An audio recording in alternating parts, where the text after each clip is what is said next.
Dreamscape presents Crashed Out by Tessa Bailey. Narrated by Emma Wilder. Chapter 1. A series of knots tangled in Sarge Purcell's stomach as his best friend and band manager James slowed his '69 Mustang to a stop outside the familiar red brick house. Damn, it looked smaller than the childhood home in his memory. Had his family really managed to fit inside those walls comfortably? Still, it was bigger than the impersonal motel and hotel rooms he'd been crashing in for the better part of 4 years. There might even be a home-cooked meal with his name on it if he played his cards right. Sarge put a hand out for James to shake. I guess this is the end of the road, pal of mine. Try not to get emotional. The always stoic James didn't even glance in his direction. I'm crying on the inside. Right. Sarge shook his head, well used to James's dry sense of humor after touring 29 countries with their band Old News. Neither he nor James had anticipated staying together quite so long, both of them the epitome of a loner, but they'd ridden the wave created by Sarge's first single when he'd been fresh out of high school. James had discovered Sarge at an open mic night, put him together with a drummer and a bass player, then prayed for magic. Crazy enough, it had worked. An independent record label contract and 5 studio albums later, however, Old News was ready for a break. Not a break-up, just a much-needed breather. With an important upcoming decision to make concerning the band's future, they were each taking some time to think. No better time than Christmas. Which is what landed him on his sister's doorstep, unannounced, with a patched-up duffel bag, his guitar, an amp, and 4 years' worth of blown-off holidays, rushed phone calls, and all-out shitty brothering to explain.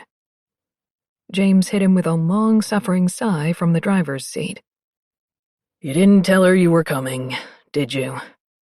No, but it was strategic. Sarge adjusted the rearview mirror to point in his direction. She's less likely to tell me to fuck off when she can see this face. Your face has been on the cover of 100 magazines. Everyone is sick of it, including me. Yeah. A weight pressed down on Sarge's chest. I'm kind of sick of it too. The two men exchanged a rare, serious glance, but looked away just as fast. Get out of my car. James revved the car's engine. I'm staying in Manhattan at the Standard Hotel if you need anything. Try not to, please. Although Sarge was grateful to his manager for not pushing him to elaborate on his cryptic statement, he couldn't resist giving him a hard time. Funny, I don't remember you saying the same thing to Lita, Sarge said, referring to Old News' female drummer and renowned troublemaker. In fact, isn't she staying at the Standard too? What an odd coincidence. Out. Laughing to himself, Sarge pushed open the door and climbed out before removing his gear from the trunk. When it was lined up on the curb, he leaned down into the passenger side window and rapped his knuckles on the door. Maybe if you stopped bailing Lita out, she'd stop wreaking havoc wherever she goes. A muscle ticked in James's jaw. If you make a decision about the contract over the holiday, you know where to reach me. Don't wait too long. Record labels aren't known for their patience. Yeah, neither are you, Sarge said, straightening. Believe me, the contract and everything that comes with it will be on my mind, all right? In the meantime, don't miss me too much, Jay. As soon as the Mustang turned the block's corner, Sarge faced the house and let his grinning smoke screen drop. One good thing about being back in Hook, New Jersey? No one found it unusual if you looked miserable. Hell, the town's unofficial motto was, "No one escapes the hook. Might as well give up now." That sentiment had never felt truer than it did as he stared at the 2-story colonial. At 18, he'd blown out of the godforsaken factory town, not caring if he ever returned. A broken heart and wounded pride could make a man do crazy things. Even now, the woman responsible could be inside with his sister, drinking wine after a long day of work at their assembly line jobs. She might be discussing her latest love interest, the way she'd done countless times while he listened from the next room. So many times. The hearing, the knowing, hadn't even been the worst part, though. Oh no.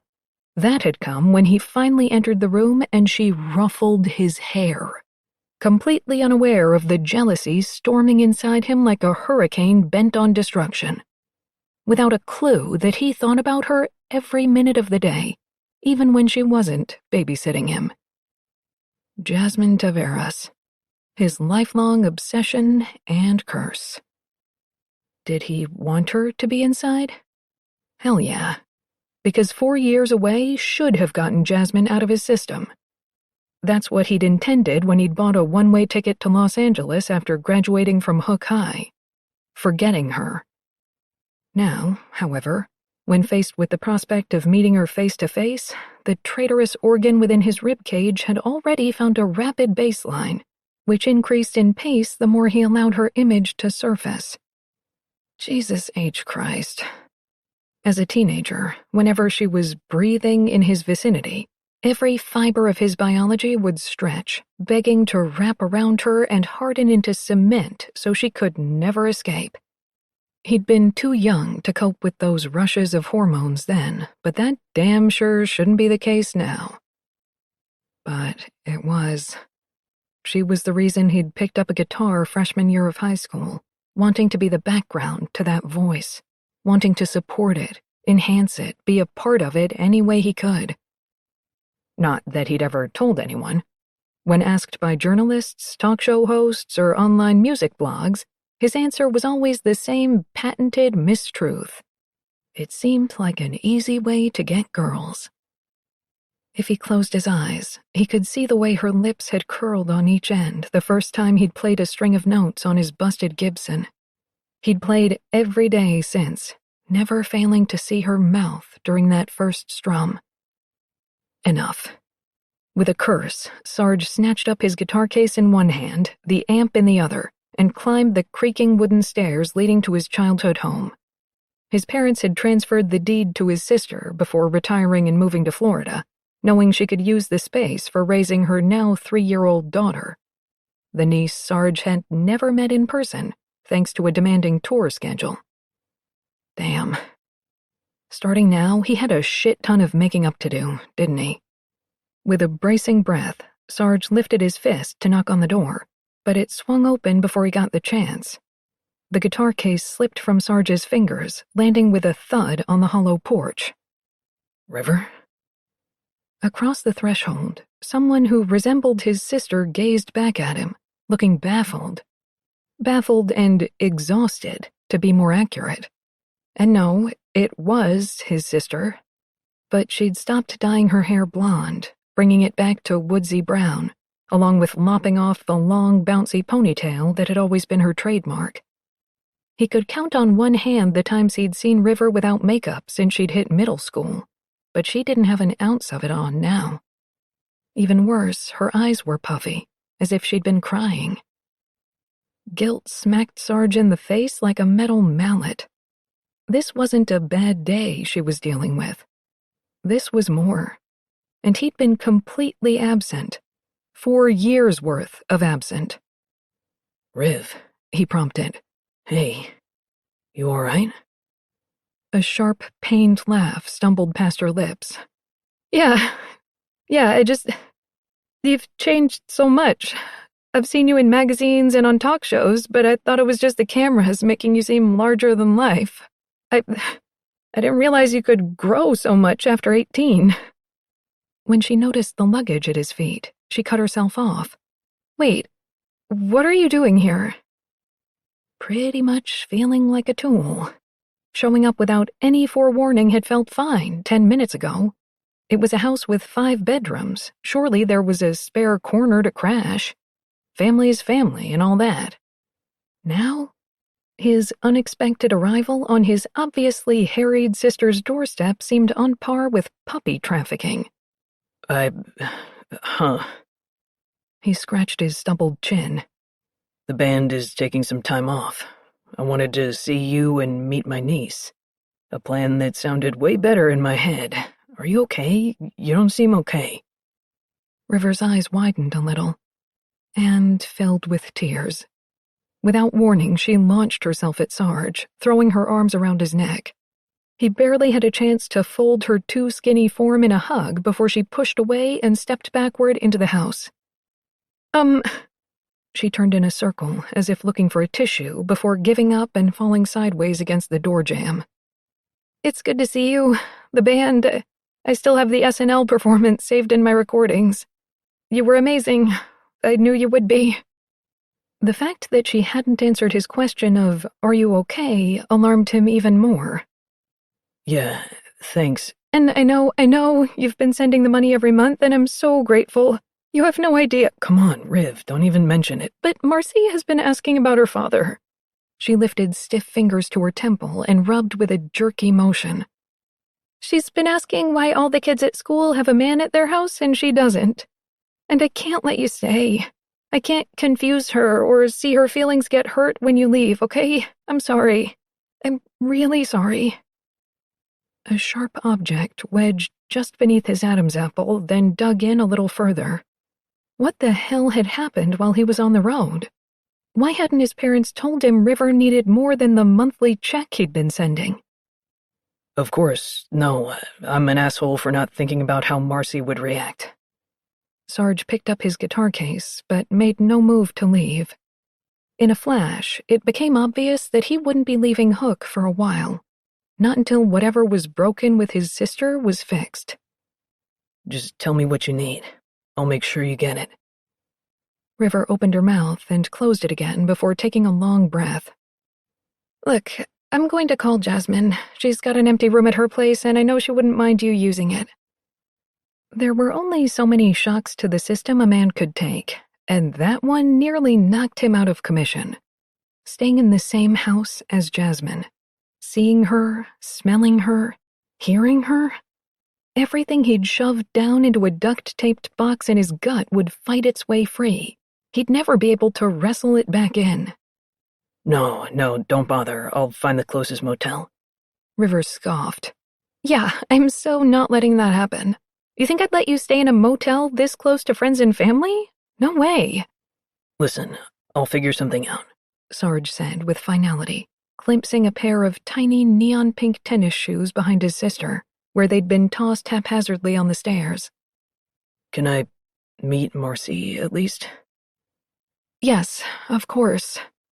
Misery lurking in her expression, River reached out and squeezed his arm. Come back Thursday night, around dinner time? You know it.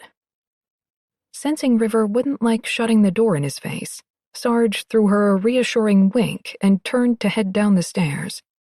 Laid out in front of him, the residential block where he'd spent his youth seemed unfamiliar, like a crude depiction of hazy memories penciled out by a sketch artist. The sidewalks were broken up by tree roots, the telephone lines sagging under the weight of tied-together sneakers. There was a basketball hoop in every driveway, but no kids made use of them.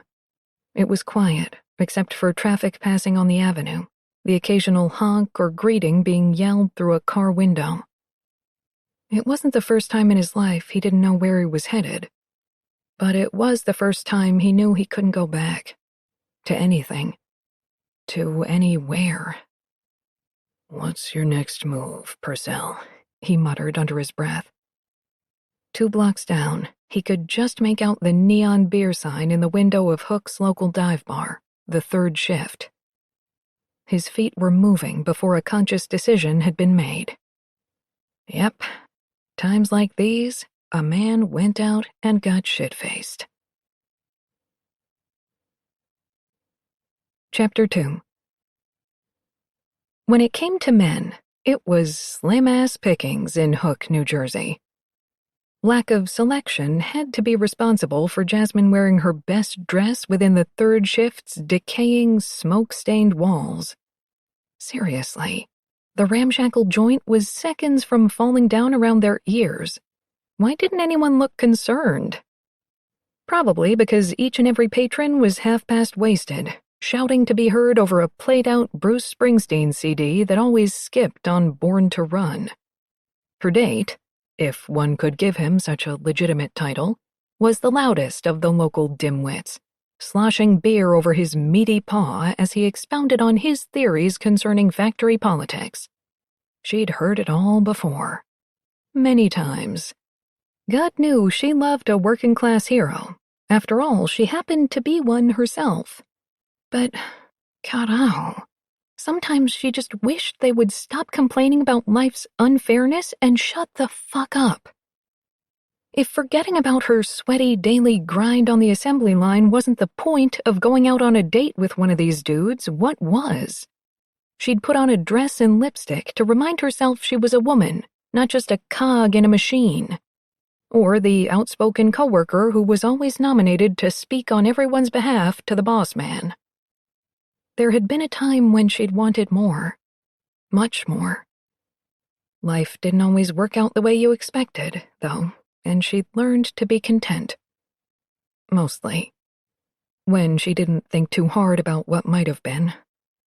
Lofty ambitions were no longer a part of her psyche, but a decent date once in a while wasn't a lot to ask. The night had started off pretty standard. Her date, Carmine, had driven them in his pickup to an Italian restaurant in Montclair. White tablecloths, the whole 9 yards. And okay, fine, he'd yapped for 45 minutes about his idea for novelty bumper stickers that say, "Mechanics have big tools," but she'd entertained herself with 3 glasses of red wine. This was her second date with Carmine, although the first had been months ago, after which she'd told him, do better next time. It seemed as if he'd taken her directive to heart. She'd even considered kissing his sorry ass goodnight. Then he'd gone and done it. He'd pulled up outside the 3rd shift, just for a nightcap. What was it about the men in this town and the 3rd shift? They didn't consider their day complete until they'd added their unique man scent to the melange of questionable odors. Now he was doing this thing, this reach over and massage her neck while yucking it up with his boys thing. The kind of move you pull on a long-suffering girlfriend, and she was far from that to Carmine. When Jasmine's cell phone buzzed inside her clutch purse and she saw River's name come up, concern replaced her irritation. It was just past bedtime for Marcy. If River was calling her, something was up. Jasmine pressed the phone to her ear and edged away from the group of men. "Hey, Riv, everything okay?" "Yeah, kind of. I don't know." A long pause. "My brother just showed up on my doorstep. Out of nowhere." "You're kidding. Sarge? The one and only." A smile sprang unbidden to Jasmine's lips. She'd always had a soft spot for the kid. Forever pressed up in the corner of the Purcell family's living room, hair across one eye, playing that beat-up guitar. So quiet and thoughtful all the damn time. His steady intensity would have unnerved her on a guy so young, 7 years her junior, if she recalled correctly, if he hadn't displayed on countless occasions what a massive heart was hiding underneath all those Judas Priest t-shirts. One afternoon, during the hottest summer she could remember, Jasmine had caught him leaving a plastic bag on his elderly neighbor's porch. Having assumed he was doorbell ditching like most boys his age, she'd started to read him the riot act, until she'd seen what was inside. About a dozen old VHS tapes. "Mrs. Grant doesn't have a DVD player, so I picked these up from the thrift store. Gunsmoke, The Andy Griffith Show," he'd explained, before vanishing into his own house without giving her a chance to commend him. Yeah, she'd known Sarge would be successful at whatever career he decided on, but she'd never expected such a rapid rise to fame. For music, nonetheless. A dream she'd always harbored for herself that never came to fruition. Her smile slipped away. When her younger self had encouraged Sarge to follow his dreams, she'd been so confident in her own abilities, positive she would ultimately be the one whose talent earned her a pass out of Hook. But it had been Sarge's destiny the whole time. God, he would pity her now. The girl who'd once been almost smug in her mentoring was now nothing more than an assembly line fixture. Jasmine realized she'd been silent for too long and shook herself. That's great, right? You'll have Sarge home for Christmas. When River released a slow breath down the line, a realization began to creep in on Jasmine's end. Or maybe we're not happy about this. She hesitated. Marcy? Yeah, she's been asking about her father again. Jasmine toed the ancient barroom floor, hating River's dejected tone of voice. She'd heard way too much of it lately. What can I do? I know it's a lot to ask, but can Sarge use your spare room? I can't bear the thought of him staying with strangers. River made an agonized sound. Maybe I should have just let him stay here. Of course he can use the room, Jasmine broke in. Don't think any more about it. We're only a few blocks apart. It'll be just like he's home, except you won't have to pick up his socks. A meaty arm snaked across Jasmine's shoulders, beer breath drifting along her neck. He murmured something about her dress fitting her perfectly, a sentiment that unfortunately made its way to River's ears. Oh, Jesus. Carmine took you back to the third shift, didn't he? A night wouldn't be complete, Jasmine answered, squirming away from her date, who, instead of taking the hint, only tightened his hold. Listen, I have to handle this. Send Sarge over with a fresh change of clothes and I'll make sure he's comfortable. Oh, thank you. You're a saint. A brief pause. Hey, Jazz, I know this goes without saying, but you can do 1,000 times better than Carmine. Now you tell me. Jasmine's laugh was hollow as she disconnected the call and replaced the phone in her purse. Could she do better? She wasn't so sure.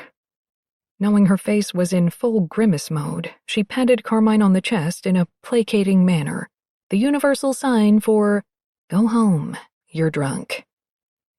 Okay, big guy, thanks for the eats. I'm going to ask the bartender to call me a cab. What? No way. I've only had 2 friggin' beers. Ignoring her reticence, he tried to turn her into the cradle of his body. Maybe I'm drunk on the way you look in that short dress. Yeah, I heard you the first time. Not for nothing, but compliments usually come at the beginning of a date. Aw, I was working up to it. He leaned in for a kiss, but she dodged him. What's this about someone staying at your place? Won't they interrupt what we've got planned? Perdón? Jasmine's spine snapped into a straight line. Of which plans do you speak? I'd answer carefully. Her shock was obviously the opportunity Carmine needed to go in for the kill. His chapped lips stamped down onto hers, big, grabby hands tugging her closer. Without being given time to suck in a breath, she had exactly 0 oxygen in her lungs to sustain her as he mashed their mouths together. Feeling the beginnings of panic when no one came to her aid, Jasmine's hand flew up and connected, smack, with his cheek. Once, twice, a 3rd time. Even after she slapped him, it took a few seconds for him to pull away. What the fuck, Jasmine? After a glance over his shoulder that found his group of buddies busting their guts laughing, Carmine's hand closed around her right biceps. Tight. Tighter. You've been asking for that all night, so I finally give it to you. Poor Carmine never saw it coming. To be fair, neither did Jasmine. One second she was gearing up to knee Carmine in the family jewels, and the next, he was on the dingy floor with an even bigger man straddling his neck, taking a punch to the face that gave even a pissed-off Jasmine sympathy pains. She couldn't see her rescuer's face, but through her haze of shock, she had one simple, yet dominant thought. Hello, shoulders. They were broad and flexing and badass. Shoulders that made her think of Tarzan swinging through the jungle with a tiny blonde woman clinging to his toga-covered body.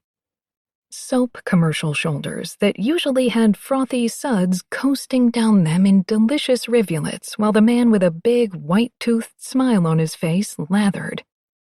God, her rescuer could barely keep them inside his white long-sleeved t-shirt. In Jasmine's periphery, she could see a crowd was beginning to form around the brawl. A far bigger crowd than a fight usually warranted in the third shift. Some of them even had cell phones out, filming the action. What gives? In an almost unconscious movement, Jasmine sidled around the fighting twosome to get a better look at her savior, but Carmine, finally realizing his ass was being kicked, rolled the newcomer over to lay a right cross of his own. Jasmine cringed at the thud of flesh on bone. Her date's victory was short-lived, however, because Shoulders had the edge again within a split second, pinning Carmine down with a forearm to the throat, leaning down to get in his face. Took her 3 slaps to make you stop? Are you serious? He pressed harder on Carmine's jugular. When a woman hits you, that's a pretty accurate signal that she's not into it. A left hook crunched the cartilage in her date's nose. You know who else isn't into it? Me. Can you tell? Carmine's eyes were wide as saucers as he struggled to breathe. Or speak. It was hard to tell, since Shoulders commanded Jasmine's attention. There was a familiarity about the newcomer, but she couldn't know him. A woman remembered raw, commanding men like him, men who spoke with conviction. They were a rare breed, and if she'd made his acquaintance, it would have stuck. Out of the corner of her eye, Jasmine saw Carmine's buddies set down their brews and hasten toward the fight, obviously intending to intervene. Jasmine stepped into their path, holding up a staying hand while tapping Shoulders with the other one. Look, I really appreciate this, but you better take off before it's 5-on-1. Jasmine swore his wide, muscled back shivered beneath her touch. What? His tone was amused. You wouldn't be in my corner? God, that voice. Comforting and thrilling. Smooth and gritty. You're right, it would be 5-on-2. I'll take the bald one, he has a bum knee. His head turned just slightly, enough that she could see the rugged stubble on his chin, the strength of his profile. I appreciate the offer, but you're done fighting off men for the night. As if pissed at the reminder of Carmine's treatment, he cursed under his breath, regarding his opponent like a slime-covered slug. When I let you speak, your first words better be an apology. We clear? Carmine's eyes shot irate sparks, but after a beat, he nodded. His rescuer removed his hold and stood, yanking Carmine to his feet by the shirt collar. Sorry. Carmine spat in her direction just as his friends reached them. Jasmine automatically tried to insert herself between Shoulders and the drunk locals, but he seemed to anticipate her move, grabbing her wrist and holding her away. The men squared off for a tense moment before Carmine's bald friend tilted his head one way, then the other. Hold up. Sarge Purcell? He elbowed Carmine in the ribs, who grunted and doubled over. Old News. It's the guy from Old News. I fucking love that band, man. While everyone in the bar seemed to swell closer, repositioning themselves to get a better look at Shoulders with cell phone cameras at the ready, Jasmine's jaw hit the floor in utter astonishment. Nuh-uh. No way in Hook was this giant enforcer with Tarzan body parts the kid she used to babysit. When he left Jersey, he'd been 18. Tall, sure. Handsome, yeah, okay. But growth spurts the likes of this weren't possible, were they? She'd seen him on TV, of course. But television size and life size were two very different things, apparently, because Sarge had been remodeled from a one-story colonial into a big brick mansion. Jasmine slid her grip around his elbow, noticing his muscles go taut, but too curious to analyze that reaction. She turned him around to face her and couldn't stop the words poised on her tongue from stage diving. Holy shit. Sarge Purcell had turned into a man while he'd been gone. And when he stepped closer, forcing her head back, and ran intelligent blue eyes over her face, Jasmine realized she needed to block all further thoughts pertaining to Shoulders or Tarzan or soap rivulets. Those thoughts made her a pervert, didn't they? Claro que sí. Of course they did.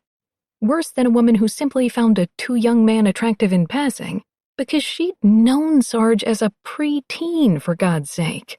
ribbed him when he shaved for the first time and nicked his face in 10 different places. Oh, but there was nothing left of that preteen inside this man with the bleeding lip and a 5 o'clock shadow.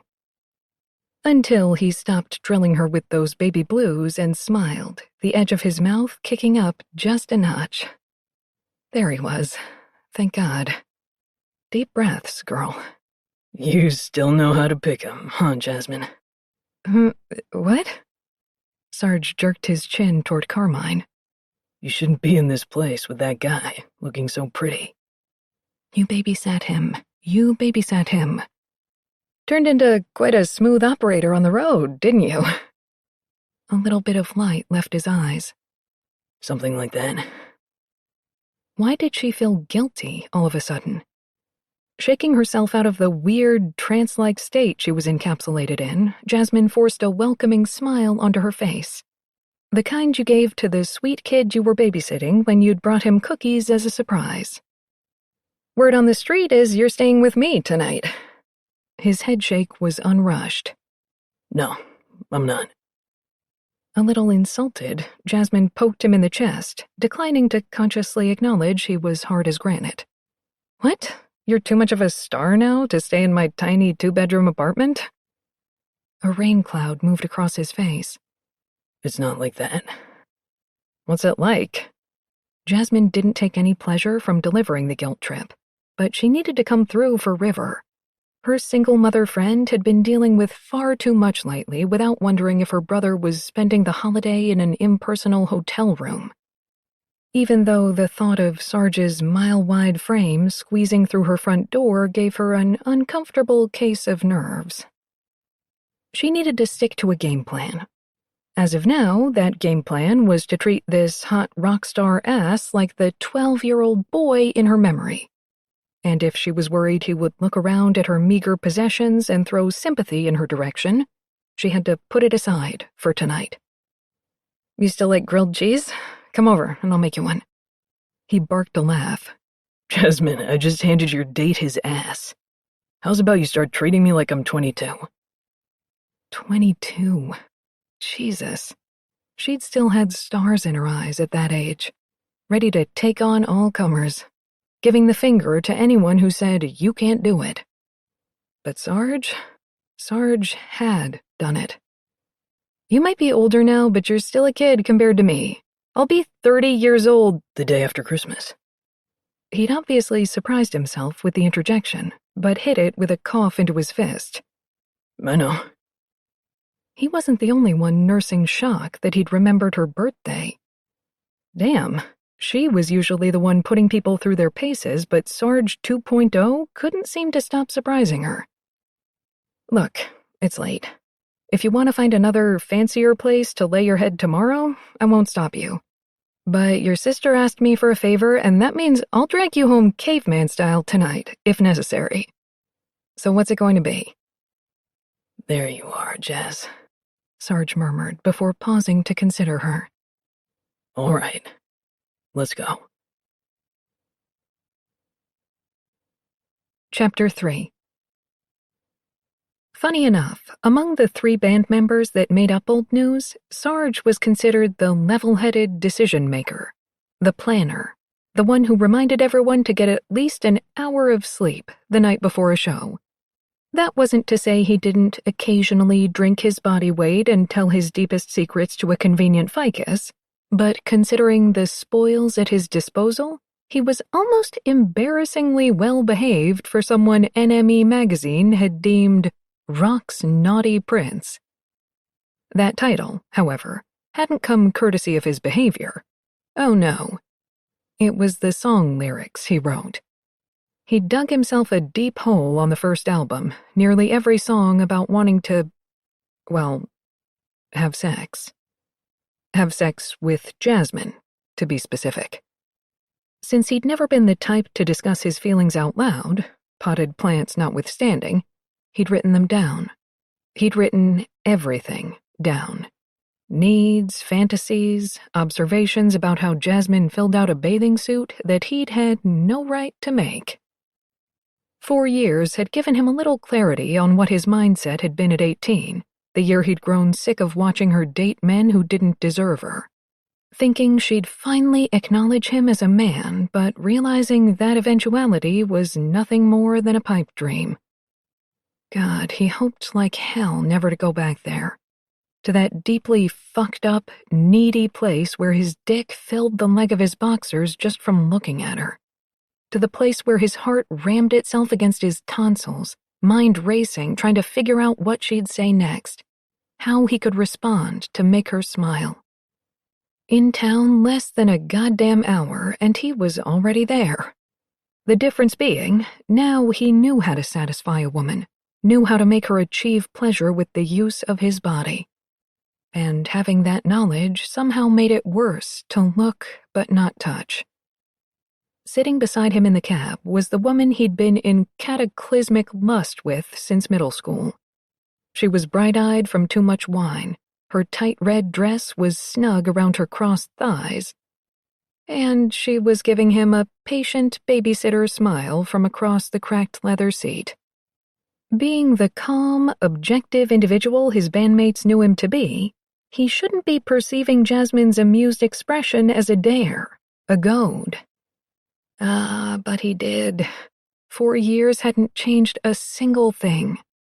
But maybe it didn't have to stay that way.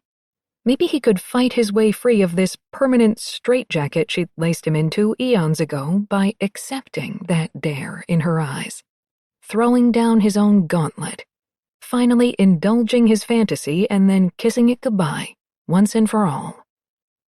Bad idea. Such a bad fucking idea. She'd flung a spear straight through his chest once, and 4 years hadn't made her any less capable of doing it again. 2 new songs had already written themselves since they'd met eyes at the 3rd shift, and another one halfway composed in his head. Could he remain mentally detached enough to work his way free of her spell if things were to get physical? Wasn't living free of Jasmine haunting him worth the risk? There was only one way to know for sure. "That bloody lip looks pretty ugly," Jasmine said. "Does it hurt much?" Sarge ran his tongue along the inside of his bottom lip, encountering the metallic tang of blood. He hadn't even been aware of the injury, probably too distracted by a certain someone in sky-high heels. God, he was a mess. "I would say you should see the other guy, but I don't think you should. See him again, that is." On the other side of the plastic partition, the cab driver whistled low under his breath and received an arched eyebrow from Jasmine. "I'd already decided that before you cleaned his clock, but your concern is duly noted." "Good." She breathed into her hands, rubbing them together for warmth. "You've changed a lot. I remember when I couldn't drag a single word out of you." Remembering the way he used to clam up, losing all ability to speak at the sight of her in his living room, he wished he could go back in time and tell that kid to grow some courage. He had it now, in spades. It was time she knew about it. "Maybe I was just saving the words up." "For your songs." A gorgeous smile lit up her face, one that was unique to Jasmine. She never showed her teeth, just pursed her lips in a way that plumped them, her eyes tilting at the ends. It made you her instant co-conspirator. Or, if you were Sarge, it sent a giant moose stampeding through your stomach. When they come over the loudspeaker on the factory floor, everyone sings. Before you, they only ever did that for Bruce. And pre-country Bon Jovi. Sarge felt his lips tug at the image. "What about you? Do you sing when they come on?" Her smile wavered. "No, but not because I don't like your songs," she rushed to add, mischief lurking in her eyes. "I just don't want to show anyone up." Something about the way she said it made Sarge question her truthfulness, which made no damn sense since he knew Jasmine's voice was incredible. If he closed his eyes and thought back to hazy Hook summers spent at the community pool or drinking Coke in his backyard, he could hear her voice, husky and confident, floating in a jumble with the humidity. They pulled up in front of Jasmine's building, the cab's brakes protesting as it slowed to a stop along the curb. Sarge paid with a 20 before Jasmine could extricate her purse, earning him a narrow-eyed frown. "Sarge." What? His tone was teasing. "How else am I going to repay you for this forced hospitality?" Jasmine didn't answer as they climbed out of opposite ends of the cab, meeting at the glass door entrance of her apartment building after Sarge retrieved his gear from the trunk. "I did you a favor. The closest motel rents by the hour." "I've been in worse," he murmured, following her into the building. "How long have you been living here?" She went to punch the elevator call button, but slumped when she saw the out-of-service sign taped over the sliding metal doors. Indicating the stairwell with a nod, she headed in that direction, and Sarge followed, not managing to keep his gaze from gliding up her calves, the backs of her smooth thighs. "My second year at the factory, when it became obvious I would be here for a while." Sarge allowed her to ascend a few stairs before climbing after her. "You don't like the factory?" Her laugh punctuated the air. "No one likes the factory except the suited boys upstairs. If you'd left poor Carmine alone a few minutes longer, you would have heard all about it." "I'm good with my decision," he responded too quickly. Just hearing her say the asshole's name made him grind his teeth. He still couldn't believe she'd been struggling in a bar full of men and no one had come to her aid. To be fair, each and every patron had been intoxicated, and Jasmine had been in an alcove where he might have missed her had the voice from his dreams not reached out and slugged him the second he walked into the third shift. Sarge wasn't sure his reaction would have differed if Jasmine had been into the kiss with Carmine. He just wanted the guy off her. Period. Sarge glanced up in time to see Jasmine watching him over her shoulder, tugging down her skirt as she bypassed the second-floor entrance and headed for the third. Did she sense his inability to avert his gaze when her hips were swaying like the checkered flag at the beginning of a race? That red hem couldn't be deterred on its mission to slip higher and higher, where it teased the underside of her ass. The fog of jealousy that had descended at the mention of her date's name was being burned away by an increasing weight between his legs. So much sharper than usual because the source of his hottest fantasies was leading him to her apartment, the place she slept, showered, touched herself. Oh, Jesus, don't think about that. So, Jasmine slipped her fingers beneath the dress's hem once again, holding it in place at a modest level. "How long are you in town?" Sarge followed her through the beige metal door onto the building's third level, watching as she searched for her keys in the clutch purse. "Long enough to forget why we were starting to annoy each other, I'm guessing." When she laughed over her shoulder, eyes sparkling, he had to take a second to regroup. "Our drummer, Lita, was getting in too much trouble on the road, so our manager put her in a timeout. And I've waited long enough to meet Marcy. Christmas seemed like the best time." A weight pressed down on his shoulders. "We're also on the fence about signing with a new label. It would mean more studio time, a quick turnaround on another tour." "That's incredible," Jasmine breathed, pausing mid-step. "Why would you ever turn something like that down?" "It doesn't matter how far I travel. My head is always here." "No reason. We'll probably sign." Sarge threaded his fingers through his hair. "So what's my niece like?" "Oh, you're going to love her. She's a miniature river." Jasmine pushed into the apartment and flipped on a lamp with a pink shade, casting the living room in a rosy glow. "So, Lita, huh?" She turned with crossed arms, waggling her eyebrows at him. "Is she your girlfriend?" Sarge tried to contain his horror and couldn't. "She's like my kid sister." He set his bag down and circled the apartment, trying not to be obvious about inhaling the sight of everything she touched on a daily basis. "A kid sister who can drink me under the table and then bury me under her rap sheet." He couldn't see Jasmine's reaction because she turned and disappeared into the kitchen. For a full 10 count, Sarge could only watch the doorway, his old self warning him that being in tight spaces with Jasmine was a bad idea. But he wasn't the old Sarge anymore. This trip could be his only opportunity to kick this infatuation. Don't waste it.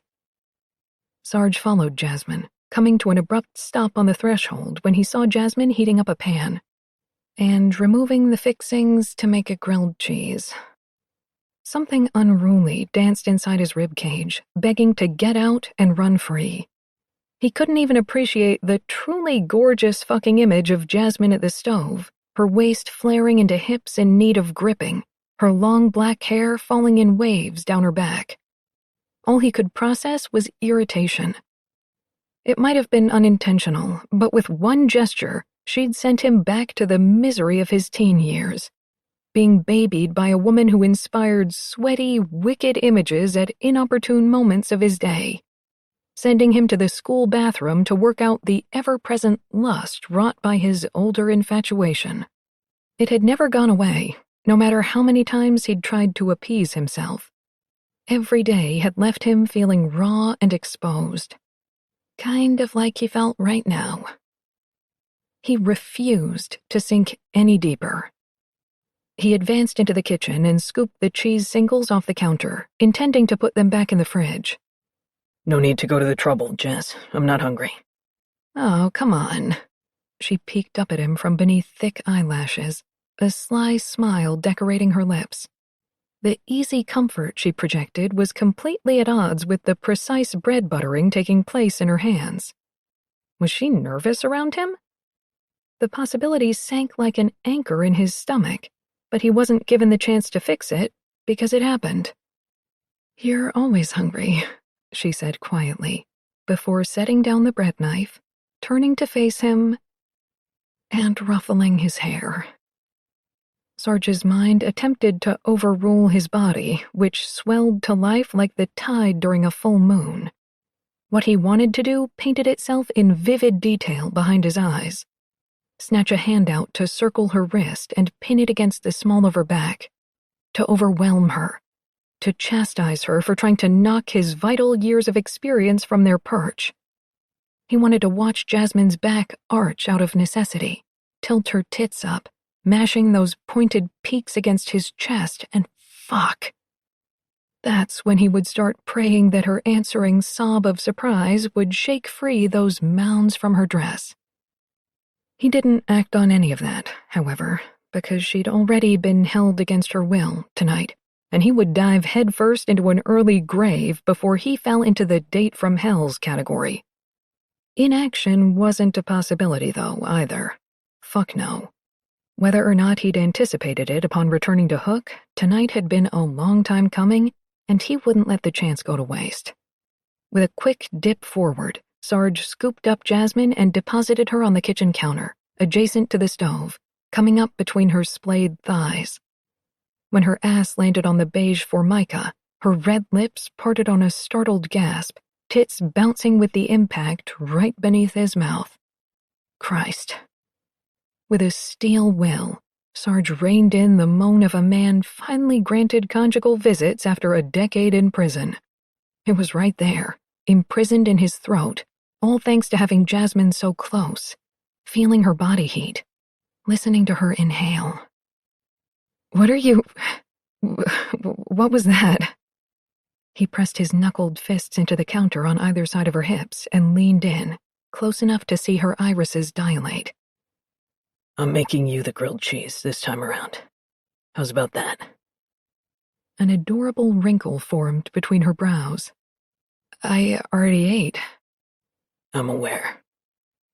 Dragging himself away was a feat, but the image of her on a date with Carmine induced enough annoyance to make it possible. He could feel her attention following him closely as he picked up where she'd left off with the grilled cheese, slipping 2 slices of cheddar between the white bread and dropping it onto the well-heated pan. The 2 minutes it took to cook the sandwich simmered with tension, amplified by their lack of conversation. Not to mention Jasmine's drawing attention to her toned thighs by tugging on the hem of her dress, writhing that delicious ass on the counter to keep it pulled down. They met eyes as she performed this sexy maneuver, and he swore her breath hitched, but couldn't be sure thanks to the sizzle of the pan. I'm really not hungry, she muttered as he flopped the grilled cheese onto a plate and cut it in half. Sarge lifted one half to his mouth and blew on the edge, all the while easing back toward her at the counter. When he was inches away, her knees shot back together, but he let his lower abdomen rest against them anyway, wanting, needing to see how she would react. But she stayed still, a wealth of caution radiating from her tense form. Those deep brown eyes seemed to liquefy as she focused in on his mouth. And that was all she wrote. His hard-on grew more prominent in his jeans, contouring to the curve of his fly.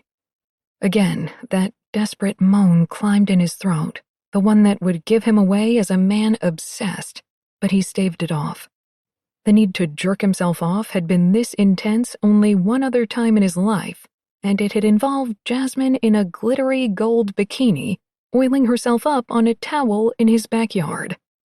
He'd been 17, Jasmine 24, and after 5 minutes of watching the torture from his bedroom window, he'd laid face down in his bed and come, groaning into his pillow after 2 frantic pumps.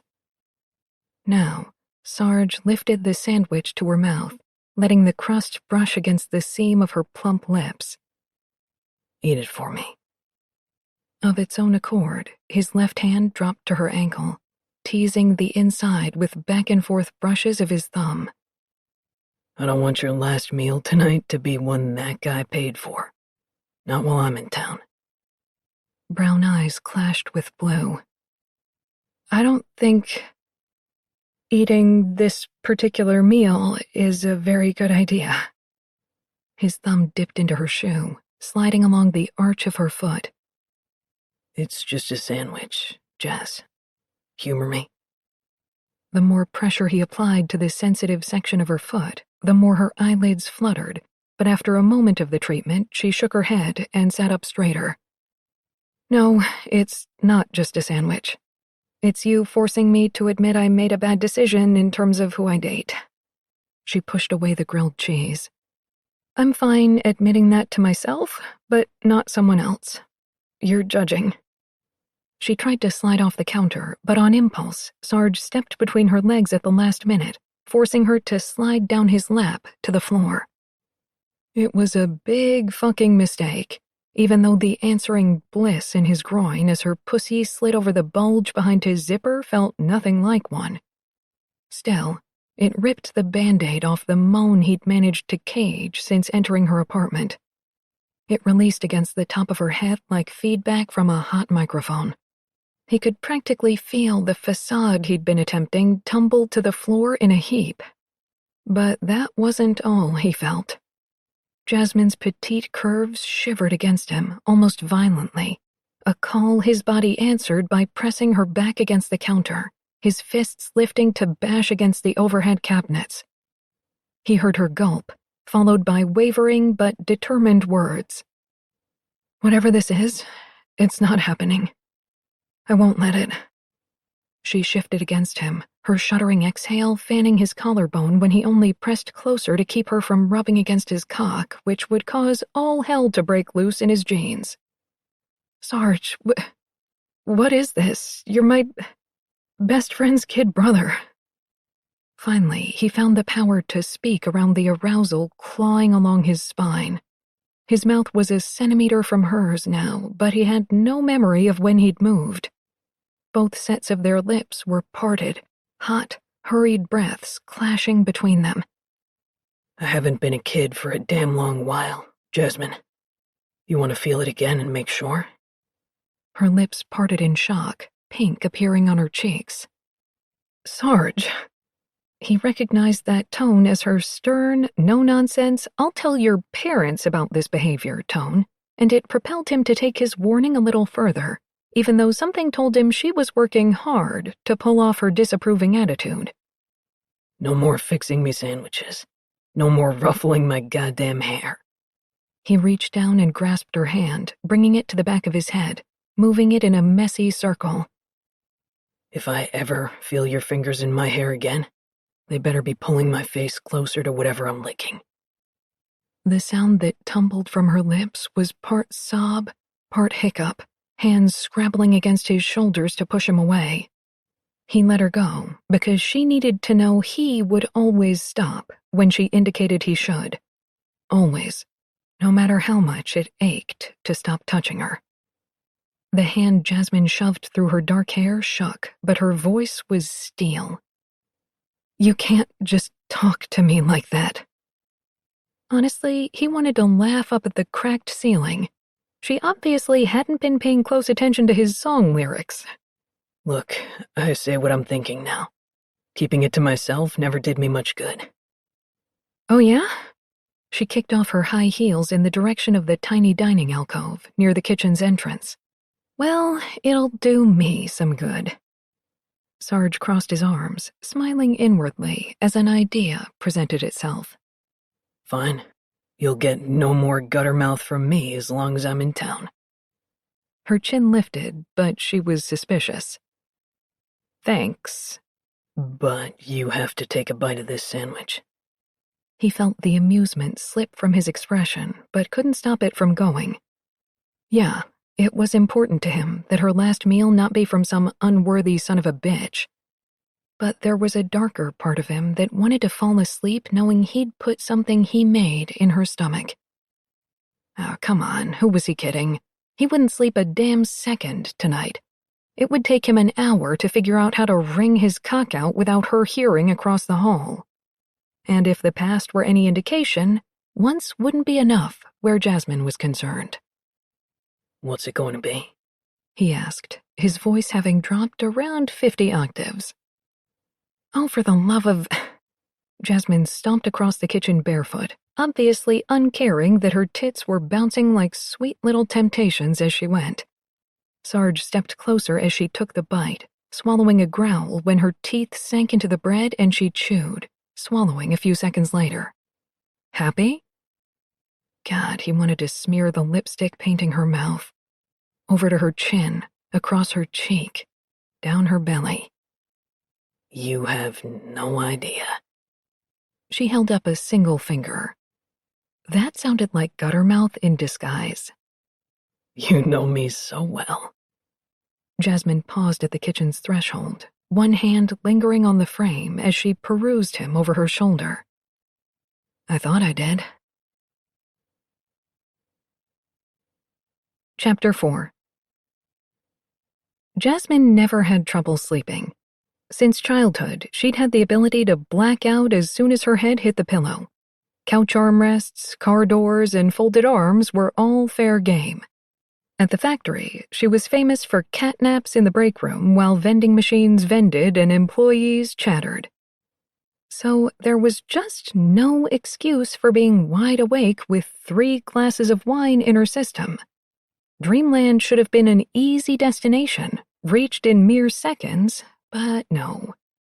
No, she had a too young man with an ambitious mouth right across the dark, narrow hallway. There wasn't a chance. Negative chances, in fact, that Sarge could back up the talk with the walk.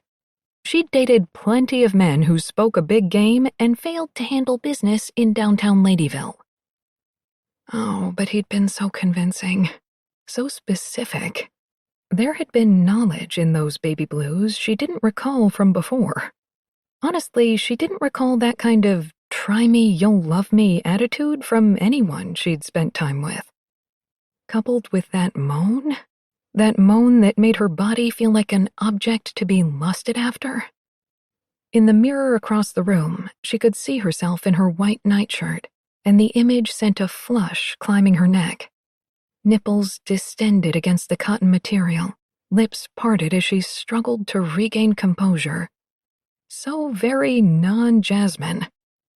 Coño, knock it off. It was River's brother she was thinking about. She'd attended his middle and high school graduations when she was already in her 20s. This little bud of attraction, and it was little, teeny, tiny, minuscule, a speck, really, she'd felt between her thighs when the silk of her underwear had slipped down his rigid fly. It had to have been a fluke, an unwelcome one. Jasmine went on occasional dates, enjoyed male companionship, and afterward she slept the sleep of angels. No second-guessing her actions or wondering what would happen when the sun came up. No replaying interactions or trying to recapture the feel of a man's body with a now scandalized pillow.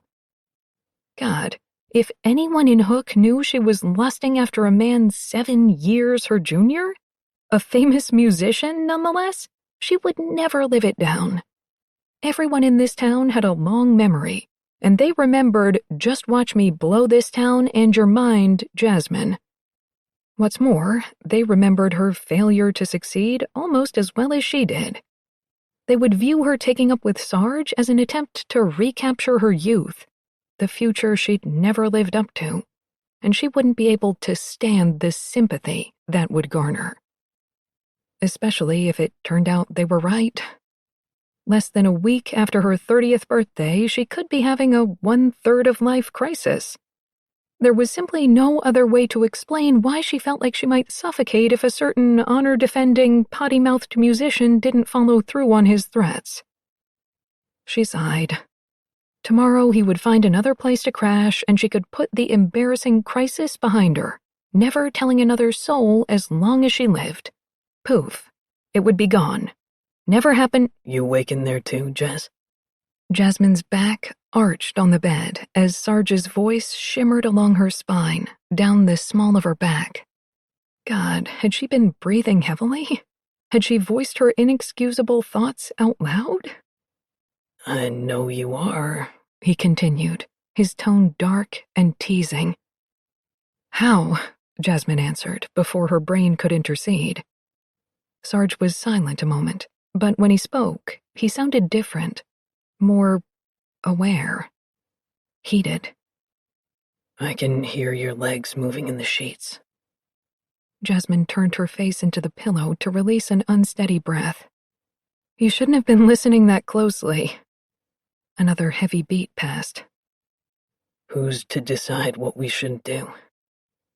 Lord save me from this guy. Had this seductively masculine man been hiding under the surface the entire time she'd known him, just waiting for an almighty growth spurt to make the results known? Because goddamn, someone needed to alert Guinness to make Sarge's changes a matter of public record. Her 18-year-old self would have called him Diesel and sucked her teeth when he walked by. Do you always have trouble sleeping? Jasmine asked weakly. No, came his voice. The trouble usually comes when I'm awake. Crazy enough, she knew what he meant. Sleep was the time to block everything out, forget all the self-doubt and fear of the future, and just drop off for a while. But why would Sarge have a need to block out anything? He was internationally renowned, loved, and emulated for his work. If she'd reached his heights, she would never want to sleep again. Maybe it'll help if you play your guitar. No answer for long minutes. Sarge? I can play you something, but I can't sing. She arched an eyebrow toward the ceiling. Why not? His laugh sent her right hand fluttering to her belly, where it flattened and rubbed in a needy circle. You banned me from using my gutter mouth around you. Her hand stilled. All your songs require guttermouth? All of them, Sarge said huskily, making the darkness pulse around her. Before she could stop herself, Jasmine trailed her fingertips up her stomach to the valley between her breasts. No one could see her. It was fine. The shame was hers alone to bear. Fine. Just play something slow. For the next few minutes, she could hear Sarge getting out of bed and padding over to his luggage before flipping open the locks on his guitar case. The guest bed creaked as he sat back down and plucked a few strings. A trail of cohesive notes danced in the air, accompanied by his steady breathing, the gentle tap of his hand against the wooden instrument as he kept time. The melody was so bold and full, almost tangible. She could feel every pluck of the strings in her middle, deep, deep, deep down. She tried to keep her legs still in the sheets, but they wouldn't stop moving with the beats and pauses. Her eyes drifted shut, heightening her sense of hearing, and she swore his intakes of air grew shorter as the music swelled. Ay, Dios. The music wasn't the only thing swelling. The seams of her underwear felt abrasive against her sensitive areas, so close to the epicenter of need at the juncture of her thighs. When it occurred to Jasmine that a whispered plea into the darkness could bring Sarge into her bedroom, where he would weigh her down with his aggressively hot body, she almost gave in and used a restless finger to stroke at the thrumming ache. But the music cut out suddenly, the abrupt silence having the effect of a fluorescent light being flipped on. "Why did you stop?" Jasmine called, when she'd regained her relative composure. "I liked that one." She thought she heard Sarge say something in the neighborhood of, "You should," but couldn't be positive. Her eyelids were beginning to droop, even as the sounds of Sarge replacing his guitar in its case filled the small apartment. How odd that the song had relaxed her, even as it excited her body. But the oddity of the situation lay in the fact that it didn't feel odd at all. A mixture of comfort and confusion seemed to fit perfectly with her new perception of Sarge. Jasmine reached for the forever unused pillow propped beside her on the bed, wedging it between her thighs in an attempt to cull the rush of sensation. Just before she drifted off, she heard Sarge say, "That was the last censored version you're getting, Jazz." Her pulse skittered in her veins, sending her into tumultuous, heated, and forbidden dreams. They were full of disjointed groans and grabbing hands, gratified grunts and straining bodies. A man was there, grappling for the upper hand, but her dream self continued to close her eyes, attempting to block him out, while luring him closer with her body, until he grew tired of her mixed signals and struggled her into submission, pinning her wrists at her sides, his hair dragging a trail over her belly button as he licked down to a core that had never felt so empty. "Fill me," Jasmine breathed, waking herself as the words echoed like a shout in a tunnel.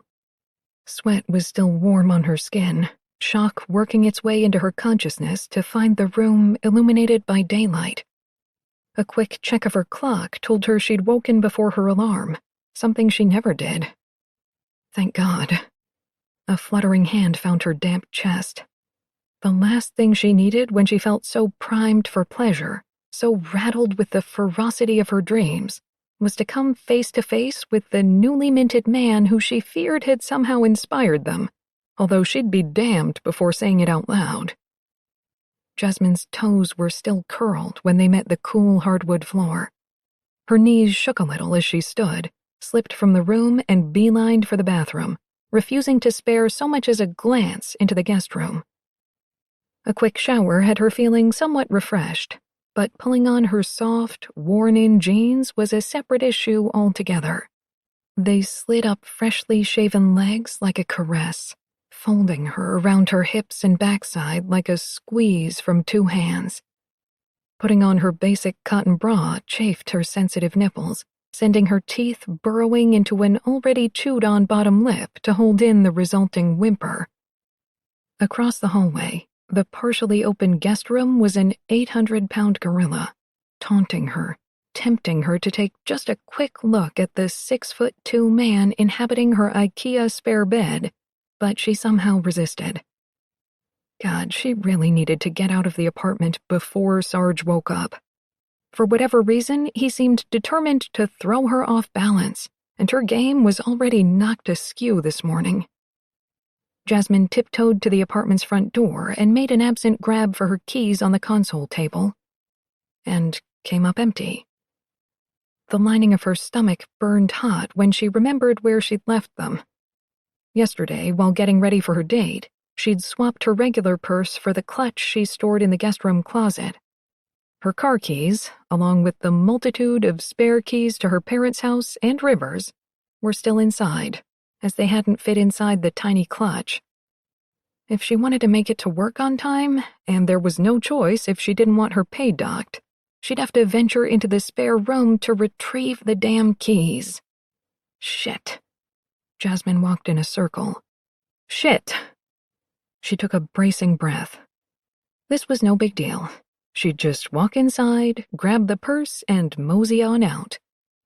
Ignoring the startlingly magnetic rock star in her bed might be difficult, but she worked an assembly line for 8 grueling hours a day. This would be gravy. "You got this, girl," she murmured, walking on the balls of her feet toward the guest room. Not wanting to chance the door creaking, she slipped in sideways through the opening, attempting to keep her eyes on the prize, also known as the purse on the bedside table. 1 step, 2... Sarge muttered something in his sleep and turned over on the bed. Everything south of Jasmine's breastbone tugged. "Don't look. Don't look." She looked, and her chin fell. Sarge took up the entire queen-size bed, 1 foot dangling off the end, the other raised higher, thanks to his bent right leg having fallen open, pointing away from Jasmine. Oh no, he was completely and dangerously naked, nary a sheet to cover him as they'd all been kicked to the farthest reaches of the bed.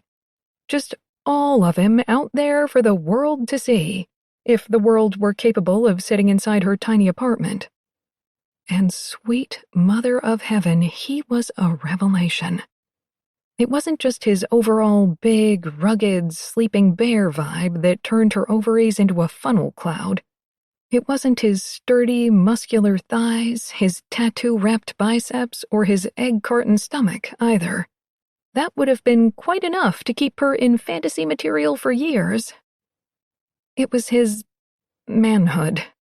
There really wasn't a more accurate term to describe it. Jasmine had seen dicks in her lifetime, in real life and on her laptop screen. What Sarge had going on was so very much more. It sprouted from a dark patch of hair at the top of his spread thighs, and it lounged against his abdomen like a brawny ruler looking down on his subjects.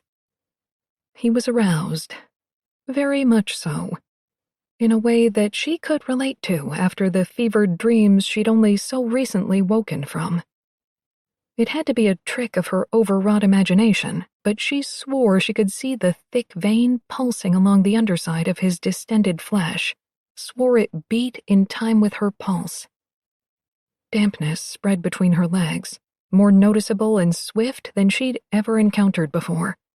The need to touch herself and find relief became tantamount. Choppy breathing was a disjointed echo in her ears, telling her it needed to be now. Now. Now. But not here. No way. Not where Sarge would see her and know how she'd been affected. Although affected was such a silly term for the pressing need to use her fingers on the rapidly dampening flesh inside her underwear. The car. It would have to be her car. More than a little irritated that she'd been reduced to auto-masturbation but too turned on to talk herself off the ledge, Jasmine took a few hurried steps, snatched up the keys, and spun toward the door. "Jazz?" came Sarge's sleep-roughened voice behind her. "What?" Knowing she absolutely shouldn't, but apparently residing in a self-destructive realm that morning, she peeked over her shoulder, her desire taking on a whole new meaning. Sarge, clearly regaining more and more consciousness by the moment, had wrapped his hand around his erection, abs flexing as he attempted to sit up. Then he did something that seemed to suspend all time and space. His fist descended in one single hip-thrusting stroke as he watched her. Mother of God. Jasmine booked it, chanting the words, "Too young, too young, too young," as she slammed out of the apartment and down the stairwell to the parking lot, located behind the building. A tremor ran through her hand as she unlocked the car and slipped into the passenger seat, her breath puffing out white in front of her. She didn't bother putting the keys in the ignition. There was no time. She simply tossed them on the passenger seat, fumbling with breathless anticipation to unzip jeans pulled on with such resolve minutes earlier. Resolve that incinerated with the act of slipping, seeking fingers down the front of her panties. "Yes. Oh, God," Jasmine moaned as her middle finger and forefinger met her clit. Her chest heaved, thighs widening as she treated the starved bud to quick, no-nonsense strokes. The quickening that began in her loins was immediate and powerful, a thunderbolt across a black night sky. Her flesh grew slippery beneath the pads of her fingers, the sounds of her gasps bouncing off the car's interior. The orgasm loomed as her heels pressed down, digging into the driver's side footwell. Christ, she just needed to take the edge off before it sharpened any further. The passenger side door opened, jolting Jasmine on the seat. She knew it was Sarge. She knew the moment cool air invaded the car and purred over her fevered skin, yet did nothing to cool her need. Looking toward the passenger side to confirm he'd followed her was pointless. Deep down, she'd known he'd come, hadn't she? So Jasmine threw her head back on the seat as the door clicked closed, eyes sealed shut. Her own wrist was circled by a rough, masculine hold and yanked free of her underwear. One slow-motion beat passed. 2. Almost as if he was waiting for her to protest, but she'd shut down her better judgment in favor of almighty relief. As long as she didn't open her eyes, she would hold on to that safeguard at all costs, despite the fact that it only made sense to her overwrought mind.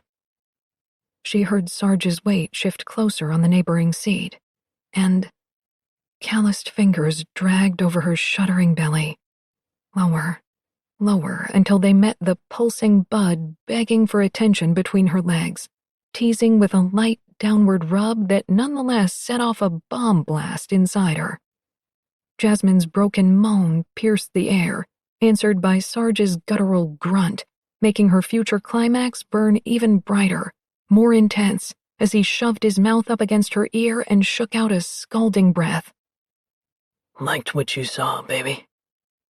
Yes, God damn it, yes. Jasmine stabbed her teeth into her bottom lip to contain the harsh sentiment, praying her silence wouldn't make him stop. The car's interior seemed to close in around her, the sounds of passing traffic on the nearby street doing nothing to detract from the extreme sense of airlessness. Stark, enfolding intimacy. They were the only two people awake, right here, right now, and she would die if he didn't deliver what she needed. There was no chance of that, though, because Sarge's mouth found the skin behind her ear and introduced it to his tongue, just as two big fingers slid down on either side of her clit, caging sacred flesh between rough knuckles. This is what I've been chasing. Fuck. Right here. You want to know how long you've been teasing me with this pussy? A light pinch of her nub made her knees jerk together on a gasp. I'm going to tell you anyway, but a yes would make my cock harder. Say yes. Now. So I can replay it later and pretend you're whispering it from your knees and unzipping my goddamn jeans. Jasmine broke off as he shoved his middle finger into her heat, pushing deeper until she screamed his name. Even then, he didn't stop, grinding his fist against her damp flesh, a motion that twisted his middle finger inside her. Static crackled inside her ears, a weightless tickle beginning mid-thigh. If he didn't stop, this would be over quick. So quick. But that was what she wanted, right? Yes, but she hadn't expected to be overwhelmed so completely. You're not... Last night you said you wouldn't talk like that anymore. Doesn't feel like you want me to stop talking, Jazz. It feels like just seeing my cock already has you halfway to busting. He scraped his stubble up the side of her neck. If you'd just crawled into bed with me, I'd have made you sit on it. Bet you would have ridden me hard enough to break the bed. So soaked you would have slid all over my fucking lap like some kind of dream. Jasmine's inner walls clenched around his finger with so much power, her head slammed back against the seat.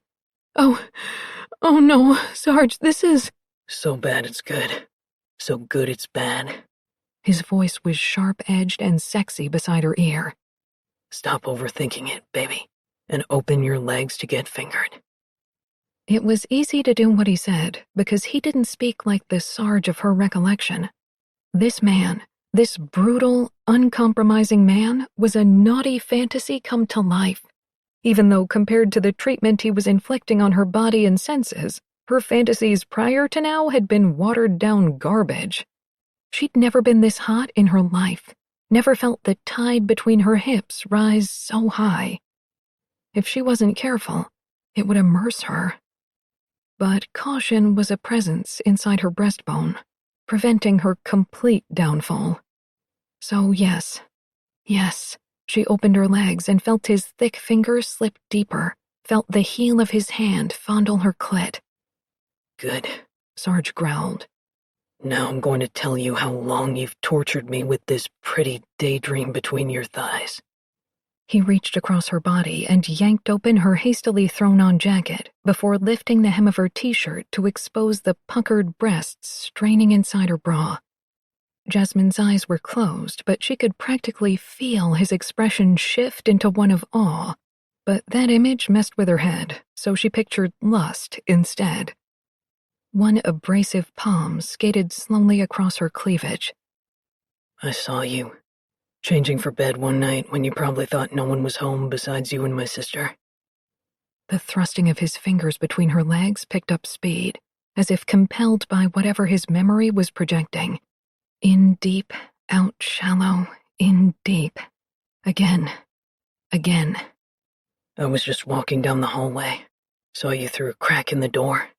You had on tight purple underwear and no shirt. On your knees, going through your overnight bag. She heard him swallow hard. They were tugged to the side, just a little, so I could see some of your pussy, baby. But it was enough to know I'd never, ever stop thinking about getting inside of it. No, she couldn't be getting increasingly hotter the more he revealed. It was just his hand, just his touch. His wide thumb replaced the grinding heel of his hand, giving her the concentrated pressure she needed to zoom closer to release. Please, right there. Keep going. You think I could stop? I'd sell my fucking soul to watch you come. Jasmine's mouth fell open on a moan when his lips traced over the edge of her bra, his tongue dipping inside and running the length of the material.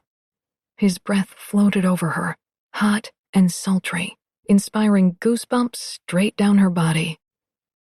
Yeah, you were 23 when I saw you in those little purple mindfucks.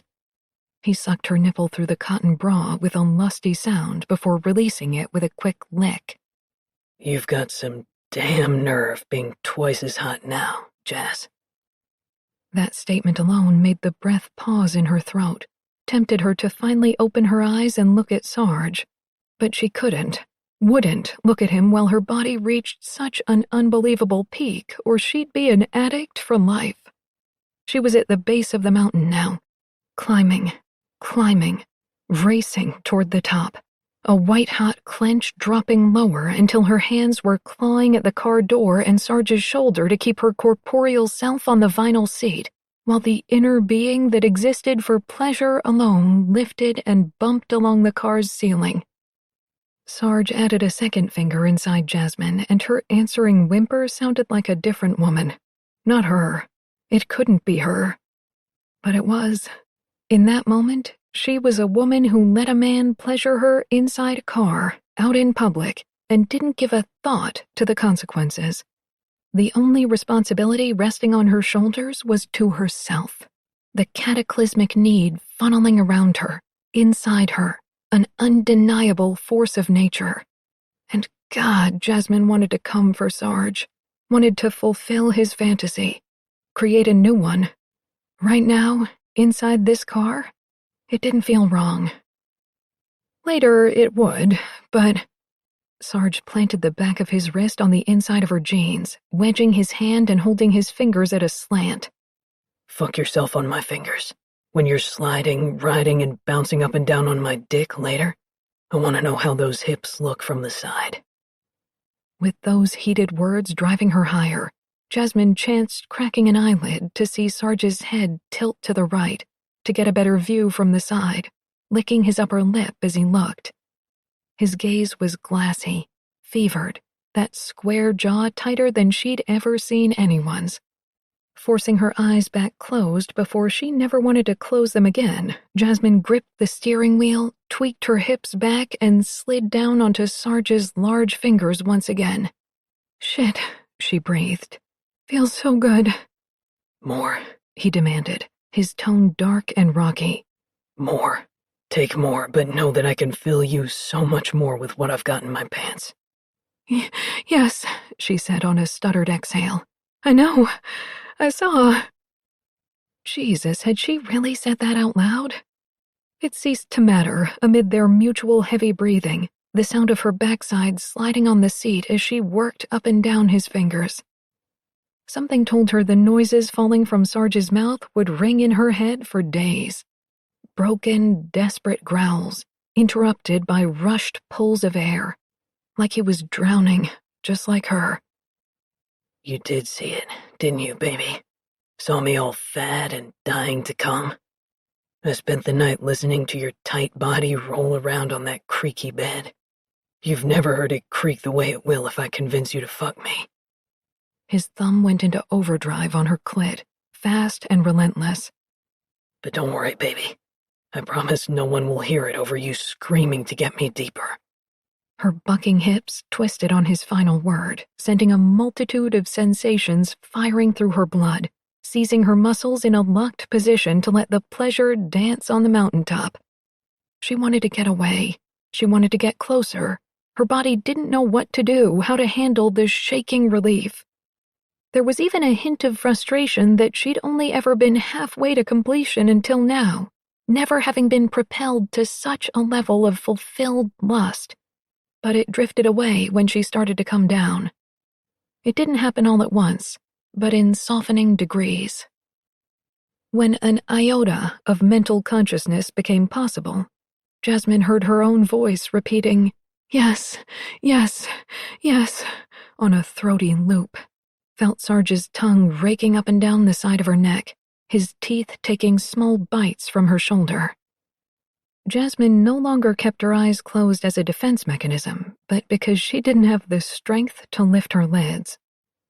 Something jabbed in her throat when she felt Sarge, now kissing across her shoulder, tug her panties back into place and zip her jeans. "I'm not going to sit here waiting for some big talk to fuck everything up," he gritted out, arousal thick in his tone. "I'm going to go back inside. I'm going to use the same damn hand that just made you come to jerk myself off. So damn hard. And later, I'm going to hope you come home wanting the real thing from me." He took her hand and squeezed it around what could only be his denim-covered erection. "Baby, we both know the real thing is what I've got." "You're so arrogant now," she whispered on a huffed breath, unable to put the required exasperation in her voice. "No, I'm not. I'm overcompensating for the fear that you're going to take one orgasm and run." He sounded almost angry. "You should know that I'm going to make doing that really hard for you." God, why wouldn't her heart stop slamming against her ribs? Somehow I already knew that. Good. Maybe you're finally paying attention where I'm concerned. When his mouth settled at the corner of Jasmine's mouth, she startled, and Sarge sighed. "Be safe at work, will you?" "Okay," she murmured as he left the car, the door closing with a firm click behind his retreating form. Holy shit. Something told her safety wasn't a concern at work this week. The hazards started and ended with the big, compelling man crashing out in her home. Chapter 5. For once, Sarge was actually grateful that Lita needed to be bailed out. The old news drummer had wasted no time since returning from tour to raise some hell, being tossed into Manhattan Central booking her first night back on a drunk and disorderly charge. While her one phone call should have been to James, Lita had called Sarge's cell phone instead. But if Sarge knew Lita, and you didn't spend years with someone on a tour bus without seeing their worst, she'd called Sarge with the express purpose of getting a rise out of their manager. Sarge, however, didn't have the desire to go around with James by not alerting him to Lita's latest antics, so there he stood after an hour on the train, outside central booking, waiting for James to show up and bail out Lita. Again. From his vantage point, he could see 3 separate Santa Clauses ringing bells for donations to the Salvation Army, and wondered why they couldn't at least attempt to appear like the real deal, finding their own damn blocks to work. Taking potshots at charities now, are we? God, he was in a shitty mood. The back of Sarge's neck itched. His winter clothes felt too tight.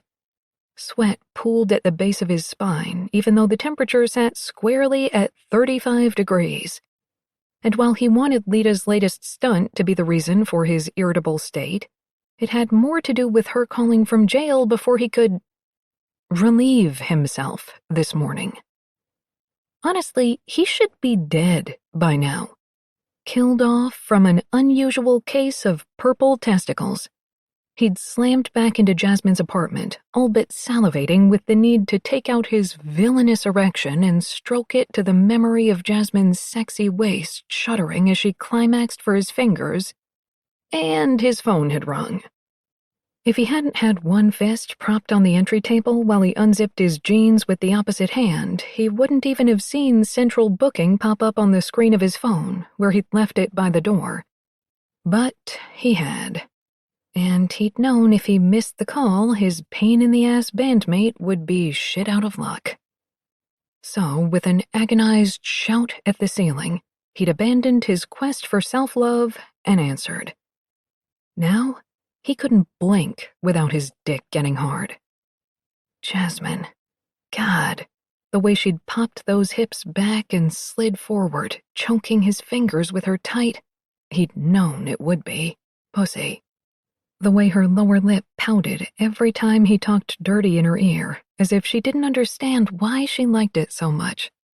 At least he prayed like hell she liked it, because he didn't appear to be capable of keeping the words locked inside, the way he always did until it came time to write songs. Although didn't it make perfect sense that Jasmine would call forward the words, since his songs were about her? Sarge leaned back against the gray limestone building, mentally berating James for not being his usual early self. He wanted to get back to Hook. Tomorrow night he would meet his niece for the first time, spend some clearly much-needed time with his sister. Tonight, he would go back to Jasmine's and hope she hadn't already put his possessions on the curb. Oh, and also hope she'd let him fuck the stuffing out of her. He couldn't forget about that. As if he could. He had a near decade-long obsession with a woman, no end in sight, yet, and a punishing, uncompromising need to get deep, deep inside her where he hoped to lay the obsession to rest.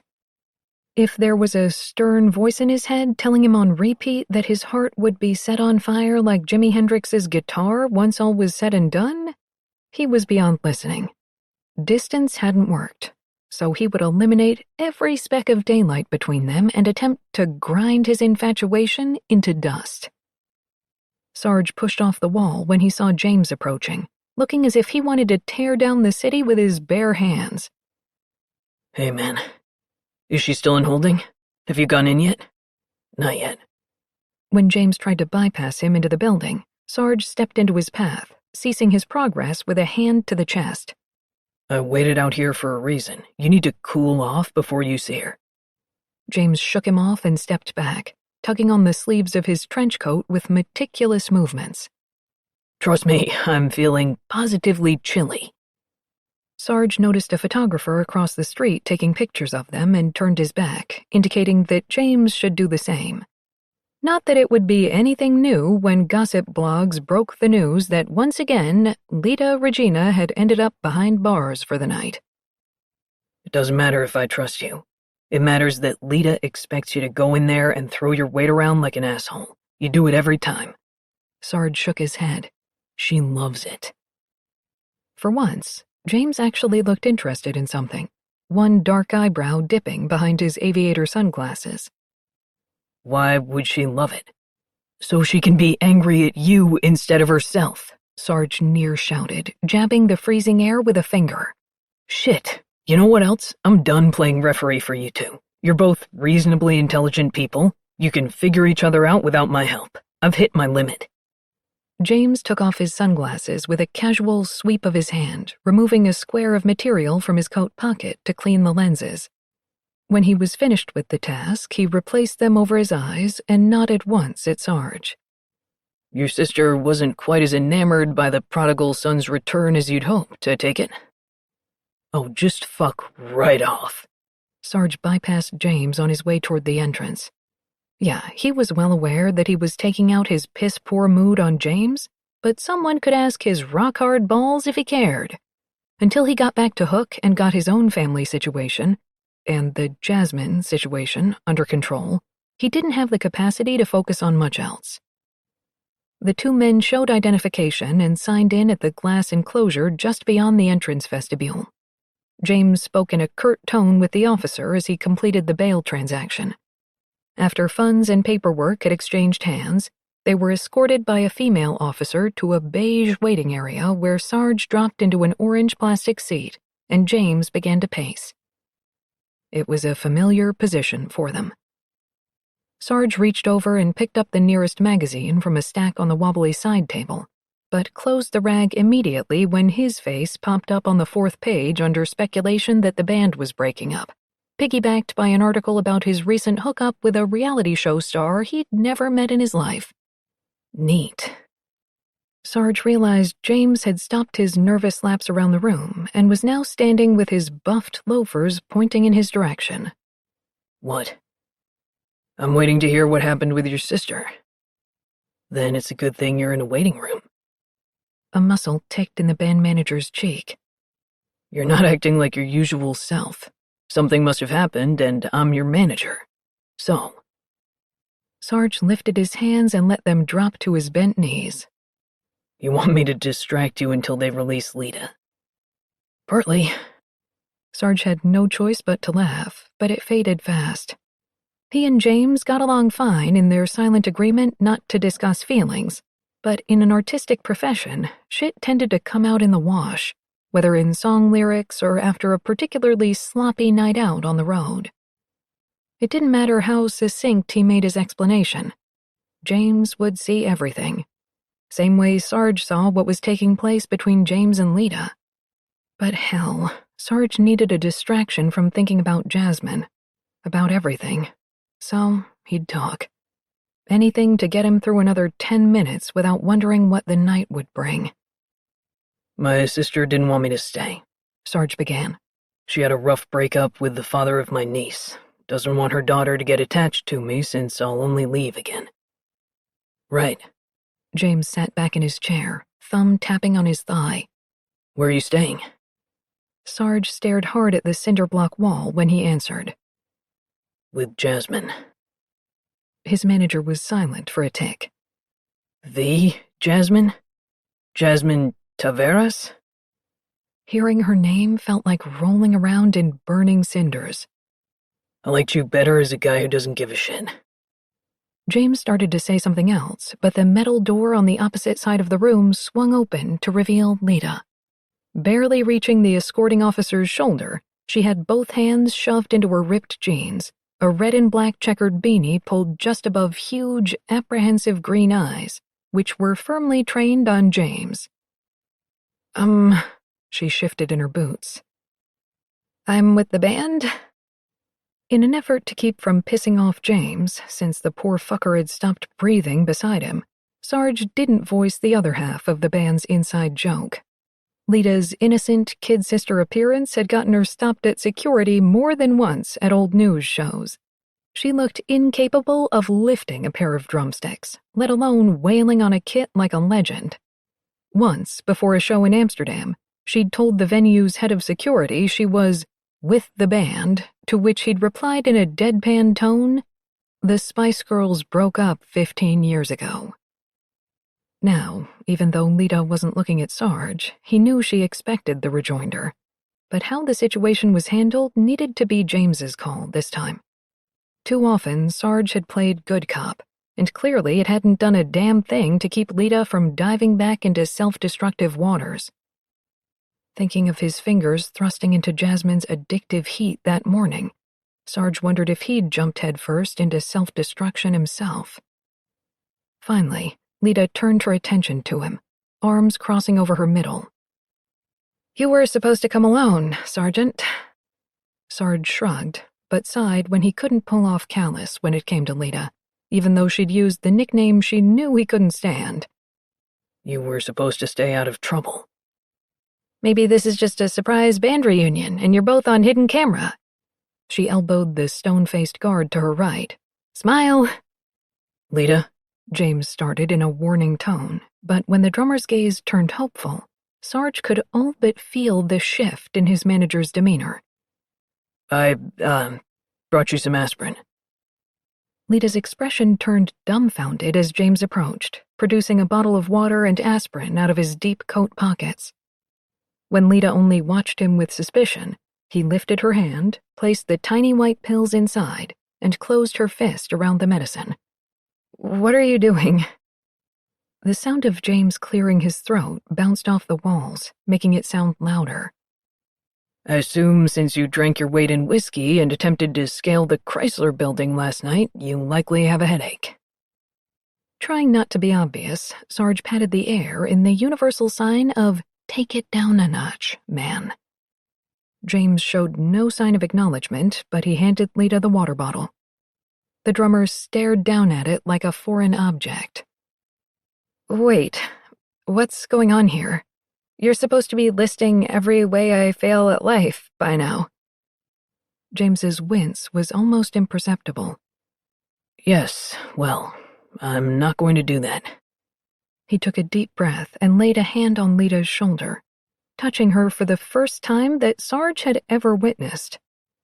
I'm glad you weren't hurt." And this is why you never give unsolicited advice, Sarge thought, as Lita tensed, moisture gathering in her widened eyes. James frowned down at the drummer, as baffled by her reaction as Sarge. Maybe 4 years wasn't enough time to get to know someone, because he certainly didn't expect Lita to haul back and throw the water bottle across the room where it exploded against the cinder block. No sooner were her hands free than she shoved an unmovable James, backing toward the exit like a terrified cat. "Look, thanks for bailing me out, but this is where we part ways." Lita split a look between them. "It wasn't a good day to try something new." James stepped forward, hands fisted at his sides. "Lita." "No." She shook her head, warding him off with a hand. "I'm out of here. Stop following me, stop checking up on me. I don't need you." When the manager only fell into silence, Sarge made a last-ditch effort to calm the drummer by giving her a reassuring smile. "Hey, I hear the Spice Girls broke up 15 years ago." "Too little, too late," Lita called as the metal door slammed behind her. The look James gave Sarge was pure murder as the manager stormed past and went after Lita, leaving Sarge alone in the waiting room with the escorting officer. "Hey man, can I get a picture with you?" On the upside, his hard-on was only a sweet memory. But something told him it would be back in full effect as soon as he breached the Lincoln Tunnel exit into New Jersey. Jasmine sat on the factory roof, her sandwich forgotten on the cinder block ledge beside her. From her vantage point, she could see Manhattan, and if she closed her eyes really tight and blocked out the mechanical hum from the factory beneath, she could feel the whir of yellow cabs soaring down Broadway, see the white steam curling out of crisscrossed grates mid-avenue, hear the new wave of young city dwellers laughing, breathing hot air into their hands as they convened over paper coffee cups. From the time her parents had moved their family from the Dominican Republic to Hook during high school, she'd pictured herself flitting across the electric backdrop of Manhattan, reading the newspaper on her balcony, going on outrageous dates just to tell the tale the following morning, getting a call back about her demo tape and being whisked away into a life of limousines, parties, and photo shoots. If you don't dream big, what's the point of dreaming at all? She'd said those exact words countless times, written them in yearbooks. And yeah, she'd even said them to Sarge. The problem with dreaming, though, was that when it came time to do, that's when shit got real. That's when rejection letters, or oftentimes no response at all, started popping little dream balloons one by one, until the ground at her feet was littered with useless scraps of rubber. Jasmine could still hear the dial tone in her ear, feel her last hopes slip away. Not marketable, not current enough, not now.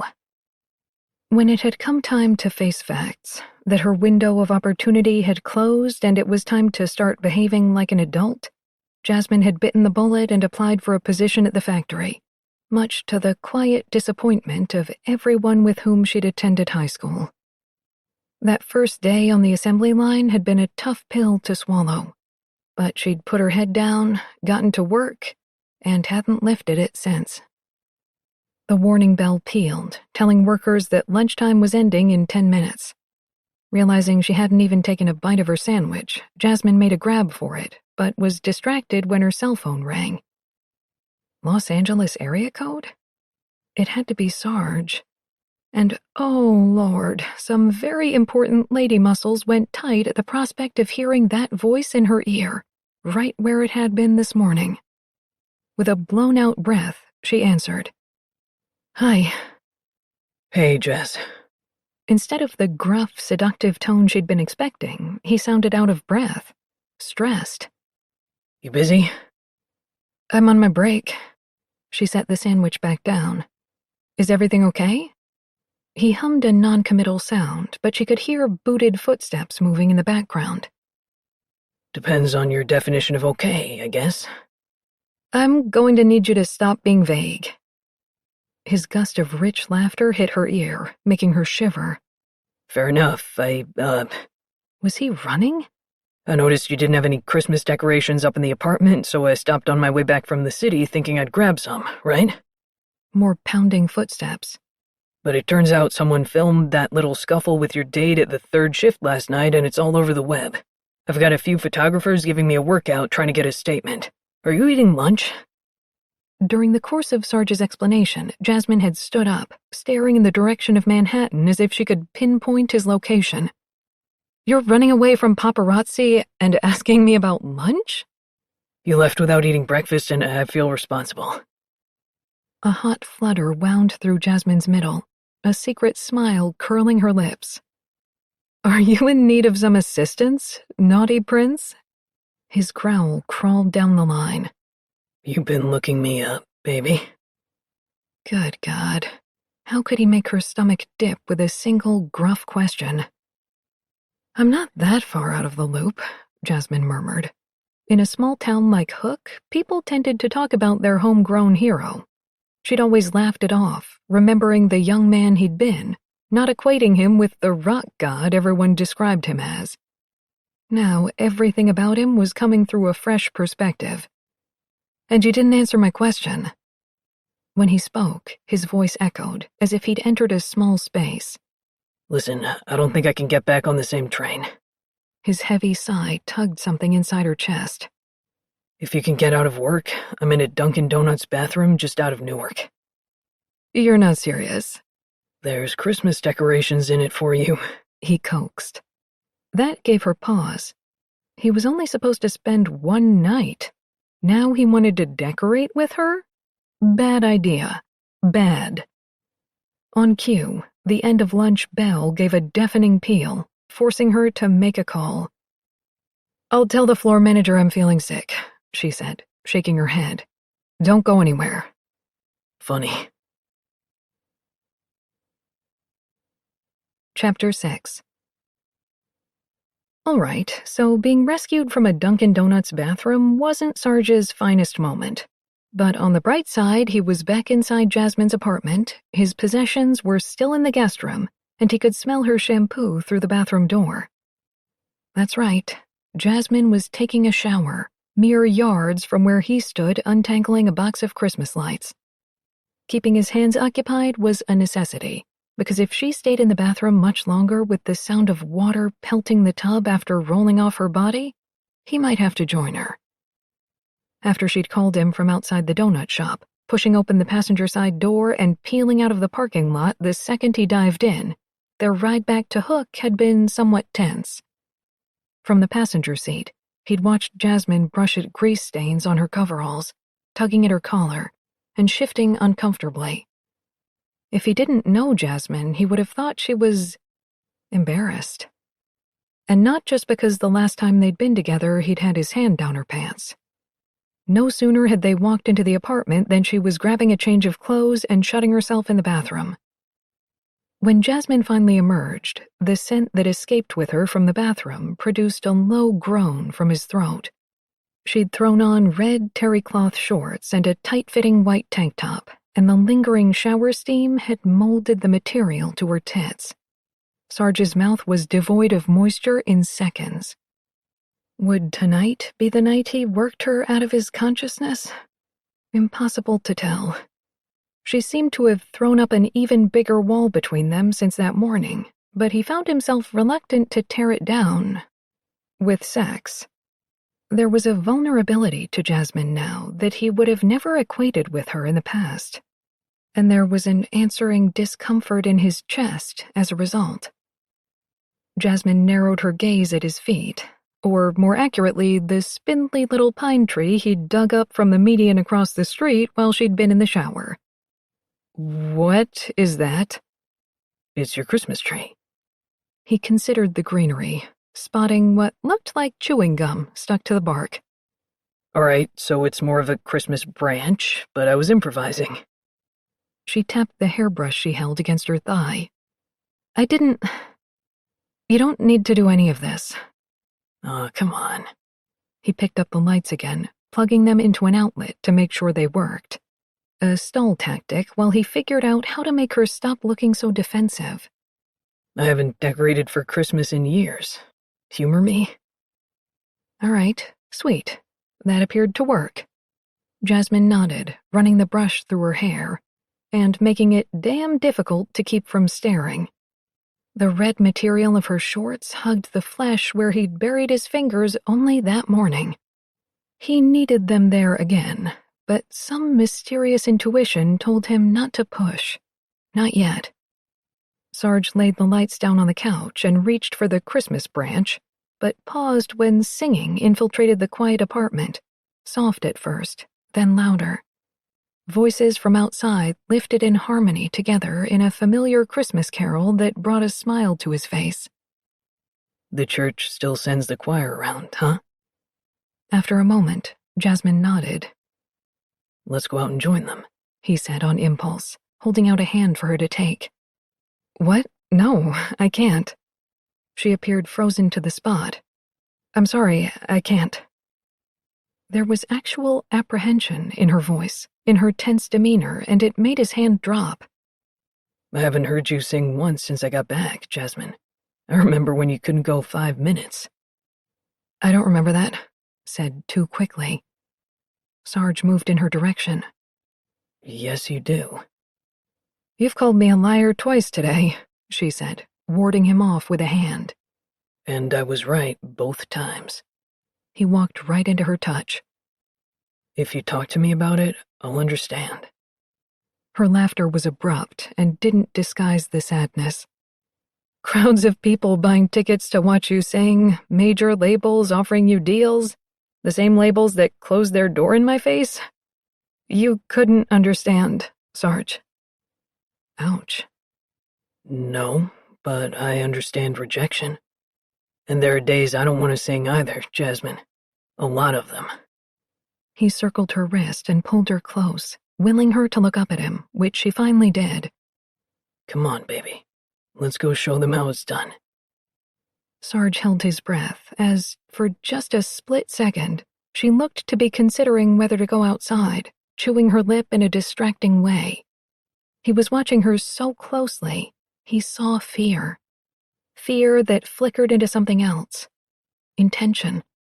Maybe a hint of self-preservation, too. It should have prepared him for what came next, but nothing could have. Nothing ever would. Jasmine sidled close, letting her curves brush over him. And then she hit him with a heavy-lidded look that called to mind sweaty, middle-of-the-night sex. She picked up his hand and slid it beneath her tank top, stopping just beneath her tits, then guiding it over one pointed mound oh so slowly. "I'd rather stay inside where it's warm, wouldn't you?" He was caught mid-groan when she nudged him backward. The backs of his legs hit the couch and he went down onto the cushions, Jasmine wasting no time straddling his lap. Jesus, this is what he'd wanted. A way out of his obsession, a way to break the curse. But even as lust raced through him, common sense reared its head. Common sense and the fact that he cared about her, no matter the torture she'd put him through. It's a tactic. Don't go down without a fight. I know you're just trying to distract me. Sarge tried to avoid looking at the gorgeous mouth hovering so close. Lost the battle. You'd really seduce me just to avoid singing? How bad is it, Jazz? Stop. Jasmine slid her fingers into his hair, brought their mouths against each other. Please, stop. It was like being under hypnosis, not just his mind, but his body. The woman who ruled both had said please and stolen his willpower. His dick swelled, enthusiastic to make contact with the entrance to her body, even through their clothes. His hands itched to throw her down on the couch and punish her for ruining him, for everything, for everyone. But he could feel the hurt inside her, and digging it up at the root needed to take precedent. Talk to me, baby. Where did your voice go? No one wants to hear it, she breathed against his mouth. I do. Kissing her mouth was a temptation he couldn't turn down, but he pulled back after only one wet meshing of lips. God, her taste. I can hear you in my head right now. I've never forgotten. Jasmine shot forward and captured his mouth, the kiss desperate. Sarge growled when their tongues met, testosterone gripping him below the belt. There was a warning in the back of his mind, reminding him Jasmine was only avoiding a conversation, but his body felt only the pull of need radiating from her. Physical need. It called to his own and swamped his good intentions. Tell me now where you want this to go, he rasped, drawing on her bottom lip. If we're going to fuck, I need to blow off some steam first. You've had my cock hard since this morning and I'm already right on the edge. Her fingers flexed on his shoulders, digging into muscle. I'm not ready to go there yet. She spread her knees wider on the couch, rubbing herself against his bulge with a whimper.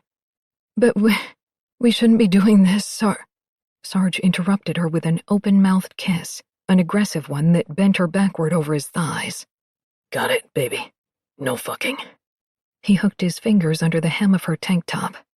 You going to let me see your tits, though, Jazz? Going to let me have a suck of those tips?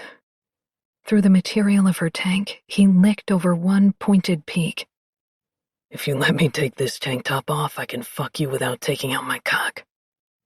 The words were barely out of his mouth when Jasmine whipped the white material over her head, tossing it beside them on the couch. Sarge almost went off in his jeans. Jesus. His youth had been filled with prayers that those breasts would spill out of her bathing suit top, but seeing them up close and personal blew his fantasy to hell. Gorgeous, he managed. You are gorgeous. Why did she look surprised? As if no one had told her in a while. Show me. Sarge gripped Jasmine's ass and yanked her close, swallowing a groan at the new positioning of his cock, wedged between her pussy and his stomach. Hunger to taste had him salivating, licking his lips as he leaned in to draw on her nipples. When Sarge finally got there, finally suctioned his lips around one straining rose-tinted bud, the hunger turned desperate. The unfulfilled needs of his past packed themselves into a right hook, knocking out present Sarge, leaving only the starved, frustrated young man he'd been those years ago. He wasn't gentle about drawing Jasmine close, so close she was grinding down on his hard dick just by breathing. His mouth slipped from one breast to the other, his parted lips dragging through the valley between with panting breaths. Kept them from me. You kept these from me. I just wanted to see. Needed to see. Jasmine's fingers shook as they transferred from his shoulders to his hair, fingernails raking along his scalp. His grip on her ass gained strength, rocking his body like a ship in a storm, jerking her up and down on his erection.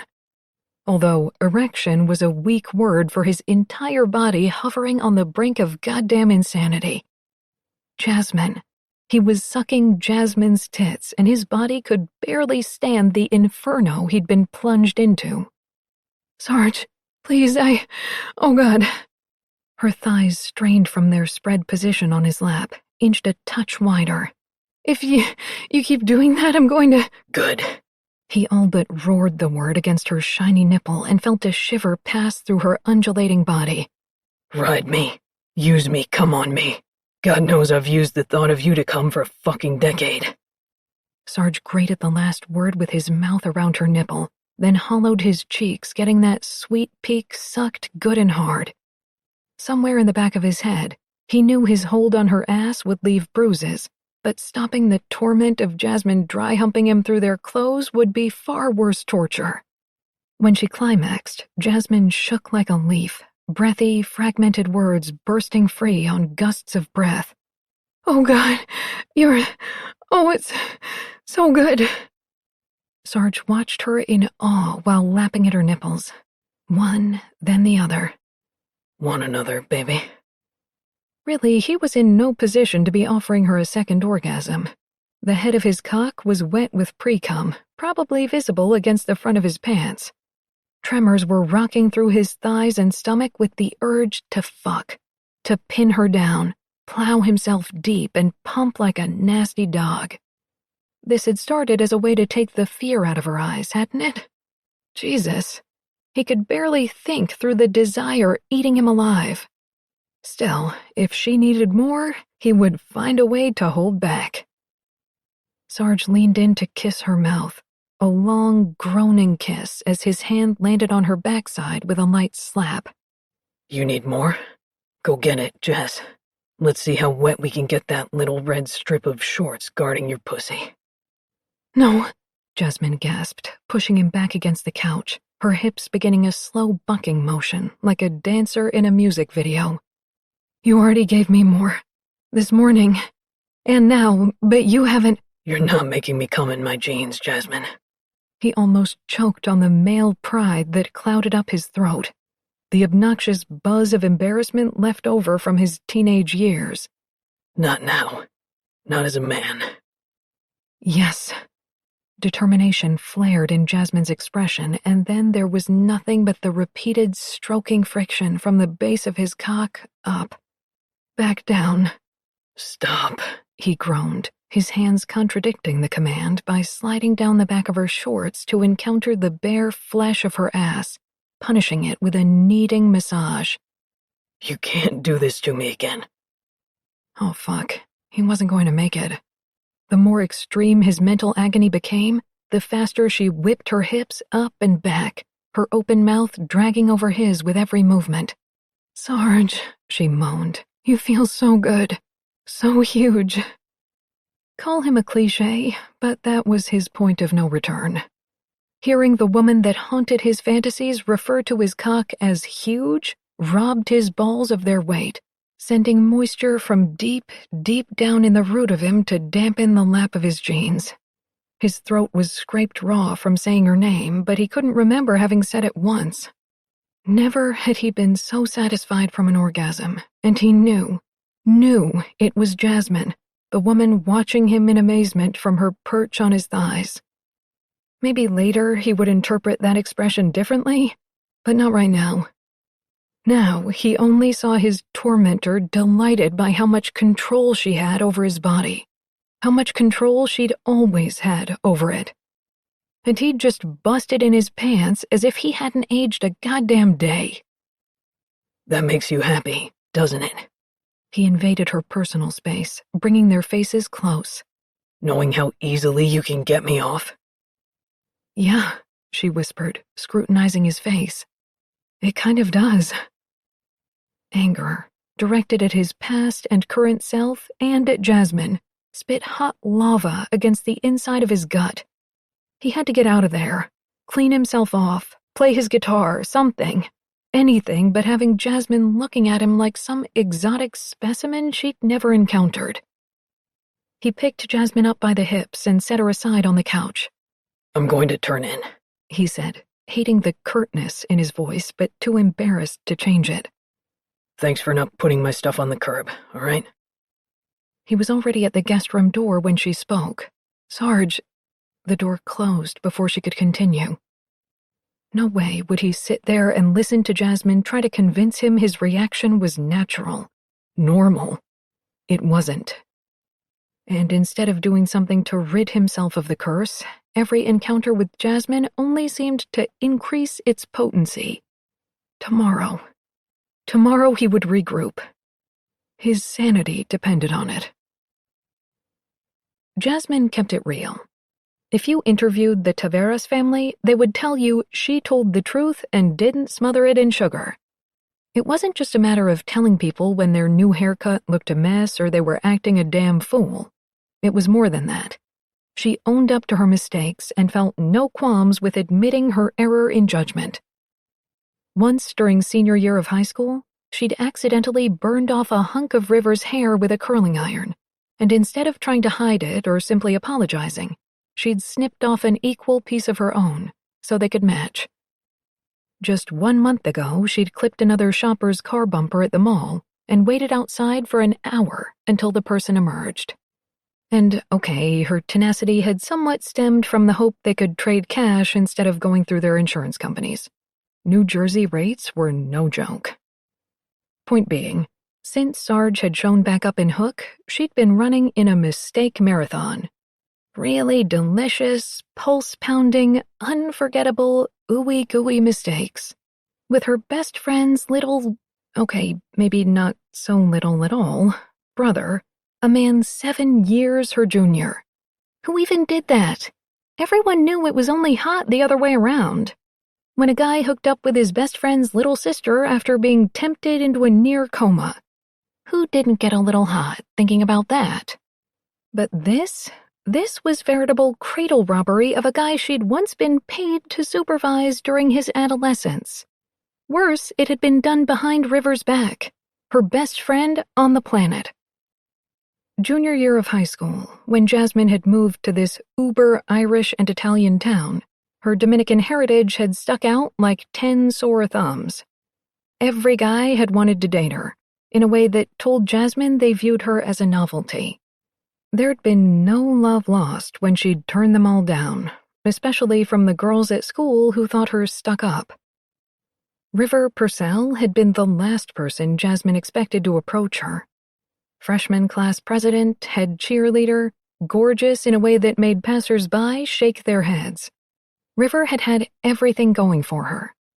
But she'd sat down right beside Jasmine where she'd been eating outside the gymnasium, and they'd never gone a day without speaking since, even after Jasmine graduated from high school and River still had 2 years left.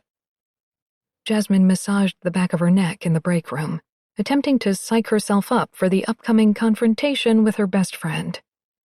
This is what she did. She fessed up when she did something wrong. That makes you happy, doesn't it? Knowing how easily you can get me off? Dios, liked didn't begin to cover how satisfying Sarge's body had made her feel last night. Powerful, buoyant, feelings she hadn't encountered in so long. What if she wasn't ready to give him up just yet? Even considering a second time was so wrong on more than one level. Usually when she made a mistake, she regretted it and swore she'd never do it again. But each time Jasmine spoke the promise out loud, as practice for the real deal, the words got stuck in her throat. Perhaps it was her body banding together to keep the promise suppressed, each little part playing its own role. Her nipples were the ringleaders, tightened to the point of pain inside her factory jumpsuit. Stemming from those pesky peaks was a bobbing line twisting its way down to her tummy, twirling there like a horny, demented ballerina. Jasmine's palms pressed against her cheeks to cool them down, but they only glowed hotter beneath her touch. With each tick toward the workday's closing bell, her body prepared a little more. Preparing for going home and finding Sarge in her apartment, perhaps still a little angry at her for pushing him past his breaking point last night, needing to prove something. She'd caught herself pressing her stomach against her station this morning, just for the anchor of contact. Her thighs wouldn't stop rubbing together, the resulting chafe burning her up with fever. No denying it, she wanted a second helping. Wanted those hands on her again, that bulge pressing between her legs. Wanted that rock star voice in her ear. She was clearly a sick individual. River stuck her head into the break room, a pink bubble popping between her lips. "Break's over. You coming?" Yes. Jasmine retrieved her safety goggles and hard hat from the ancient break table and followed her friend onto the noisy factory floor. They passed familiar faces that smiled absently as they passed, their focus already back on the work. The factory didn't produce one single product. It pumped out various items, such as display stands and cheap camera tripods for numerous retailers. Their number one contract, however, was from the Motor Vehicle Commission for license plates, which made the factory walls feel more like a prison with its soot-stained gray interior and the hard-assed supervisors that roamed the assembly lines. But the workers were family, each and every one of them. They covered for one another when necessary and picked up slack when someone wasn't feeling up to snuff. River and Jasmine didn't always get to work side by side, but today they'd been placed in the same production cluster. They moved in a concentrated rhythm, River retrieving the blank plate and consulting the order sheet before Jasmine used the heavy machinery to stamp the plate with its respective number. Jasmine lifted a finished plate and placed it on the conveyor belt, adjacent to her workstation. "So," she started, feeling seasick. "Your brother and—" "Oh my God," River interjected, speaking loudly to be heard over the clanging metal around them. "Didn't he get huge?" A vision of Sarge sprawled out on her guest bed, thrusting his erection into his own hand, swamped her, intensifying her seasickness like a tidal wave beneath a ship. "Yes, that's a fact." "I mean, remember when we were in high school? Never lifted his head from that guitar, just strumming and brooding all day long." Jasmine swallowed the dust coating her throat. "I remember." Only since last night, she'd kind of been wondering if she'd been misremembering all this time. Until he'd returned home, when she thought of Sarge, she saw him in her mind's eye, stewing down at his guitar. But now she had the overwhelming feeling he'd been looking at, well, her. "He's definitely changed." River squinted at the order sheet, running her index finger down the stuffed clipboard. "I haven't slept since sending him away. I'm sure you've been making him comfortable, though." "Ay, Dios. Something like that." "What does that mean?"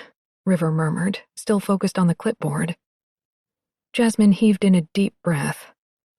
"It means there was physical contact of the biblical variety. Like, we're not in Revelations yet, but we're moving pretty quickly through the Old Testament." And oh man, the impact of what she'd done hadn't fully registered until River's blue eyes went wide enough to damn near swallow her face. Jasmine rushed to release more words just to delay whatever River's response would be. "He just kept coming at me, Riv. He's nothing like the Sarge I remember. One minute he was like, 'Hey, eat this sandwich,' and then there were no clothes, just none." River tossed the paperwork onto a nearby folding chair. "You hooked up with my brother?" She sounded dazed. "He's 22. "I know." Jasmine smacked a gloved hand over her face. "What is a suitable punishment here? Public humiliation? Should I wear a sandwich board outside the factory tonight?" River folded her arms. "That depends. What would it say?" Jasmine let the glove covering her face drop. "Women of Hook, lock up your sons?" When a laugh burst from her best friend's mouth, Jasmine's jaw dropped. "Are you laughing right now?" "Yes, and it feels pretty damn good." River's shoulders lifted on a deep breath. "I keep waiting for you to say it was a one-time thing, but you haven't." "It was a..." River lifted an eyebrow. "One time..." This time, her best friend doubled over laughing, drawing the attention of the supervisor. Trading a glance, they picked up working where they'd left off. They worked without talking until the dour-faced supervisor had moved on to the next row before River spoke. "Look, you're both adults. It's none of my business." "Oh, come on," Jasmine frowned. "Don't be understanding. That's so much worse than anger or ridicule." River was silent a moment, her amused expression transforming to one she'd been wearing a lot lately. Worried, pensive, downtrodden. "Jess, you're the smartest person I know, so you've already thought about him leaving. Going back out on the road or heading back to LA and recording a new album." Okay, so she hadn't thought about that, but it wasn't an issue. There was no relationship on the table with Sarge, not even close. She could never make another person feel obligated to stay behind in Hook the way she'd done. Not when they'd already gotten out and had the means to go even further. A rock star shacking up with his factory worker girlfriend in New Jersey. The idea was laughable. "I know what it feels like when a man leaves." River hit her with a poignant look. "I'm not comparing Sarge to him. But my brother isn't hanging around either. That's why he's not staying at my house." A crank twisted in Jasmine's chest, remembering how low River had been brought by her high school sweetheart turned army soldier bailing, leaving her pregnant and broken-hearted. "I understand why you're concerned after everything that happened, Riv. I do. That's not going to happen here." Jasmine pulled the machine's lever down to stamp a blank plate. "You know me. My eyes are open. I'm keeping the right distance, just like I always do." River regarded her a moment. "Okay, I believe you," she said simply, the downturned corners of her lips popping up into a smile. "So I guess Christmas came early for you this year, huh? Does sending my brother to stay in your guest room count as my gift?" Jasmine groaned up at the ceiling. "Okay, there's a line, and we're totally crossing it into wrongness right now." "You crossed the line," River returned. "I'm just joining you. Pass the salt." Jasmine treated River to a light hip check. "You're the best." "I won't argue with that," River said, peeking over from beneath her eyelashes. "Just be careful. I've already got the scorned woman market cornered in this friendship." They went back to working with methodical efficiency, passing a gym towel back and forth between them when the machinery made them sweat. For once, Jasmine was grateful to have work as a distraction, although it wasn't blocking her most pressing thoughts. River's warning clanged in her head along with the pumping metal. She'd only spent one night, and one sweltering morning, with new, grown-up Sarge, but it had been enough to know one thing. He was head and shoulders above the men she typically dated. She would need to keep her own head on straight, keep their relationship limited to physical pleasure. In some crazy fantasy world, what would happen if either of them wanted more? Answer: nothing. He was too young to settle down with one woman, especially when hordes of them awaited him on the road. No. The next few days would scratch the big old itch incurred by her upcoming milestone birthday. The 3-0 hung over her head, making her anxious to prove she could still attract a younger man, satisfy him, make him come back for more. That's all this was. Chapter 7. Sarge tapped the jewelry case against his thigh as he approached River's house. Did 3-year-olds even wear necklaces? The guy at the local jewelry store had seemed positive on that front, but then again, maybe he'd just wanted to make the sale. Guess he'd find out. The sounds of running feet and squeals of laughter stopped Sarge short halfway up the stoop. He'd never heard those noises coming from inside his childhood home. His parents had both been only children, limiting them to a foursome. Not to mention, his and River's father had been fairly strict, especially when it came to River, who'd shown a high aptitude for schoolwork at an early age. Most of their evenings had been about studying, Sarge sneaking his guitar down to the basement or into the garage whenever he could manage. The sound of a child's laughter was really nice. Nice shouldn't make his stomach sink, though, should it? It shouldn't make him feel like an intruder. Or someone who'd been in a coma for 4 years only to wake up and find a chunk missing from his life. He shoved the necklace into the back pocket of his jeans, rubbing his damp palm along the leg on its way back around. His nerves were strung tight, even worse than the night Old News played their first gig in Pasadena. 5 people had shown up, and 1 had been James. To this day, however, he swore playing in front of a handful of people was twice the head wreck as a sold-out stadium full.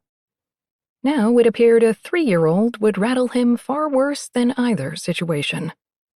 Before he could reach the door, the painted white wood swung open and Jasmine stepped out. It was like he'd been storing a shaken bottle of lust in his stomach all day and someone had just uncapped it, lusty fizz shooting out in every direction. Christ. In leggings that molded her thighs and a thin sweater that hugged her tits, he was starving for her in an instant. He hadn't seen her since last night's couch debacle and had spent a good part of the day cursing her name. But now he just wanted another shot. And he wanted it bad. Common sense continued to intrude, telling him it wasn't Jasmine's fault that he'd been consumed by her half his life. But everything below his brain ignored that sentiment, only wanting to get even. Before Sarge could get a handle on the desire she'd liberated, she spoke in a low voice. "I was going to leave before you got here. Riv just needed someone to keep an eye on Marcy while she cooked. Why would you leave?" When Jasmine shivered from the cold, Sarge whipped off his coat with a curse and wrapped it around her shoulders. For the life of him, he couldn't keep his hands from lingering on her arms once he'd transferred the coat, couldn't stop himself from pulling her close, closer. Their white billows of breath met and danced between them. At once, it felt as though another 4 years had passed since the last time he'd seen her, rather than a day. Her eyes were flitting around, landing on everything but him, so he grasped her face to hold her still long enough to make eye contact. "Please stay." "I told your sister what's been happening." Jesus. He didn't know if he should be horrified or glad their encounters had been enough of an event for Jasmine that she'd felt the need to share. "Okay. That might make things a little weird, but I've lived on a bus with musicians. Weird is my new normal." She gave him that lip-pursing smile that tilted her eyes. "An example, please." "Our bass player saves his toenails in a coffee can for good luck." Jasmine whistled low beneath her breath. "Good one." "Yeah? It never upended in your bunk." It felt so good holding her face and watching her smile gain momentum. He could have stood there for the rest of his life and it wouldn't have gotten old. "Come inside. Don't leave because of the weird." She cast a sidelong look at the house. "Maybe for a little while." "That'll work until I can get a better answer." Sarge let his thumb trace over her temple, down to her jawline, memorizing the awareness that crept over both of them, breath by breath. The way her stomach went concave against his belt buckle, then shuddered back out. After making sure no one from the house was watching through the window, he dropped both hands and settled them low on her hips, the contact hidden by the sides of his jacket. "You going to let me make you feel good again, Jess?" Doubt trickled into her expression. "I don't know yet." "Good. I'm kind of enjoying the convincing process." Sarge coasted a hand over her waistline, flattening it at the small of her back, just above the flare of her ass. "And you ain't seen nothing yet." "Yeah?"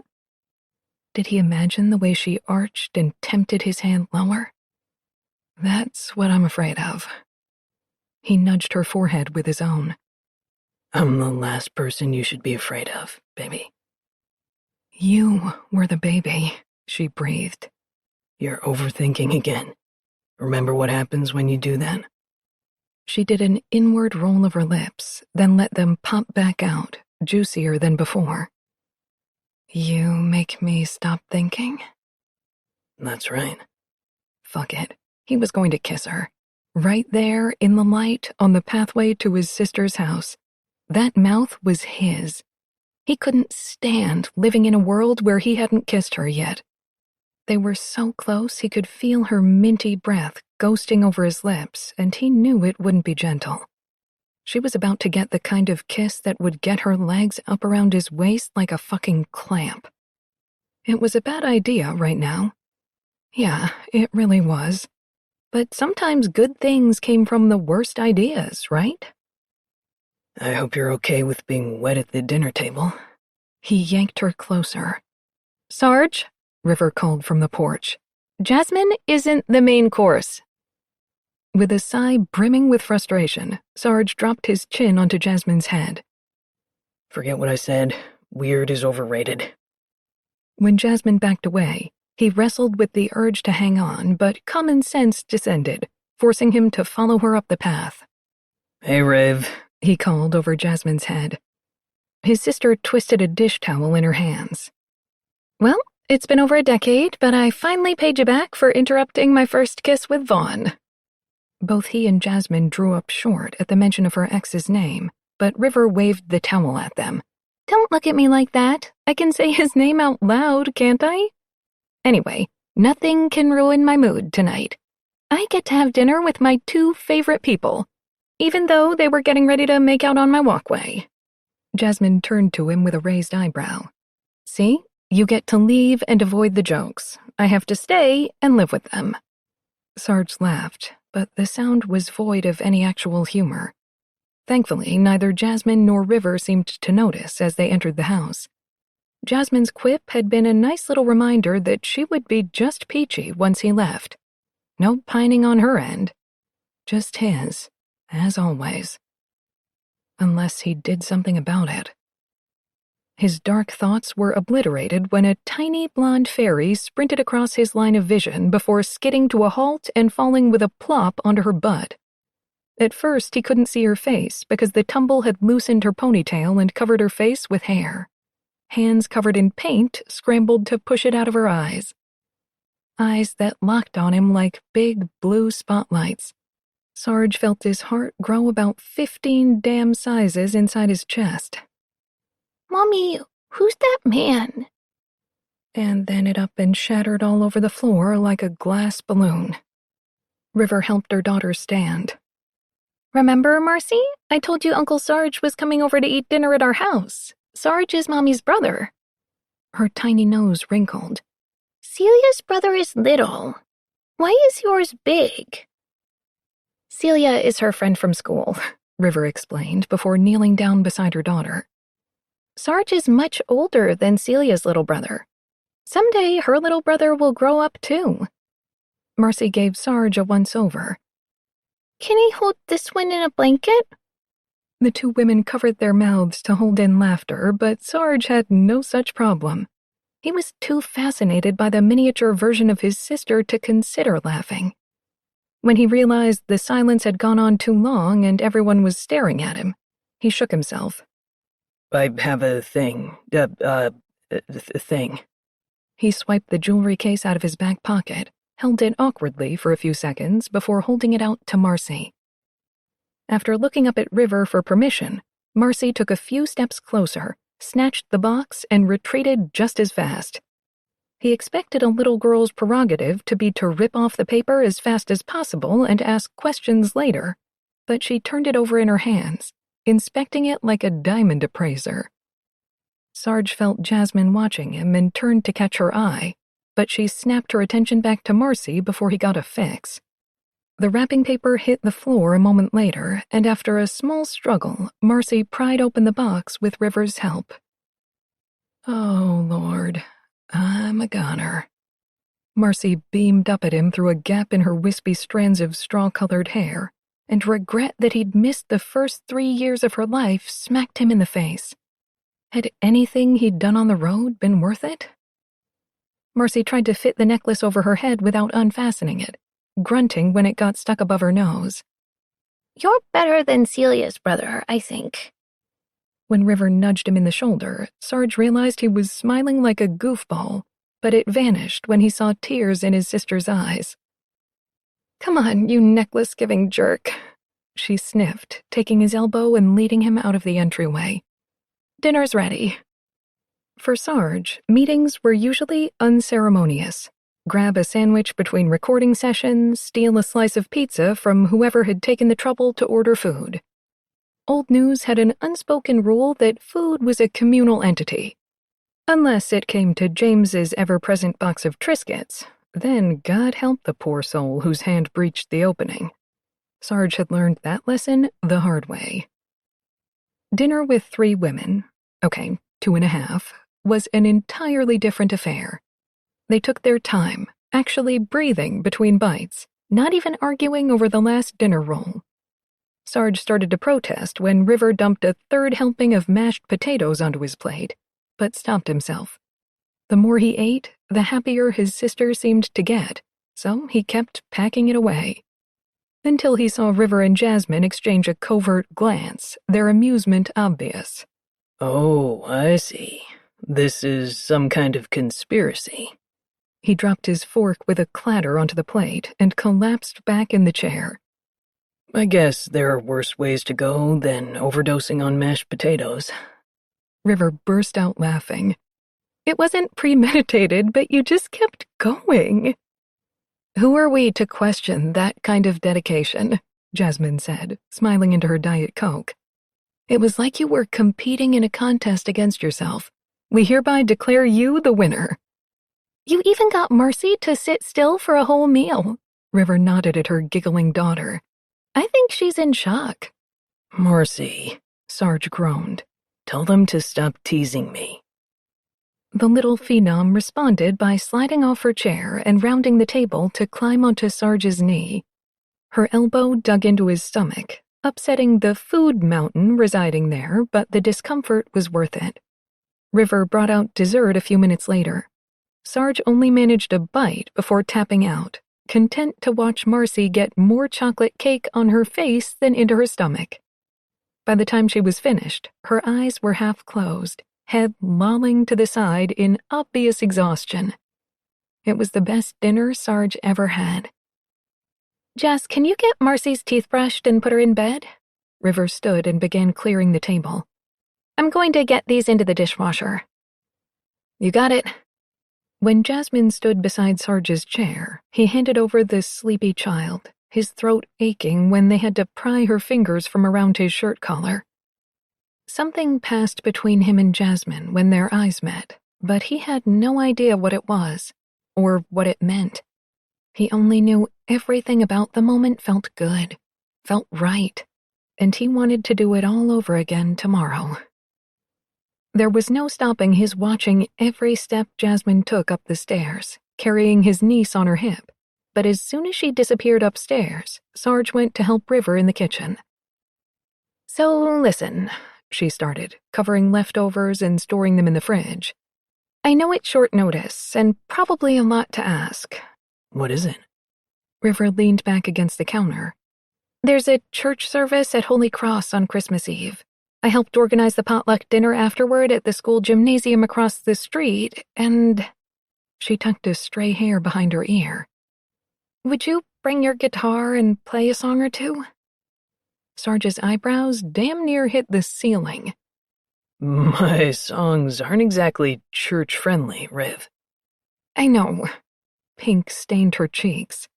You could sing a Christmas song, though. You know, instead of a sex one. A sex one. He shook his head. I thought I knew the meaning of weird. Until tonight. His sister snapped the dish towel and caught him in the thigh. Just think about it, okay? You're one of the lucky ones that made it out of Hook. It makes you kind of a big deal. She turned back to the sink. Now go kiss your newest admirer goodnight, and I'm not talking about Jasmine. Right. Rubbing the back of his neck, Sarge pushed through the swinging door of the kitchen and descended the stairs. He reached the landing just in time to catch Jasmine walking out of Marcy's room, index finger over her lips with a warning to stay quiet. His flare of disappointment over missing his chance to say goodnight to Marcy was eclipsed by a righteous punch of hunger when Jasmine hesitated in front of him, as if she wanted to head back downstairs where it was safe, but couldn't quite ignore their being alone again. Not about to let that hesitation go unrewarded, Sarge nudged her back against the hallway wall, gratified as hell when her mouth fell open in a husky pant. Not here. Sarge wondered if she was aware of her hands fisting in his t-shirt, yanking him closer. Where, baby? He muttered against the top of her head. You want to pull the car over a block from here and mount me on the passenger seat? Or wait until we're somewhere I can spread you out and eat you first? Dios, I don't know, she breathed, making him pull back to scrutinize her face. She raked her teeth over that pouty lower lip, stiffening his cock. We just had dinner with your sister and, well, it reminded me that you're too young for me, Sarge. Why can't my being younger work to our advantage? Sarge asked, tugging her away from the wall, sliding a palm down her rounded backside. He gave the taut flesh a firm squeeze, lifting her up and against him, groaning at the back of his throat when the V of her thighs notched over his rising erection. Sweet fuck. Her leggings made her as good as naked in this position, allowing him to feel the separation of female flesh, the smooth skin on either side. He hadn't been this horny since this morning. Then again, outside on the walkway, how much more of this could he take before ripping her mother-loving clothes off, not a damn given to their surroundings? What had they been talking about? Right, the advantages of him being 7 years younger. This was so not the discussion to have upstairs at his sister's house, but he had Jasmine's attention and he wouldn't waste it. Sarge transferred his other hand to her ass, so both of them were gripping the swell of her cheeks, massaging them slowly. Yeah, I'm younger. That means I'll need you more often. I probably won't let you out of bed in the morning until you're covered in sweat. When her head tipped back on an uneven exhale, he ran his tongue up her sweet-smelling neck, not even attempting to be neat. He wanted to leave a trail, wanted to know it was there. I can fill you full of thick dick every time you need to orgasm.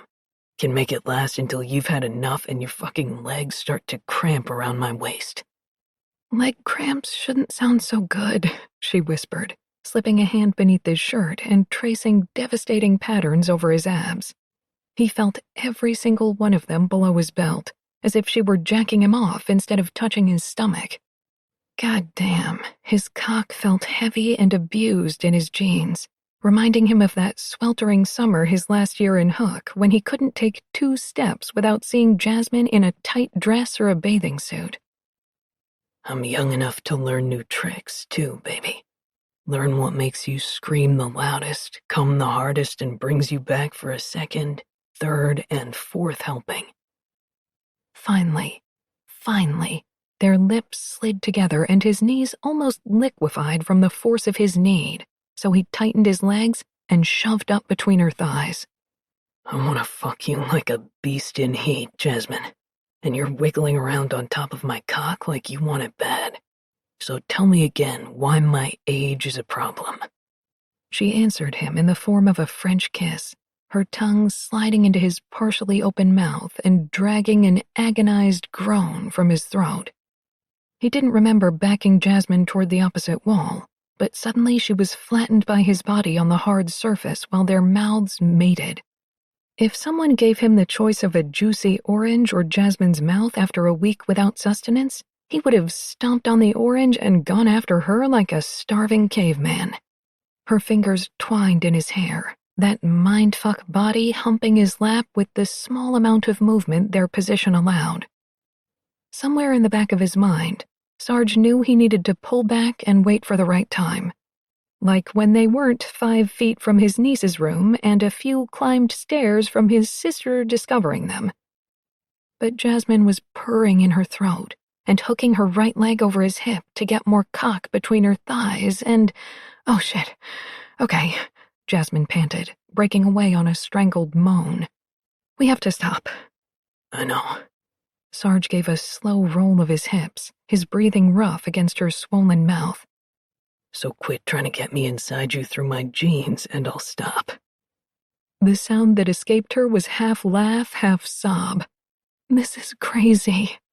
"No." He licked her upper lip, snagged it with his teeth. "Crazy would be staying away from each other because I'm a little younger." "We need, parameters or something." "Fine." With a mighty will, Sarge eased back and let her slip down the wall. "You've got the car ride home to decide what they are." And Sarge had the ride home to remind himself of his own parameters.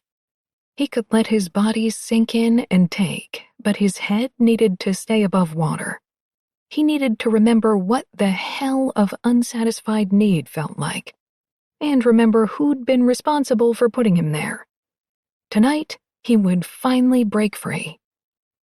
Why did his own assurance sound so unconvincing? Chapter 8. Jasmine watched Sarge's denim-hugged thighs move as he climbed the stairs to her apartment, a few yards in front of her. She'd insisted he go first, knowing if she felt him staring at her backside with all that brooding concentration, she'd turn around and hurtle herself right toward his sexy bulk, crying, take me, please," like some kind of demented, sex-starved meteor from Planet Horny. Parameters. Whose idea had that been? Hers, yes.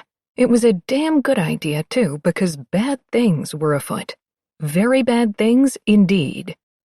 She'd been feeling Sarge on a physical level since he'd shown up and mowed down Carmine at the 3rd shift, since he'd boosted her up on the kitchen counter like she weighed less than a flea and proceeded to dirty talk her panties into a twist. Tonight, though, things had shifted. Sarge had all those qualities she remembered. He was perceptive when it came to people's feelings, especially his sister. He could laugh at himself. Facets of a man's personality Jasmine had assumed couldn't be maintained when being showered with all-out fan worship. Sarge had not only maintained those qualities, he'd turned into an entirely different monster. One that had the nerve to show up with the perfect princess necklace and look like he'd just been hit with a cement truck upon meeting his niece. What an asshole. Because now the situation had graduated from wanting to jump Sarge's bones to being interested in what went on behind those blue eyes. Why had he left Hook so abruptly 4 years ago? What had prompted his return? Did he sleep with tons of groupies? Do not ask. Do not even think of maybe asking that. She shouldn't care. Sarge's bedroom activities before and after they slept together, of which she was still debating the wisdom, should be a non-issue. However, while it was on her mind, of course he slept with tons of girls on the road. He was a veritable rock star with almost irritatingly good looks. All of his female admirers were probably a shit-ton younger than her, too. How would she stack up to them? Jasmine tugged her apartment keys out of her purse, striving for nonchalance even though Sarge had an elbow propped on the doorframe, watching her like a dragon from the shadows.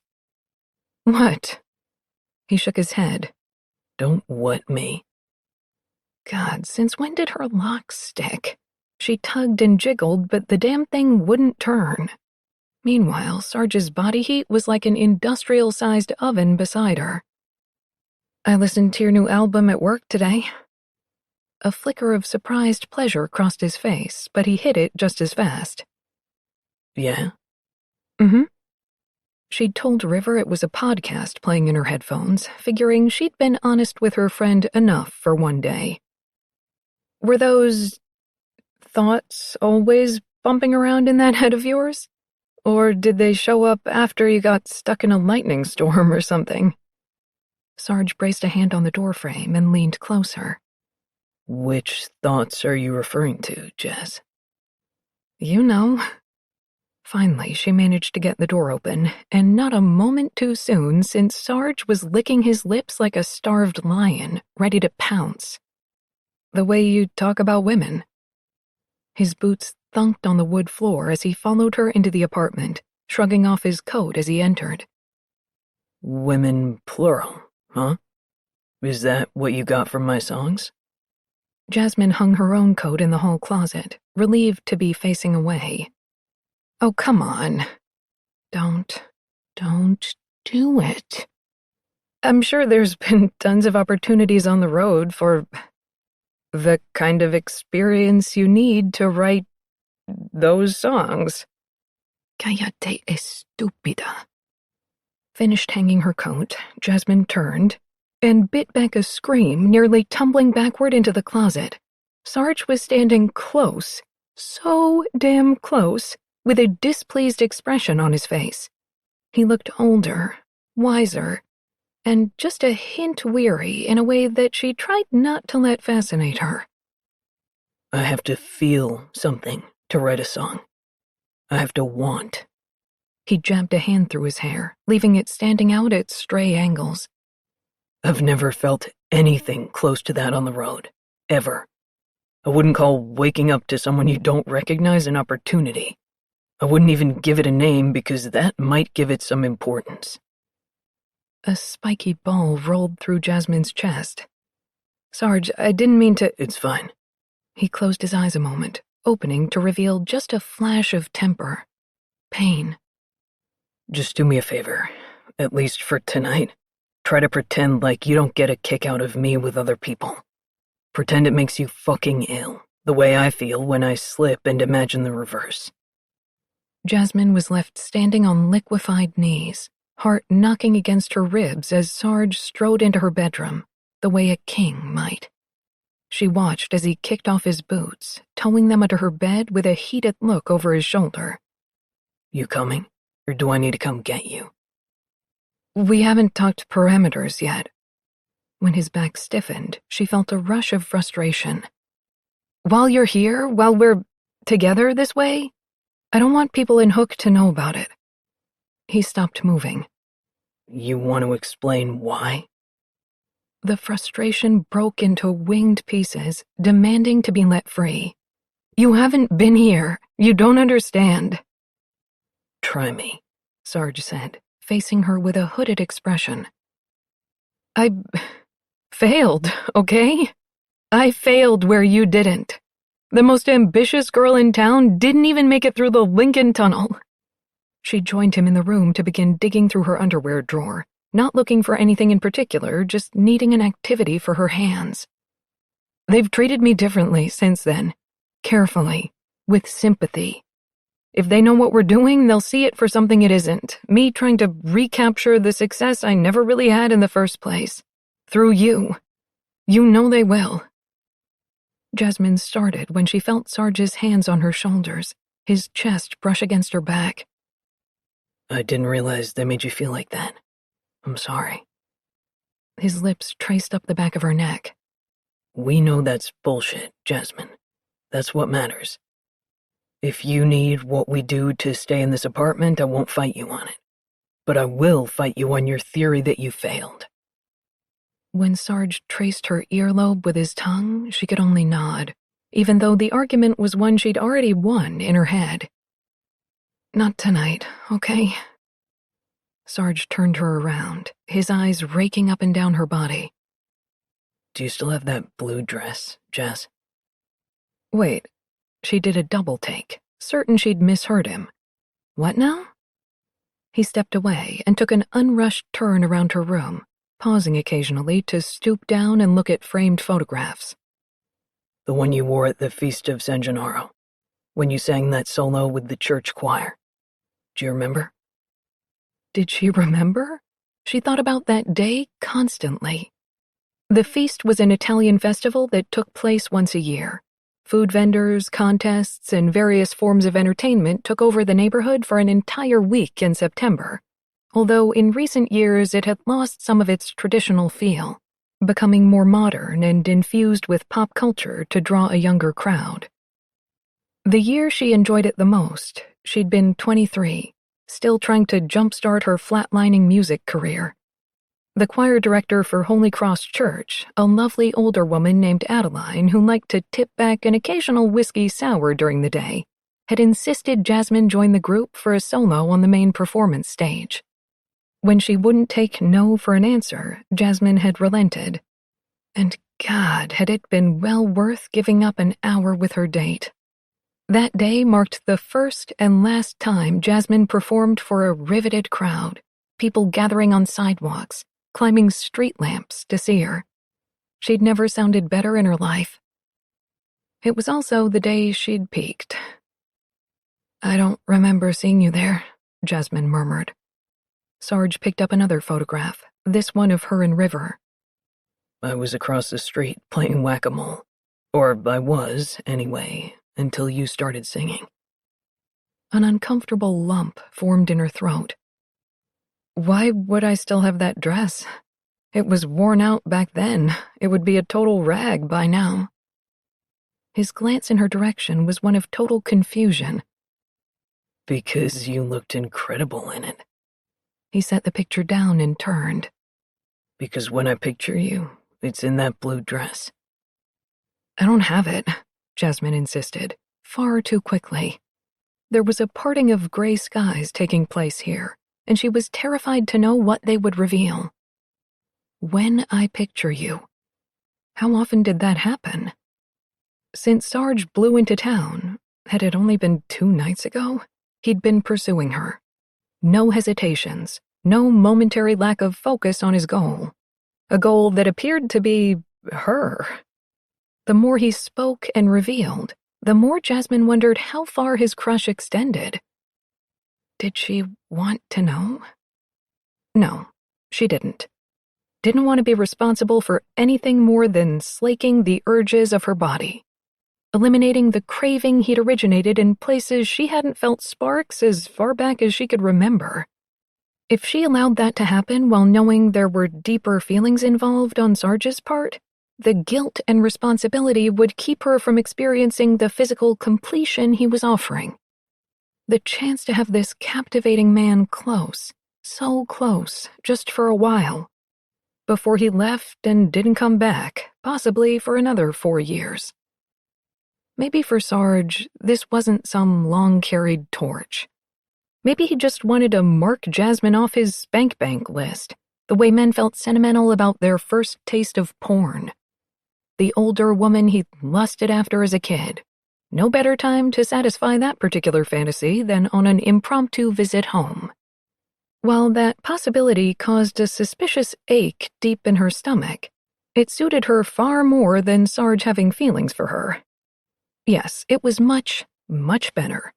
If he simply wanted his fantasy fulfilled, this was a two-way, solely physical street.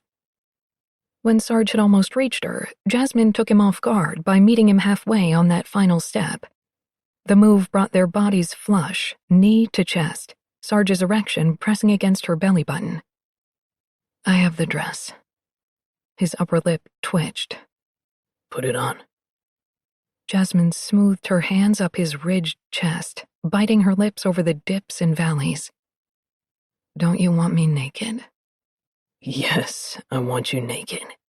He grazed a thumb down the side of her breast, sending a shudder of heat straight between her thighs. "I also want to be the one who made you naked. The dress, Jasmine." It was hot. That was how Jasmine had to categorize a man remembering what you wore almost 7 years earlier. Hot that he wanted that particular garment to be the thing he ripped off your body. Yes, hot. Not telling or emotional in any way. Right. With a slow brush of their bodies, she floated toward the closet, knowing she would find the blue dress at the back, hidden behind more recent purchases. She plucked it off the hanger and watched Sarge as she changed into it, buttoning the line of buttons that ran all the way down to the hem where it flirted mid-thigh. Sarge sat at the foot of the bed, facing away. His pose was casual, but the line of tension in his shoulders looked as if it might snap him in two. They lifted and fell, faster, faster, and some intuition told Jasmine she would find his eyes closed if she circled him. The vision made her heart pump faster. "A few more parameters," she blurted, and watched Sarge's whip-tight muscles bunch even more through the cotton of his shirt. "If either one of us wants to bow out after tonight, no hard feelings." His laughter was hollow. "Won't happen." Jasmine smoothed her hands down the front of her dress, over the peaks of her breasts and lower to her stomach. "How do you know?" Sarge whipped off his t-shirt and discarded it, giving her a view of his broad, sculpted back, the twin indentations at the base of his spine. Those shoulders. "There's a button I need to press on you," he rasped, his hands gripping his knees.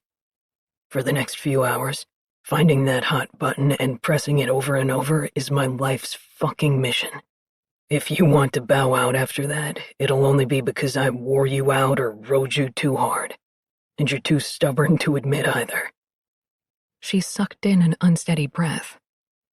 "You probably shouldn't call a woman stubborn when you're trying to sleep with her." "Stubborn is part of the reason I want her so bad. Any other rules?" God, this man was dangerous to the detachment that was usually her salvation. He wouldn't stop saying things that made little lights go off in unused sections of her brain. "No." "Good." She could tell by his flexing triceps that he'd begun unbuttoning his jeans. "Get over here, Jazz, or I'm coming to get you." Needing to give the flurries in her belly a moment to settle, Jasmine found her reflection in the mirror across the room. Most mornings, she couldn't even bear to look into her own exhausted eyes, but just then, she appeared the furthest thing from exhausted.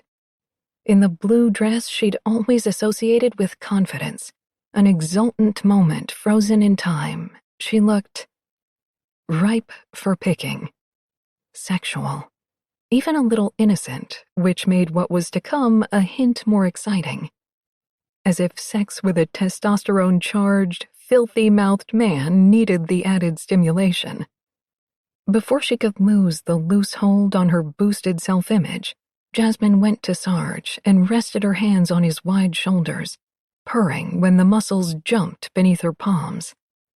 His eyes blazed, mouth falling open with an agonized sound. Big hands snaked around the backs of her knees, yanking her into the V of his thighs. Sarge's height put his mouth level with her pointed nipples, a position he took advantage of like a starving man, opening and closing his lips on her aroused, puckered flesh through the thin material of her dress. As he mouthed her breasts with low grunting noises, his touch slid higher, higher, to close around her bare bottom. "Last time I saw you in this dress, I was 16. His fingers dug into her twin swells of flesh, tightening hard. "Everyone was looking at you, in awe of you. And I wanted to ask what took them so fucking long." Without so much as a warning blink, Sarge twisted, using his grip on her backside to reverse their positions, landing her flat on her back on the bed. The hem of the dress fluttered up to rest at her waist, Jasmine's hands moving automatically to tug it down. But Sarge's hungry expression stopped her. His focus was nothing short of breathtaking. He'd apparently just glimpsed the promised land between her thighs, because he looked enraptured, tongue bathing his lips, big hands fisting the bedspread. "Fuck, Jasmine. Look at your tight slit. Even after I had my fingers pumping inside you yesterday." Shaking his head, he ran a thumb down her entrance, making her back arch on the bed. "I wondered if your pussy would be smooth as those thighs. Wondered if it would be parted a little so I could see your clit.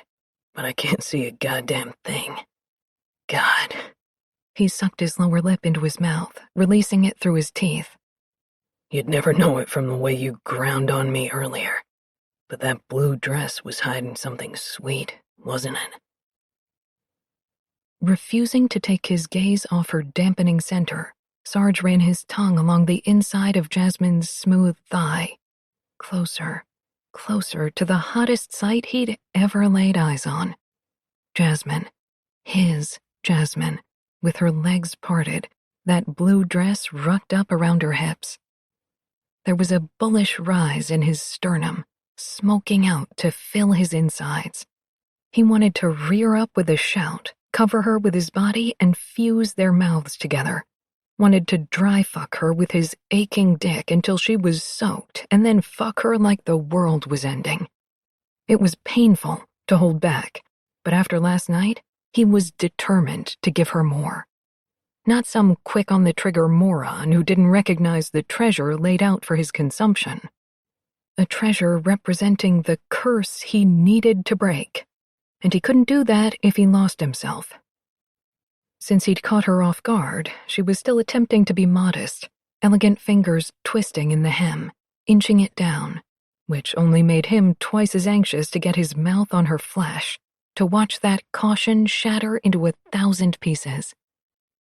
Stop trying to be a good girl, baby. He parted her flesh with his middle finger, finding her wet enough to push inside with a satisfied noise. We're here to be bad. Oh, that's amazing. Jasmine's thighs writhed on either side of his wrist as he stroked in and out with his finger, breaking to tease her clit with the wetness. No, he wanted her legs spread. Wanted her with no other options or escape routes, save releasing against his lips and tongue and chin. Sarge used his free hand to secure her right leg to the bed, shoving her other thigh open with his opposite elbow. Watch my tongue. He waited until she followed his instructions before dragging his stiffened tongue through the center of her pussy, ending at her clit and pushing down hard, until her hips were bucking, moans filling his ears. You don't stay open so I can see every hot little inch of you? I won't do that again. Don't you want me to keep licking? See, yes. I know you do. Sarge trailed a series of kisses along her delicate flesh. You want it now. And you want to remember it later, too, so you can touch all the places I ate you. You want to remember the bad things I did. The idea had come to Sarge out of nowhere, and it was entirely unlike him. But the uncontrollable impulse to immortalize the first time he brought her pleasure wouldn't leave him alone. He needed her to have proof, a memory of him, as a man who'd been anything but platonic while between her legs. He gave her hip a gentle slap, continuing to tease her pussy with gentle bites and kisses. Get your phone. I want you to play this back later when you're alone and my mouth and fingers aren't here to handle your ache. 2 frantic, sobbing breaths. I can't do that. Yes, you can. He lapped once at her clit before lifting his head to lock gazes with passion-fogged brown eyes. More than that, baby. You want to. You want to watch me do it all over later. I don't, she gasped. Liar. A quick scan of the room found her iPhone sitting on the bedside table. Go on. You can reach it. Sarge turned his head to run his open lips up the inside of her left inner thigh. I'll wait right here. Jasmine threw her head back with a frustrated whimper, then made a grab for the phone, fingers fumbling to open the camera application. Sarge smiled against her skin as she lifted the device. And then it was on. The phone dropped to her belly the first time his tongue circled her clit, but he growled until she propped it back up. A pounding began in his head, inflicted by her taste, the way her flesh clenched when he slipped his tongue inside. Tight little thing. He couldn't get an adequate description in his head of what her taste reminded him of, so he lifted her ass in both hands, bringing her up to meet his mouth like a fucking meal. Yeah, it turned him on, knowing she'd be pressing play on these moments again later. He thought of her coming home from a long day of work and sagging back against the front door. pulling out her phone and sliding her hand inside her jeans, legs slipping wide. He didn't expect the spark of jealousy to flicker in his chest. Maybe he didn't want her touching herself. It should be him. It should always be him. "Stop filming," Sarge ground out. "I'll do this for you anytime you need it.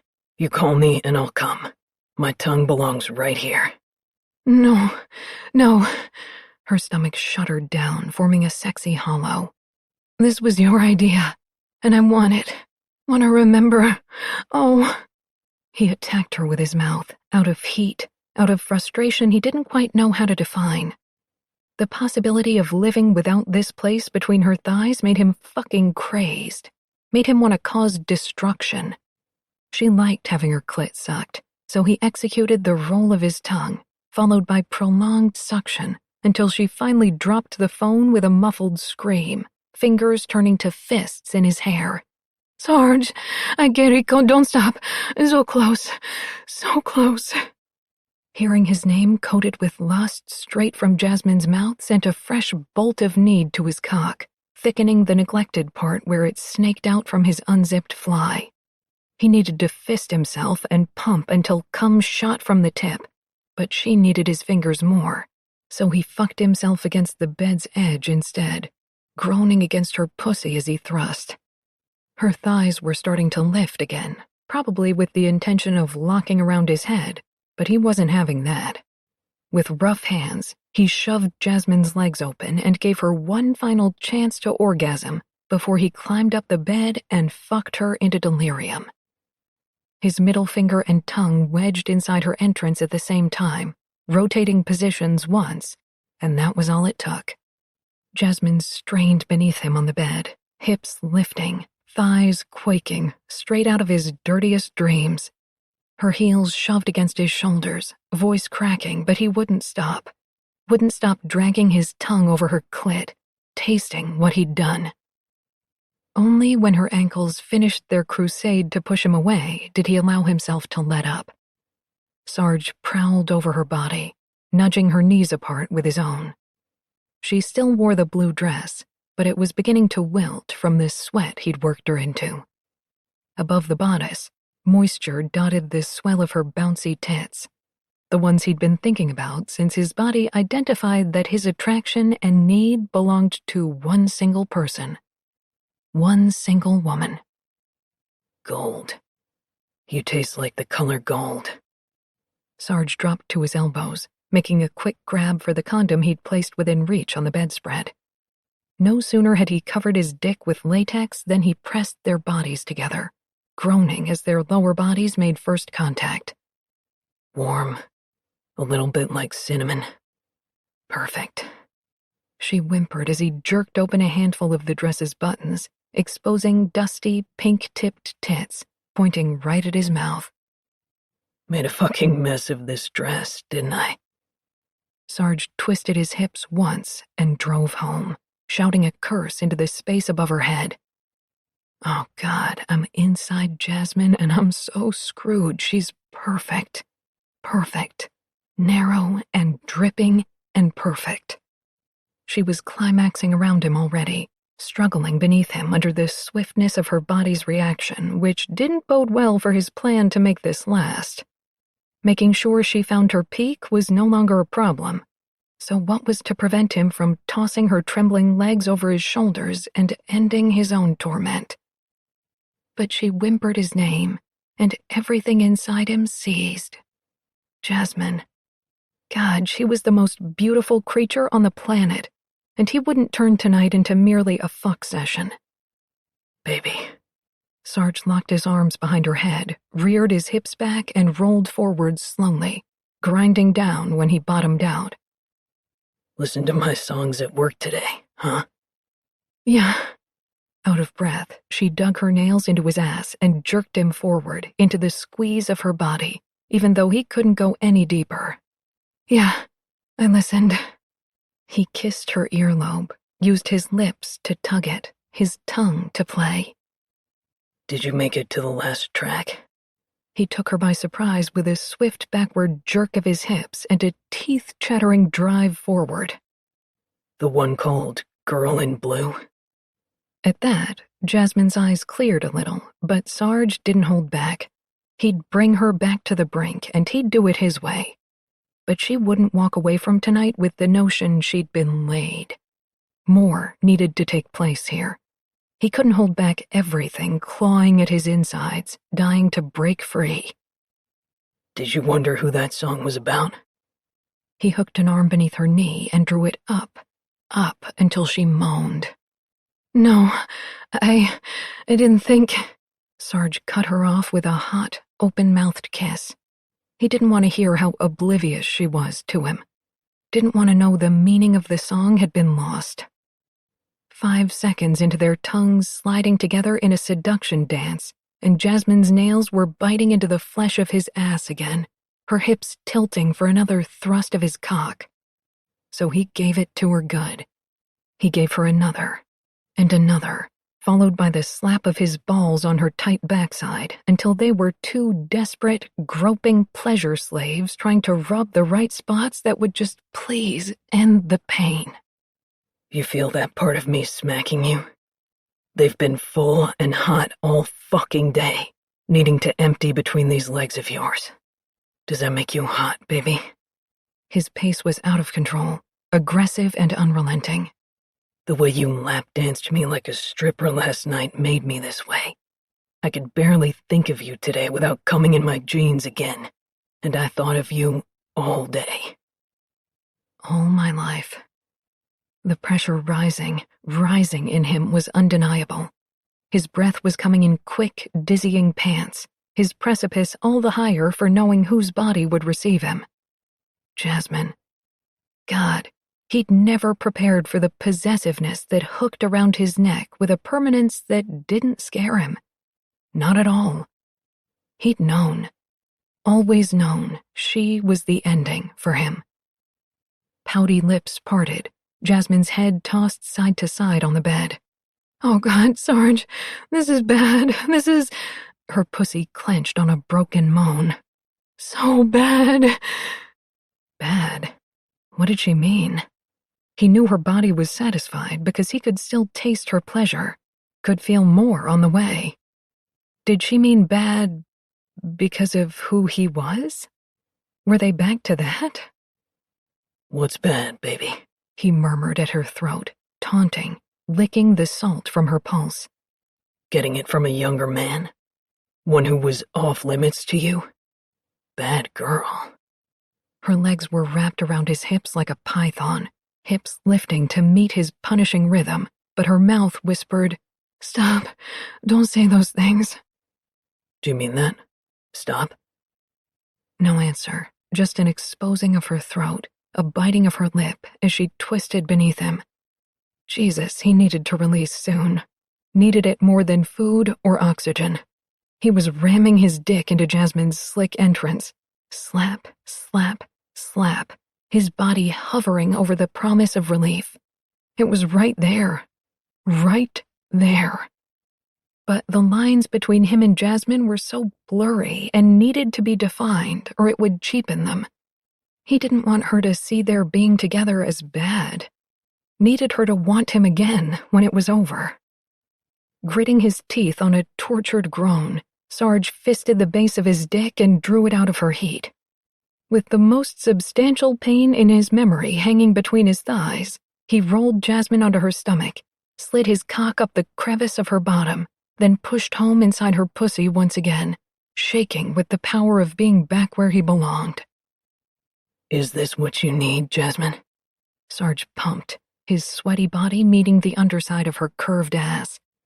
Licking perspiration from his lips, he shook out his right hand and accompanied his drives with a slap of her backside. A second and third. You don't hand out the punishments anymore, babysitter, in your short, teasing skirts. It's my turn now. So close. It hurt. So close. No more waiting. The cum was shooting up his cock, gripping his body with near-paralyzing bliss. Sarge fell flush with her body, his hips pistoning out of control. Fucking. About to explode, he dropped his mouth into her hair. I might be younger, but I'm not young. I'm a man and I'm fucking you blind. I'm your man. Say it. You're my man, Jasmine sobbed, her inner walls gripping him as he shot off all his pent-up need into the sweetest spot on earth, reveling in her climaxing for a third time. It went on forever, her milking body leeching him of seed, his hoarse shouts ricocheting off the walls and ceiling. His hands were all over her, stroking her hair, her shoulders, her ass, as the pleasure spiraled through him, rearranging everything in its path, changing him for good. Finally spent, he slipped free of her body and fell to the bed, pulling her backward into an unbreakable hold before his worst fear happened and she tried to get away, close herself in the bathroom or somewhere he couldn't see or touch or talk to her. He wouldn't deal well with that. At all. Not after what they'd done. Not after she'd engraved her name on his soul. He thought the inscription had already been there, but it was so much more prominent now. Get her out of his system? Break the curse? He'd been a blind idiot thinking he could accomplish such a thing. Or to think he'd even want to rid himself of Jasmine's claim on his being. No, never. Right now, lying there exposed, the very idea scared him. Sarge, Jasmine said, still sounding out of breath. Shh, I know. You're going to tell me I'm not your man. Not permanently. Striving for casual, even though his gut was sinking under the weight of her cautious tone, he traced his fingers over her naked hip, up the inside of her arm. I am tonight, though. I'm your man until further notice. And your man should hold you like you might escape. Because you not being here when he woke up maybe sounds like the worst thing in the world. Okay? There was a long pause wherein Sarge could practically hear her pulse skittering and racing and dipping. Okay. His eyelids slid shut, tension fading from his neck. Thank you. He tucked Jasmine's head beneath his chin and dropped off, dreaming of the color gold. Chapter 9. Jasmine shoved a hank of hair out of her face and stumbled into the kitchen. Jesus H. Christ. She tightened her short terry cloth robe around her body, even though you could probably fry an egg on her backside. Sunlight filtered into her tiny kitchen, and she squinted into the light, waiting for her eyes to adjust. Behind her, in the bedroom, she could hear Sarge's sturdy frame moving on her creaky bed, probably taking a much-needed breather after... It was safe to say she'd learned one valuable lesson this morning. There were worse ways to wake up than with a gorgeous, naked man whispering a husky prayer against your lady parts, giving thanks to the Lord above in between drags of his tongue through your hypersensitive flesh. Dear God, thank you for making this so sweet for me. Thank you for this woman who opens her thighs for my hungry mouth. Thank you. Thank you. Jasmine laid a hand on her forehead. Yeah, there were worse things. After the second time he'd brought her to a bone-melting orgasm with his mouth, she'd begged him to stop the torment, but he'd kept going. And going. True to his word the night before, he hadn't allowed her to leave bed until her body was covered in sweat, stubbornly refusing to push his ready erection inside her. She had a good idea what his refusal to finish was about, too. Knew he would torment her all day with the knowledge that he was in need of her. Even now, she could barely stand knowing. This temporary tryst felt the furthest thing from casual, especially after Sarge's revelation over the song. He'd written a song about her, about something she'd worn one day 6 years ago. Somewhere in the dark last night, with Sarge's chest lifting and falling at her back, she'd allowed herself to consider the possibility that Sarge's feelings ran deeper than she'd originally thought. If that was the case, She shouldn't allow this affair to go on. Sarge might have grown up, understatement, but he was still River's brother, continuing to sleep with him when buds of feelings were starting to spring up everywhere, leaves pushing open, bright flowers blooming. It was a terrible idea. With a lucrative contract just waiting for his signature, what did she expect him to do? Stay in Hook? In just a few days, she would be a 30-year-old woman. A woman who'd adjusted her life's ambitions from singer-songwriter to factory floor manager.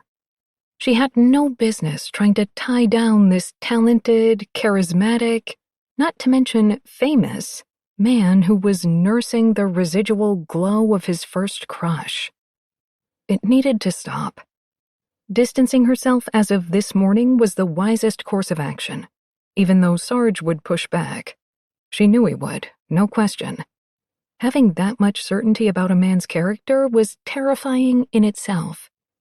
Even more terrifying, however, was the certainty that same man would look at her one day and wonder why he'd settled for a Jersey girl who wore a jumpsuit and goggles to work. Feeling pressure behind her eyes, Jasmine picked up the frying pan sitting on her stove and slammed it back down. She used to overflow with confidence, used to laugh when anyone had the cojones to doubt her. How had she landed here? Footsteps moved behind her in the form of groaning floorboards, but Jasmine didn't turn around, choosing instead to yank open cabinets in search of a granola bar to throw in her purse for lunch. But when the plucked strains of guitar strings filled the kitchen, she froze, still on her tiptoes. "Morning," Sarge said. "Everything okay in here?" She started rooting around again, shoving aside boxes of rice and a bag of flour. "I have breakfast with my father on Friday mornings. He'll be here any second to pick me up." A masculine grunt of acknowledgement. It didn't sound pleased. Well, too bad. It was the truth. Her Friday breakfasts with Polly were tradition and she wouldn't break it. Their breakfasts, and Jasmine's sporadic visits to her parents' house in Hook, were a comfort to her. Falling back into the familiar rhythm of speaking Spanish, listening to her father use phrases not spoken in New Jersey, reminded her of where she'd come from and the people who loved her. She wouldn't cancel just so she could try her hand at seducing Sarge back into bed, giving him the same treatment he'd woken her with. Jasmine's face heated. Those thoughts were in direct violation of her resolve. Dangerous. "Help yourself to whatever you want. There are eggs." Jasmine turned to find Sarge, naked save a low-slung pair of boxer briefs, guitar draped around his shoulders. The combination of his finger-abused hair, courtesy of her, and that narrow-eyed, considering look made her skin tingle. "What are you doing tonight?" Jasmine scrambled for an excuse to stay away from the apartment, away from him, before realizing she didn't have to fabricate a single thing. "There is a retirement party tonight for one of the machine mechanics. That's what I'm doing." He plucked an easy combination of strings that had the nerve to sound incredible. "Let me guess. This party is at the third shift?" A reluctant smile tugged her lips. "Is there anywhere else in this town?" His jaw went tight. "Is that prick going to be there?" It took Jasmine a few beats to recall exactly which prick Sarge referred to. After all, she worked with quite a few of them. "Oh, Carmine?" She feigned nonchalance, playing with the tie of her robe. "Yes, he probably will." A darker, more complicated scale of chords, played without taking his gaze off her. "Are you going to invite me, or do I just show up?" Jasmine crossed her arms. "Oh, are those my two options?" "Yeah." He took a step toward her. "So pick one." Outrage stiffened her spine and released a fog of heat into her throat. It felt phenomenal. She hadn't been good and mad in a long time. There hadn't been anything worth invoking her wrath. Now, though, she let the irritation trickle down into her fingertips, which curled themselves into fists. When satisfaction crossed Sarge's handsome, stubbled face, Jasmine realized his aim had been to anger her. Why? Is there a reason you're pissing me off in my own kitchen? Yeah. He jerked the guitar over his head, sending his muscles dancing in mesmerizing patterns, and set the instrument down with a thunk. I didn't like the way you looked when I walked in here. Something heavy flipped over in her stomach. It's 7:30 in the morning. Were you expecting a flamenco dance? His full male laughter put a dent in her anger. I wouldn't turn one down. He prowled toward the fridge and opened it, giving her an eyeful of his profile, complete with the fat, unsatisfied bulge in his underwear, which she would clearly be thinking about for the rest of the day. So, Paulie's got breakfast covered. Can you wait while I make you lunch? Jasmine crossed her arms to hide her distended nipples. Since when did triple orgasm recipients get hot and bothered again after mere minutes? You can't just piss me off and then make me lunch. Smile playing on his lips, Sarge lifted his head, sending dark hair falling over his eye. Why is that? A sandwich is an easy way off the hook. She pursed her lips. Too easy. Good God, she was flirting with him. How had he managed to flip her mood around when she'd been mired in dread upon entering the kitchen? She was shameless and utterly self-destructive. None of that seemed to matter, however, when Sarge closed the refrigerator door and sauntered toward her. If you don't wait while I make you lunch... He propped his hands on the counter, blocking her in. I guess I'll just have to bring it down to the factory later. You can't just walk in there. You'll be mobbed, Jasmine breathed. Besides, we have a cafeteria. He came closer, crowding, giving her a mouth-watering whiff of man. It's not good enough for you. His fingers teased the hem of her robe, forming goosebumps down her legs. Go get dressed while I make you something. Stop being so pushy. Stop being so beautiful. There was no way around his magnetism. Not when they were both half-dressed, the morning after sex so good she'd thought it impossible. Not when sincerity threaded his deep voice. Not when he was looking down at her like she might be the only other living, breathing person in the world. And maybe they needed to keep having the impossible sex because it was the only way to continue the human race. Really, it would just be for science. They'd be humanitarians. I'm losing my damn mind. She lost it even more when he tilted his head and rubbed that bulge against the knot of her robe, side to side, in slow, devastating drags. Let me feed you. No. Jasmine tried to back up, but there was nowhere to go, pinned between his big body and the counter, watching his abs flex as he rubbed against her. The scales are too imbalanced here. Why? His expression mirrored the confusion in his voice. Because of what we did in bed this morning? What you did, Sarge, she whispered, shocked to feel a flush climb her neck. Men did not turn her red, ever. They didn't immobilize her under a single look, either. Didn't drape her insides in warm, sticky silk. Jasmine's thoughts were cut off when Sarge framed her jaw in one big hand, tilting her head back. Baby. He applied gentle pressure to her cheeks, forcing her mouth to open on a gust of breath. Eating your pussy isn't a chore. It's a privilege. Stop, she tried to say, but it emerged as a moan. A moan that turned to a whimper when the hand not holding her jaw slipped between their bodies. Down, down, deft fingers making quick work of her robe tie and pushing it open. Sarge's grip found the apex of her thighs, cupping her through cotton panties. You want more, Jasmine. It wasn't a question. Feel my dick? It got the best last night and doesn't want anything else. It needs more. Needs to feel you again so bad. Especially now that we know your pussy is a size too small for me. Sarge, she gasped, moving on his hand, going up on her tiptoes seeking a firmer hold, which he gave her in spades, molding, squeezing, owning. I know, he grated, the words vibrating where he laid them on her mouth. I know, baby. Come back to me tonight and get what's coming to you. Jasmine's frustrated cry filled the kitchen. You're playing dirty. His tongue licked up her jawline and slid into her mouth, nudging hers in an invitation to come play. Jasmine's eager participation was short, though, when he broke the kiss before she was even close to satisfied. Catching her off guard, Sarge lifted her legs up around his waist and dry-fucked her against the counter, buried his face in her neck and pumped 3, 4, 5 times before dropping her back down. You haven't seen dirty yet, Jazz, he rasped into her ear. I saw your face when I walked in, and you're not getting rid of me that easily. Now go get dressed while I make you lunch. I hear your father honking outside.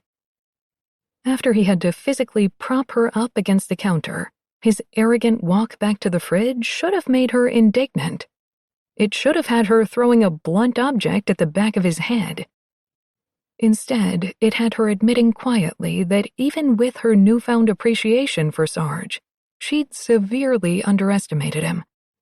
She'd just managed to keep her feminine pride intact 5 minutes later when she dodged his attempt to kiss her while walking out the door, carrying the sack lunch he'd handed her. His laughter echoed in Jasmine's ears the entire car ride to breakfast. The problem with trying to keep a woman coming back for more was the waiting. It had been years since Sarge had had this kind of free time on his hands, usually packing up and moving to a new city after only one gig. His days on tour were filled with phone calls with the press, annoying photo shoots, morning interviews at local radio stations, sound checks, and playing mediator to James and Lita.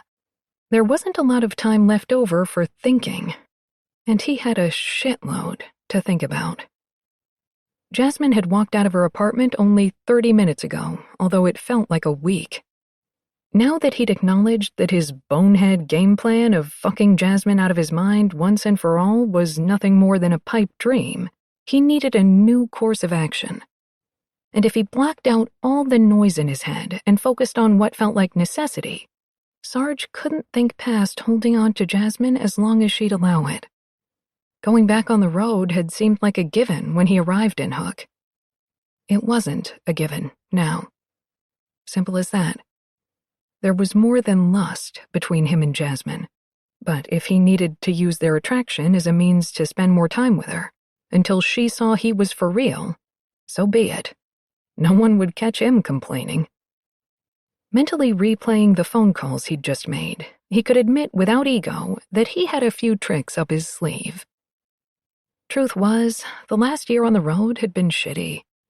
He'd stopped chasing a way to get over Jasmine by sleeping around after 2 years away from Hook, but nothing he did regained what he'd lost by repeatedly giving up that part of himself. That part of himself he'd always felt he should be hanging on to. Fine, what he'd learned about women over those 2 blurry years was clearly being appreciated by Jasmine now, but just knowing he'd honed those intuitions with others made him nauseous. It had never felt good. Not the way it did last night. He was ruined for anyone else. Maybe he had been since the first time Jasmine walked into his living room. There was a battle ahead, and not just to keep Jasmine in his life. Something had turned down the volume on the music inside her. She still painted the air with life everywhere she went, but it was subdued, and it shouldn't be. Not from someone so amazing. But Sarge understood the feeling all too well. After the lights went off and the screaming crowd went home, he'd just been left with himself and his choices. That wasn't an easy thing when somehow your choices had made you instead. One such regret was his stupid belief that a monthly check was all his sister needed from him the last 4 years, which is what brought him to Holy Cross Church's doorstep, blowing warm breath into his cupped palms while waiting for Adeline, the choir director, to arrive. Anyone in Hook knew if you wanted gossip without asking for it, You paid a visit to Adeline. She had a habit of talking to herself within earshot of anyone who would listen in, although Sarge always suspected she stirred the pot on purpose. Knowing River, though, she wouldn't tell him without a fight how the last 4 years had been, and he needed to know so he could help. Never say that's Sarge Purcell waiting on me. He turned just in time to see Adeline slap her knee, lipstick-smeared teeth spreading into a genuine smile he couldn't help but return. I heard you were back in town, and I said, send that boy to see me. Who was it that sent you? Was it Gerald at the tobacco shop? Adeline trudged past him, fumbling with her keys. Nasty gambling habit, that one, she muttered on the way. Same old Adeline. Funny how when he'd left Hook, he'd been disgusted by its inability to change. Now, though, he was glad as hell it remained the place stored in his memory.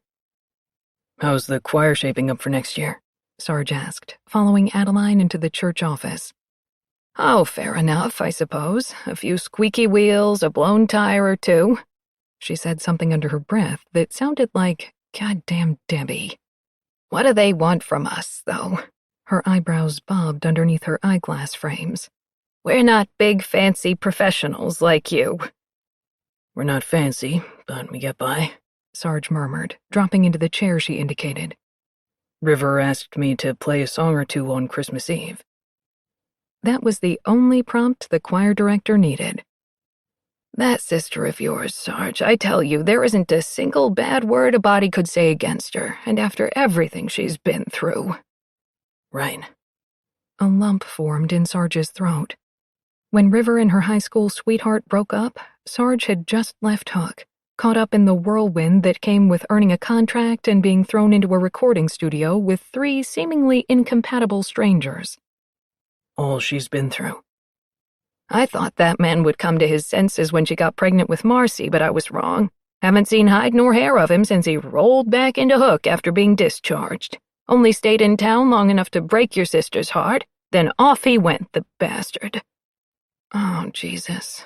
River had led him to believe the breakup with Vaughn had been a mutual decision. But it hadn't. She'd been pregnant and abandoned. Had she even been truthful with their parents about the situation? Strange enough, he remembered Vaughn as a stand-up guy, if clearly troubled. One who'd been crazy about River since Sarge could remember.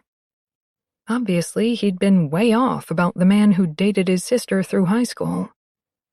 Vaughn's uncle still in town, or... Sarge managed around the razor blades he'd swallowed. No, he made for Florida when Vaughn enlisted. Do you know he never once set foot into the Sunday church service? Not when he was raising Vaughn, and not after, Adeline said, lowering her glasses as if she'd just imparted the worst transgression known to man. I think his apartment above the stationery store is still empty, which should tell you something about the real estate market in Hook. Dead as a doornail. Signs still broken over the stationery shop? That's the way things stay when you're cheap as dirt. Adeline patted her hair. Ask your sister about cheap. That man she's working for would risk his life to save a penny from being run over. Sarge couldn't help but chuckle at that. The factory owner? Nope. Adeline slapped both hands onto the desk. That rundown house of sin she's working in 3 nights a week. Cocktail waitressing, if that's what you call donning a skirt and parading around with a tray. For some reason, she put the word tray in quotation marks, but Sarge was too stunned to explore why. He leaned forward slowly in his chair. We're still talking about River? Yes, sir, the old woman huffed. You can't blame me for passing on news. I just assumed you knew. With a jolt, Sarge realized he'd come to his feet. No, of course. I don't blame you. I'm glad I know. He remembered the shock of seeing his notoriously peppy sister looking so exhausted, framed by the doorway of their childhood home. Hadn't he decided then and there to help River? To make up for his 4-year absence by doing a hell of a lot more than sending checks? Better get started. You wouldn't happen to have a phone number for Vaughn, would you, Adeline? No, I do not. Adeline lit a cigarette and blew a stream of smoke at the ceiling. But I have an address for him. How? Adeline took another long drag of nicotine, watching him over her fingers. When Vaughn's uncle left town, he left behind some furniture, and the landlord said the church could have a look, see what was worth keeping. I found a few envelopes from Vaughn among his things. Nothing inside, but there was a return address. Cigarette in her mouth, Adeline rooted through the top drawer of her desk before pulling out a sealed envelope and handing it to Sarge. Don't make me regret I gave that to you. I won't. Sarge turned from the desk, dropping a heavy hand on the doorknob. I'm going to take care of it. She clicked her desk drawer shut and inclined her head. See that you do. Chapter 10. They never broke routine at the factory. If the cogs didn't turn, the product didn't ship on time.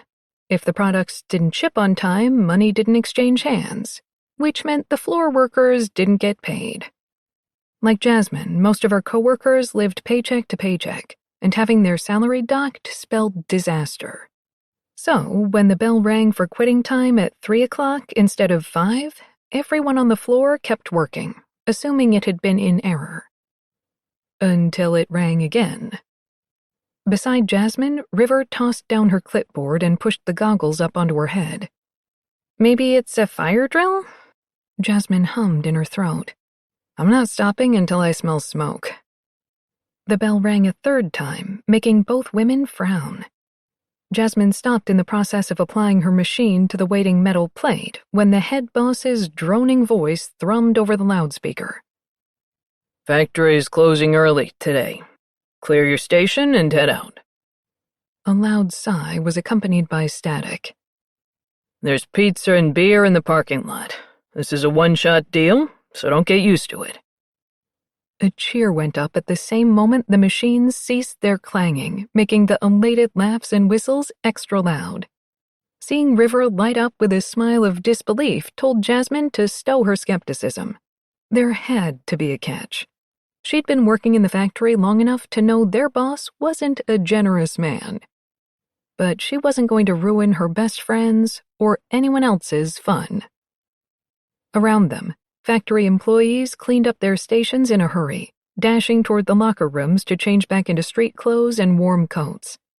Jasmine and River were caught in the flow of chaos, losing track of each other until 20 minutes later when they filed down the hallway into the back parking lot. When the double doors swung open, Jasmine's mouth fell open. Coolers of beer sat in the backs of pickup trucks, pizza boxes being passed among the crowd of bewildered factory workers. It took her a few seconds to decipher the source of her sudden suspicion, but the music pumping from one of the truck's speakers finally penetrated her shock. Old News played, but it wasn't just any song. Girl in Blue, in its dirty, bass-heavy glory, filled the parking lot. Just like that, she knew Sarge was behind their early dismissal. The realization spread like a foreign sensation through her body, kind of like that weird stage after you'd been hit in the funny bone, when you can't decide if the feeling is pain or pleasure. River distracted Jasmine by grabbing her arm. I'm going to grab some pizza. You coming? Jasmine tried not to be obvious about scanning the crowded parking lot for Sarge. Go ahead, I'll catch up in a minute. 'Kay, River trilled, bouncing off toward the circle of trucks. One of her coworkers pressed a cold Bud Light into Jasmine's hand. She took it and leaned against the factory wall, an amused smile playing around her lips to see her coworkers so animated. Someone had already produced a football, which was being tossed dangerously close to the crowd, but no one seemed to care. Warm breath puffed into the December air, reddening faces and forcing people to huddle together. It wasn't perfect by most definitions, but to them, it was paradise. A dense gray cloud passed over the winter sun, casting a shadow over the parking lot. Almost on cue, the song restarted, seemingly louder, stopping Jasmine's breath from leaving her throat. Girl in Blue was like being trapped inside a human chest. The thick, sexy drum beat that couldn't find an exact rhythm, picking up and dropping out without warning. Boom, boom, boom, boom, boom. like an erratic heartbeat.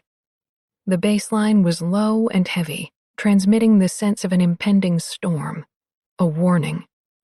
Vibrating guitar chords joined the fray on and off, unable to make up their mind. And all that happened before Sarge's voice sneaked up and pounced. I need tending, never ending. Want that, need that girl in blue. No panty lines, no ties, no binds. Got me hard up over you. As the song played, Jasmine could hear her own breath scraping up her chest, drifting out over her lips in a white puff.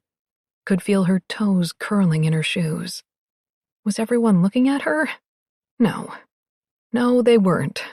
She was the only one who knew Sarge had written the song about her. Jasmine took a long pull of beer, but the alcohol only turned up the heat inside her, the slow slide of it down her middle feeling like a caress. She closed her eyes, images flickering against the backdrop of her eyelids like an X-rated movie. Sarge releasing his length from his pants, the way it dropped and bobbed in the space between her legs. Grip those hips, up into you, raging, pushing, letting go, biting mouths, suck those roses, once not enough, flipped over, round two. Wetness rushed to the spot that had been so well loved by Sarge's mouth that morning. Just that morning. How could she be this needy? It took a concerted effort to keep her breath from rasping like she'd run a marathon. Her palms were slicking up and down her squeezing thighs, creating friction through her leggings. Hot. So hot. So hot. When the cell phone buzzed in her front right pocket, a gasp tripped over her lips, the vibration almost enough to send her flying.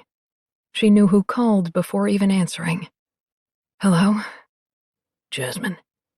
Sarge's gruff voice transported her back to the darkness of her bedroom, taking her miles away from the bustling parking lot. Where are you? She whispered, even though she could hear Girl in Blue playing down the line, meaning he was close to the parking lot. Watching her? I'm close. How did he make those two words sound so filthy?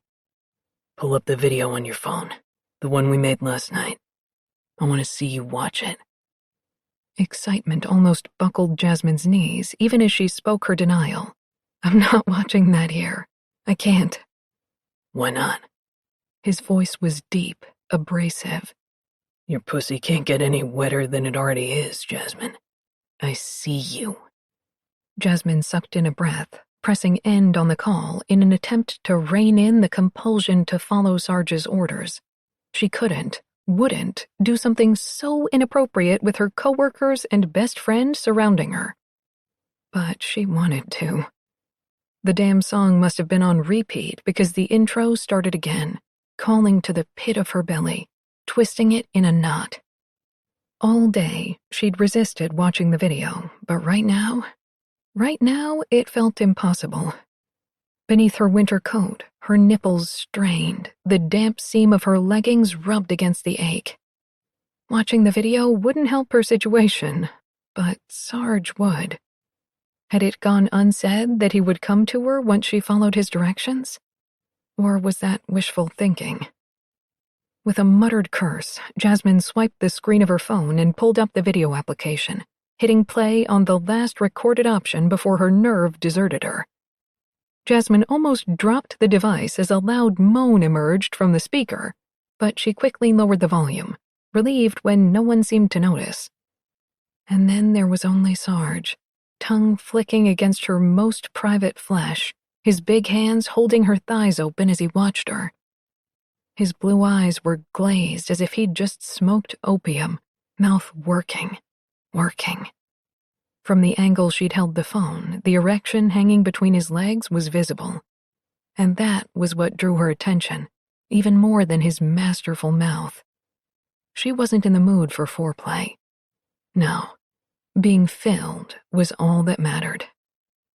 It was only when Sarge's name appeared on her vibrating phone and she answered that Jasmine realized her whole body was shaking. Where? She breathed. Sarge sounded like a dying man when he responded, Side entrance, baby. Hurry. Jasmine took a moment to make sure no one was watching before speed-walking along the factory's perimeter and slipping around the corner. Sarge paced in the alleyway, his hair a total mess. When he saw her, the growl that emerged from his mouth made her loins tighten like a belt. They met in a tangle of limbs, mouths devouring in wet slides of tongue and bumping teeth, Sarge's hands unzipping her jacket to get their bodies flush. Reason deserted Jasmine. She didn't care how Sarge got their lower bodies locked together, so long as it was now. Now. As their mouths mated in a frantic dance, she could see the video from her phone. His worshipping mouth, his forceful hands, the way he'd reached down to wrap a fist around his arousal every time she'd moaned his name. Sarge broke the kiss. Inside. Have to get inside. He cupped her breasts, lifted and kneaded. Much as I'd like everyone to know I'm the one making you this goddamn hot, I'd have to beat them off you with a stick afterward. Dipping his head, he nipped at the tips of her breasts in turn. And I want this all to myself. I want to guard you and feed you and fuck you. Did that send another shot of liquid slicking down to her core? God, yes. She was dying a slow death the longer it took Sarge to get inside her. But nothing could stop those insecurities from rearing their ugly heads. They were always so present, just waiting for an opening to sing their solo. You want this so bad? Her laughter was half breathless, half skeptical, maybe a little sad. You can still see the outline of my goggles. His disbelief was capped with annoyance when he pulled away, wedging her face between his hands. You listen to me. I've been to 29 countries and stared out at millions of faces, and... He ran frustrated blue eyes over her face. No one's lip turns up the way yours does. No one's chin is as stubborn as yours while still being so stupid cute. No one looks like they can keep all my secrets, or be the reason for all my secrets. They only built one of you. So no more. I'm shutting that shit down right now. Sarge gripped her shoulders and backed her toward the side entrance, reaching around her hip to pry the door open. They were ensconced in darkness, his intensity boring down on her, shredding her up inside as the door slammed. An overhead grate allowed thin slits of sunlight into the silent machine room, giving her shifting views of harsh planes of his face, the heat in his eyes, as her back met a concrete wall. Sarge, he cut her off with his seeking mouth, kissing her until air became necessary to staying conscious, determined hands working the fly of her jeans. You. His forehead bumped into hers. You don't make jokes about how bad I need you. Feeling like I might die without you wrapped around me isn't funny. I'm sorry, Jasmine breathed, meaning it. How could she not mean it when his voice shook, when his words were slamming into her chest like unruly bumper cars? The situation was getting away from her, the morning's resolve nothing but a distant echo. There wasn't a precipice in sight she could hold on to pull her out of the quicksand. I didn't mean to make fun, it's just the way you're making me behave. Something about the near darkness sent honesty tumbling out. I've never had trouble putting the brakes on before. The first time shouldn't happen when I'm 30, right? I shouldn't... What? The word emerged like an expletive against her ear. You shouldn't want a man who walked around all morning feeling sick? For passing up a chance to bang your sweetness up against the kitchen counter? He dragged the jacket off her shoulders, letting it drop to the floor with a whoosh before planting his hands over her head. I'm sick as fuck, Jasmine. Cure me. This is what it feels like to be craved, beyond reason, beyond anything in her experience. His pain called to an untapped facet of her womanhood and dug in, knitting loose ends together. There was a thrill that came with knowing you'd caused a man's desperation and you were the only one who could fix it. The only one capable of negating his aches by driving them higher, before letting him down. Sarge had started a boil this morning by denying her the chance to reciprocate the pleasure he'd given. Now the boil rollicked and bubbled over her edges, sizzling down her sides, rousing the dormant seductress housed inside her. Jasmine hooked a finger in Sarge's belt loop and tugged his hips forward, smiling when his breath rushed out in the form of her name. Jasmine. When I was watching the video? Yeah, he prompted. She cupped his erection through his jeans, pulse picking up speed at her own bravery, at the weight of him. I couldn't look away from this. Sarge groaned, tilting his hips to push himself into her palm. Did you see me fucking your bed? I need it inside your pussy so bad. Yes, she whispered, giving him a firmer grip. But that's not what you want right now, is it? I always want it, he growled, ramming his fist into the cement wall. I want to be pumping inside you every minute of the day. Good Lord. It took Jasmine a moment to come down from the potency of his statement. There were two sides of her battling for supremacy inside Jasmine. The terrified side, worrying Sarge wanted more than she could give, and the side dying to give him everything. In the darkness, with their bodies primed for only one thing, logic was the weaker opponent. Her thighs rubbed together, her teeth raking over her lips like an all-out addict whose drug of choice was this man. Only this man. Now. Jasmine unbuttoned Sarge's jeans and slowly lowered the zipper, noticing that he held his breath. Do you ever think of me on my knees? His laugh turned to a gritted curse when she fondled his hardness, pulling it from his jeans and running light fingertips over every ridge and vein. Oh, Jesus. You don't want to know how often I think of that, baby. His forehead dropped down onto her shoulder. You've sucked my cock in every hotel shower across Europe. The apex of her thighs contracted, a swift tug of muscles. But it was all in your head. Using one hand to grip his length, she found his balls and massaged, her eyelids falling when his body jerked on a moan. I want to give you the real thing. Back and forth, his head shook on her shoulder. I'll come too fast. You need me between your legs. The song, the video, I know you need fucking. Despite his denial, she could hear the lust coating his voice. He wanted inside her mouth. She was aching to give herself to him that way. There was no stopping this. Jasmine went down on her knees between his body and the wall, pushing away his half-hearted attempts to keep her standing. You'll give that to me later, won't you? His eyes blazed, hands clenching in her hair. Jesus, don't tell me from your knees that you want me to fuck you later, Jess. I won't last a minute. Had she ever felt this alive? This daring? She swirled her tongue around the slick, engorged tip. But I do want that. So bad. Sarge's groan rang in her ears. Fuck this. Stand up so I can rip the panties I made wet right off your sex kitten ass. Jasmine's response was to glide her mouth halfway down his shaft, maintaining eye contact as she sucked her way back to the tip.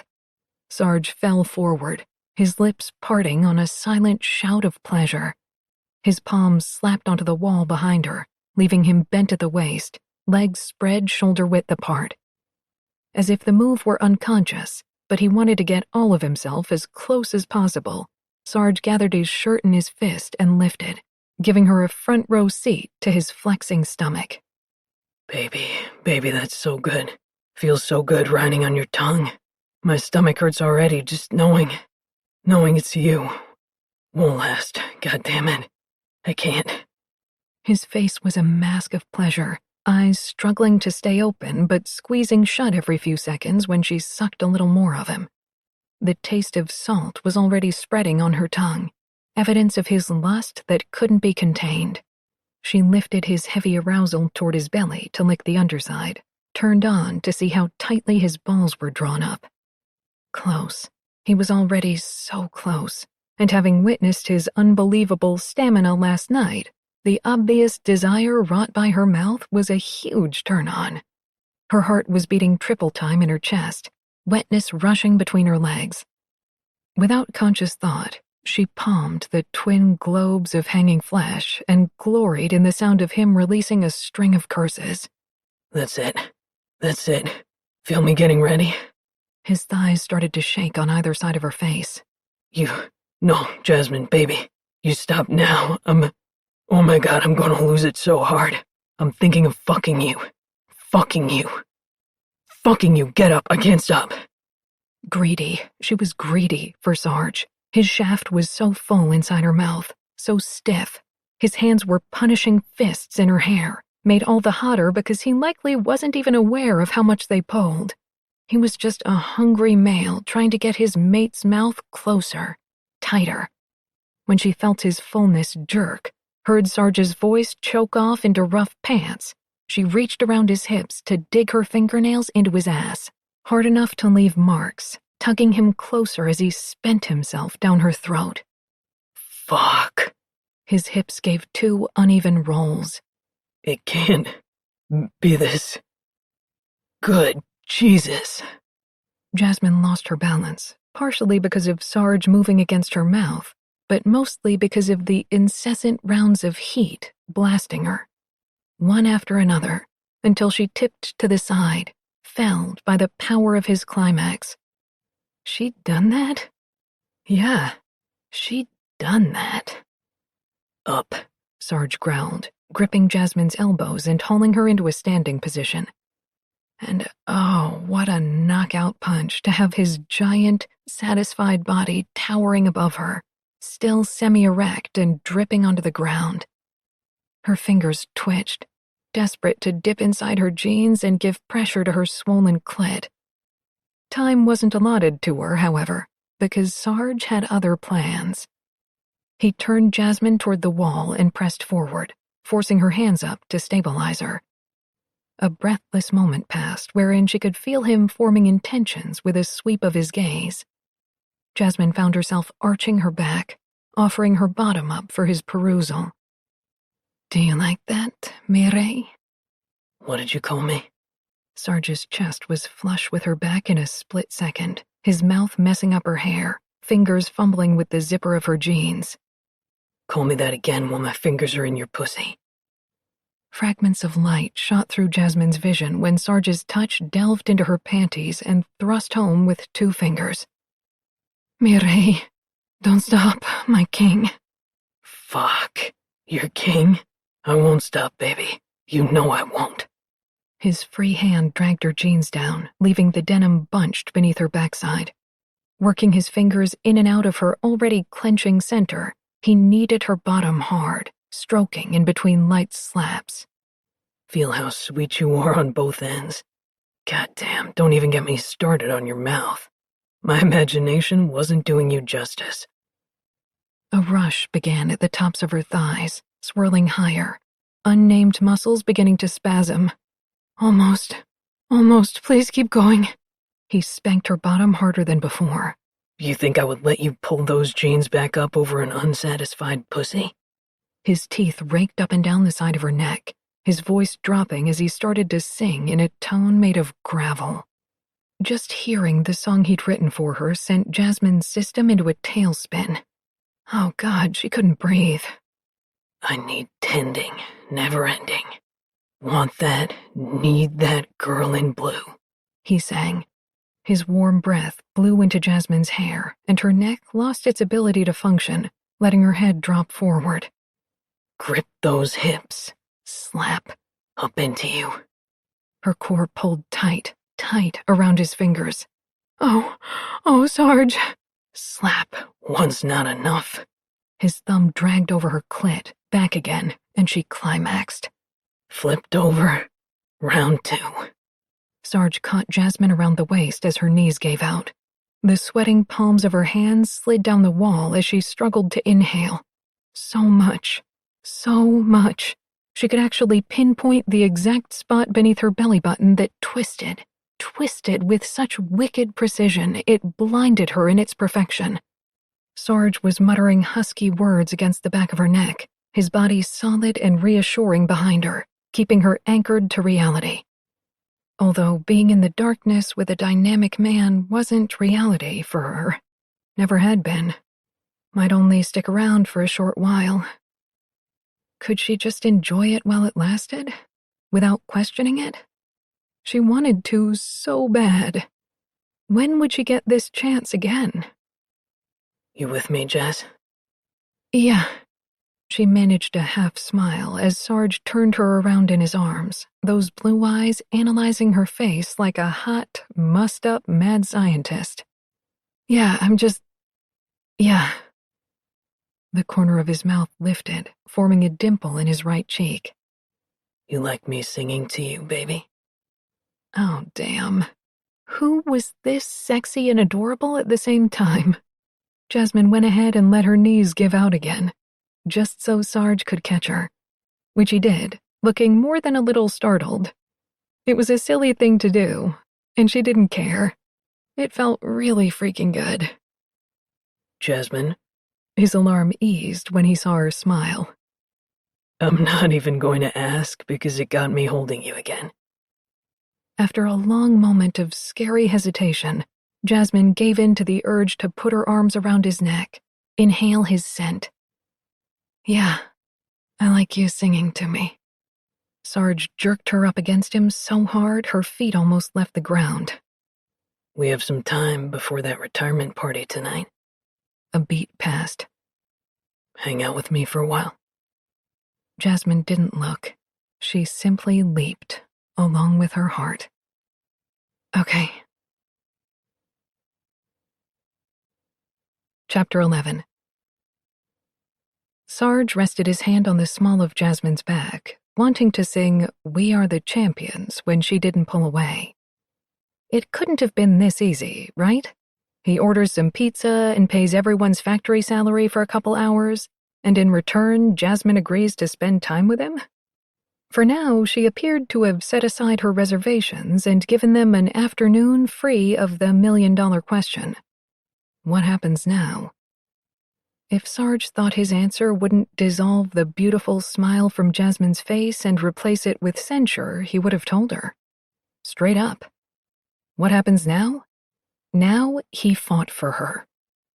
Sarge held no illusions that everything had been solved last night, or back in the factory's dark machine room. Nor was he arrogant enough to believe sex would eventually change her mind for good. But he could see a crack of jagged daylight in Jasmine's wall.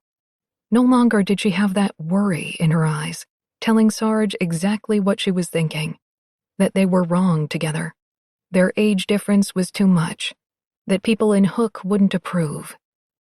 The deeply etched line between the two of them had been brushed away for now, and Sarge intended to take the crack of light in Jasmine's resolve and break it wide open. Step 1 involved getting her out of Hook for a while, eliminating the worry of being seen together. Proving their relationship could be more than sweaty encounters behind locked doors. At the mall 2 towns over in the middle of a workday, hopefully they'd be in the clear. Notoriety was a strange thing.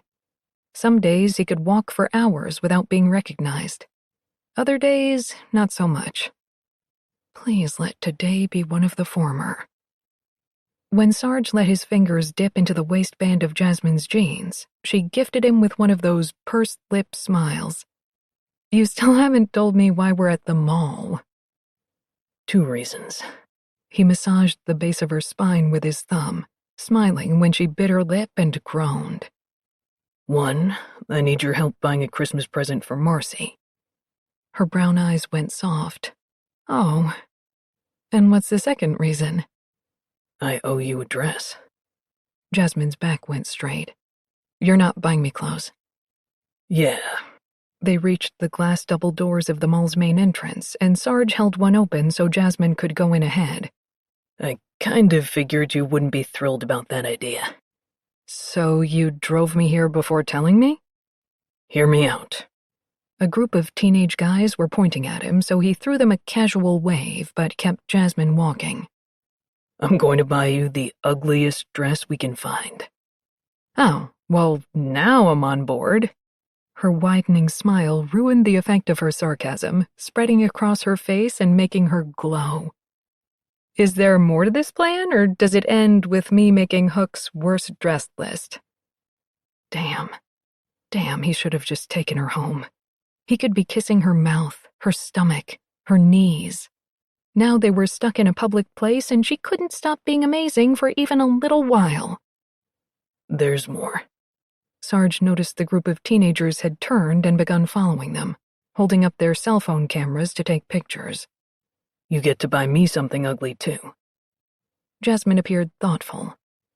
Which will take care of your guilt for ruining my dress, I don't have to feel like I owe you money, and we get to out-ugly each other. See how that works?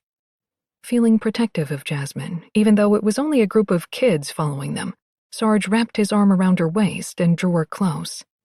I'm not going to lie, a significant part of my plan involves watching you try on dresses. Ugly ones.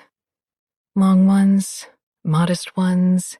The plan said nothing about long or modest. She laughed into his shoulder, and his chest almost caved in. His imagination conjured an image of a dozen invisible arms reaching out, trying to snatch up the details of that moment. Jasmine's warm breath passing through his sleeve, the way she lifted on her toes to press her mouth to him. Her golden scent. God, her scent. There had to be a way to take moments and freeze them forever, right? It didn't seem fair they had to end, like an album track. And damn, he needed to bring his thoughts down a notch before he did something crazy. Like promising to write her a never-ending song. Or begging her to laugh into his shoulder again. Or both. So, who's going first? Sarge managed, his voice gruff. Her gaze lit on something up ahead. You first. Definitely you. Almost afraid to look, Sarge spotted the mall kiosk boasting custom tie-dyed shirts. Oh, wow. It's like they saw us coming. Jasmine tugged him toward the booth. Funny how plans backfire. 20 minutes later, Sarge was the reluctant owner of a hot pink and baby blue tie-dyed shirt that said, Band Geek, across the chest. Looking adorably pleased with herself, Jasmine still hadn't noticed the group of people forming across the mall, watching them and snapping pictures. Wanting to keep it that way, lest she worry about them ending up on the internet, Sarge kept her facing away from the building group, throwing them an occasional smile over her head, hoping they would lose interest. Old News traveled with light security on the road, mostly for Lita's safety. But today marked the first time Sarge had to worry about someone in his care, Jasmine, being affected by curious fans. Any other time, he wouldn't hesitate to sign autographs or take pictures, but he was all too aware that this hiatus with Jasmine was set to expire. One of her parameters had been to keep their relationship a secret. Dozens of people seeing them together would break that spell for sure. Damn it, he hadn't been careful enough. All right, smartass, you're up, Sarge muttered, throwing the bag containing his new shirt over one shoulder. Payback is going to be beautiful. I thought ugly was the point. Jasmine shook her head at Sarge, even as he took her hand. You don't even remember your own rules.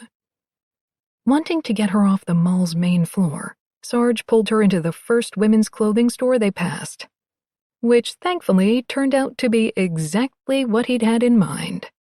Designed for shoppers on a budget, the hemlines were brief, the material thin, and there was an overabundance of animal print. Last-minute clubbing outfits. This makes my job pretty easy, Sarge murmured, noting they were the only customers in the store. Thank God. The longer they could fly under the radar, the better. Put me in zebra print and die. Forcing a laugh, even though his throat was tightening with dread, Sarge's gaze snagged on a red dress with no sleeves, the number 69 in giant yellow letters below the neckline. Oh, I think we have a winner. Following his line of sight, Jasmine's jaw fell. No. No way.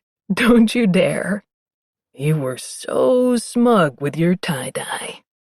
Dodging her attempts to prevent him from retrieving the dress, Sarge managed to snatch it off the rack. Jasmine made for the exit, but Sarge held her back with an arm around her middle before she'd taken 2 steps. Oh, no, you don't. We had a deal. You at least have to try it on. Jasmine wiggled in his hold, which presented a problem since her bottom was curved into his lap. Her struggle was half-hearted at best, but the way his body responded was the exact opposite of half-hearted. Now look what you've done, Sarge rasped into her ear, thankful they were hidden by the clothing racks. You weren't kidding, Jasmine breathed, about needing me more. No, I wasn't. I need you all the fucking time, baby. Sarge slid a hand down her belly, pressing her back against him more firmly, groaning when she tweaked her hips.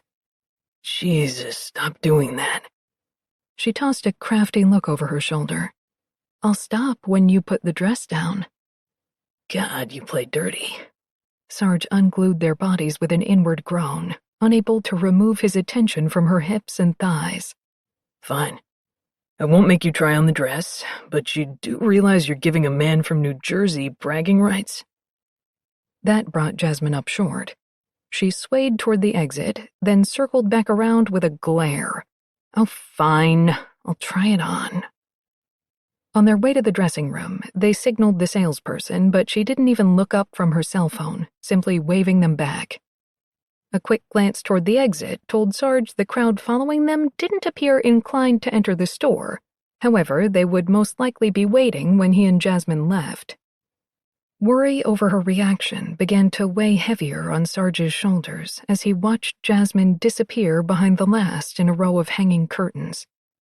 When she peeked through the curtain a minute later, laughter making her eyes sparkle, he forgot to be nervous. Couldn't hear a single thing over the organ knocking against his ribs. That bad? Worse. Sarge was already on his feet, moving toward the changing room. No way was he letting this opportunity pass. Not when Jasmine might try to split when she saw they'd attracted a crowd. Christ, don't let that happen. His good times on the road always felt forced or fleeting. Each minute of these stolen hours with Jasmine was valuable. Easy, too. So often, Sarge was required to put on a show, be the entertaining front man for everyone present, even in his downtime. Jasmine seemed content being with him, just as he was. Or the guy he had been before the road buried him, leaving him struggling for oxygen. And yeah, he'd been infatuated with Jasmine as far back as he could remember. He saw her through a different lens now, though. An adult lens that clicked a little more into focus the more time they spent together. He noticed things that hadn't been apparent to his younger self. Her honesty, her loyalty, the way she weighed her words before responding instead of spitting out some patented response. Women like Jasmine didn't come around. Ever. Ignoring her muttered protests, Sarge tugged aside the dressing room curtain and slipped inside. God damn. His voice emerged ragged. How'd you make that thing look so good? Good was an understatement. Had words been invented yet to describe how Jasmine's body looked, outlined in tight red fabric? She looked indecent, unfit for public. It was the type of outfit worn to entice a man from the living room to bed, not an outfit worn dancing. Not under his watch. This is a shirt, Sarge, not a dress. She tugged on the hem with a laugh. I think this means you lose. Hell no, baby. Taking her wrist, Sarge spun her around to face the full-length mirror. He lifted and locked her hands around the back of his neck, making the hem slip even higher, high enough for her shiny gold thong to peek out. I definitely won. Sarge. His name came out sounding breathless, Jasmine's head tipping to the side as Sarge's tongue raked up her exposed neck. Stop turning me into a moaning, weak-kneed girl. I've never been her. Good. And I can't stop. Sarge tucked a hand beneath the shirt's hem and drifted it up her bare stomach, circling her belly button with his middle finger. Not when you keep turning me into a guy who tries to fuck through your clothes in public. In the mirror, He watched an out-of-breath Jasmine push up on her toes to get closer, calf muscles and thighs flexing. God, it's like I want you to, even though I know it's a bad idea. His growing cock stretched the material of his boxer briefs with such a swift rush of sensation Sarge had to strangle a groan. The hand beneath Jasmine's dress moved higher to knead her full breasts. The cops would understand, right? Once they showed up and saw you in that... He broke off, jealousy coating his vision in green as their gaze locked in the mirror. Forget I said that. This is only for me. Jasmine nodded, mouth falling open on a gasp when he thumbed her pointed nipples back and forth. Her legs were squeezing together, obviously trying to ease an ache between her thighs, a predicament he understood all too well. Her dark hair was spread out on his chest, those brown eyes shining, her skin glowing. Damn it, Jasmine. Do you have any idea how gorgeous you are? Sarge turned her around for a kiss he needed to avoid certain death. I thought I knew, but now you're actually seeing me and I didn't. I had no idea. Your eyes. When she clung to his shoulders and not only allowed his tongue to plunder her mouth but responded with hot, equal measure, Sarge knew he had to break away. Or as sure as they were standing there, he'd be thrusting inside her tight body in under a minute, covering her mouth as she bounced up and down against the dressing room wall. Already his needs seeped from the head of his dick, a demand for pleasure, a demand for Jasmine. He had to close his eyes while catching his breath, forehead lodged in the hollow of Jasmine's neck. Couldn't look. If he saw even a hint of invitation on her face, there would be hell to pay. I'm buying the dress. For later. Fine, yes, okay. There was a wealth of pain in his laughter, but somehow it still felt real and incredible. I'm going to back out of here slowly and stay out while you get dressed in regular clothes so I can take you somewhere private and rip them off. She nodded, bumping into his jaw. Sarge? Yeah? When were you going to tell me about the crowd of people following us? That's when Sarge knew. He was out of his mind, flat on his ass, in love with Jasmine. Not like it had been before. Not just an attraction or an overdeveloped crush that bred more frustration than satisfaction. No, this feeling burned inside his stomach like a bonfire being fed with kerosene. His impulse was to hide out in the dressing room forever, snarling at anyone who came within 10 feet of her. And at the same time, he wanted to stick her up on his shoulders and walk the streets, shouting at anyone who would listen how fucking incredible she was. He swallowed and pulled away, unable to resist smoothing Jasmine's hair back. Their respite from Hook was coming to an end too damn quickly. I thought you didn't see them. Her shoulders lifted and fell as she stepped away, already retrieving her clothes. It's okay. I don't recognize any of them from Hook. If anyone in town sees the pictures... He mourned the loss of her legs as denim hid them from view. They know we're just friends. The bonfire in Sarge's stomach hissed. Yeah, just two friends shopping together, right? Jasmine's head lifted at his tone, her sweet mouth already opening to remind him they were a secret. But if she said the words now, minutes after she'd trapped his heart in a cage, he wouldn't handle it well. His counter-argument would be the furthest thing from reasonable, and this free afternoon she'd given him would be a waste. The alternative was to stay on his game and not ruin the moment by pushing.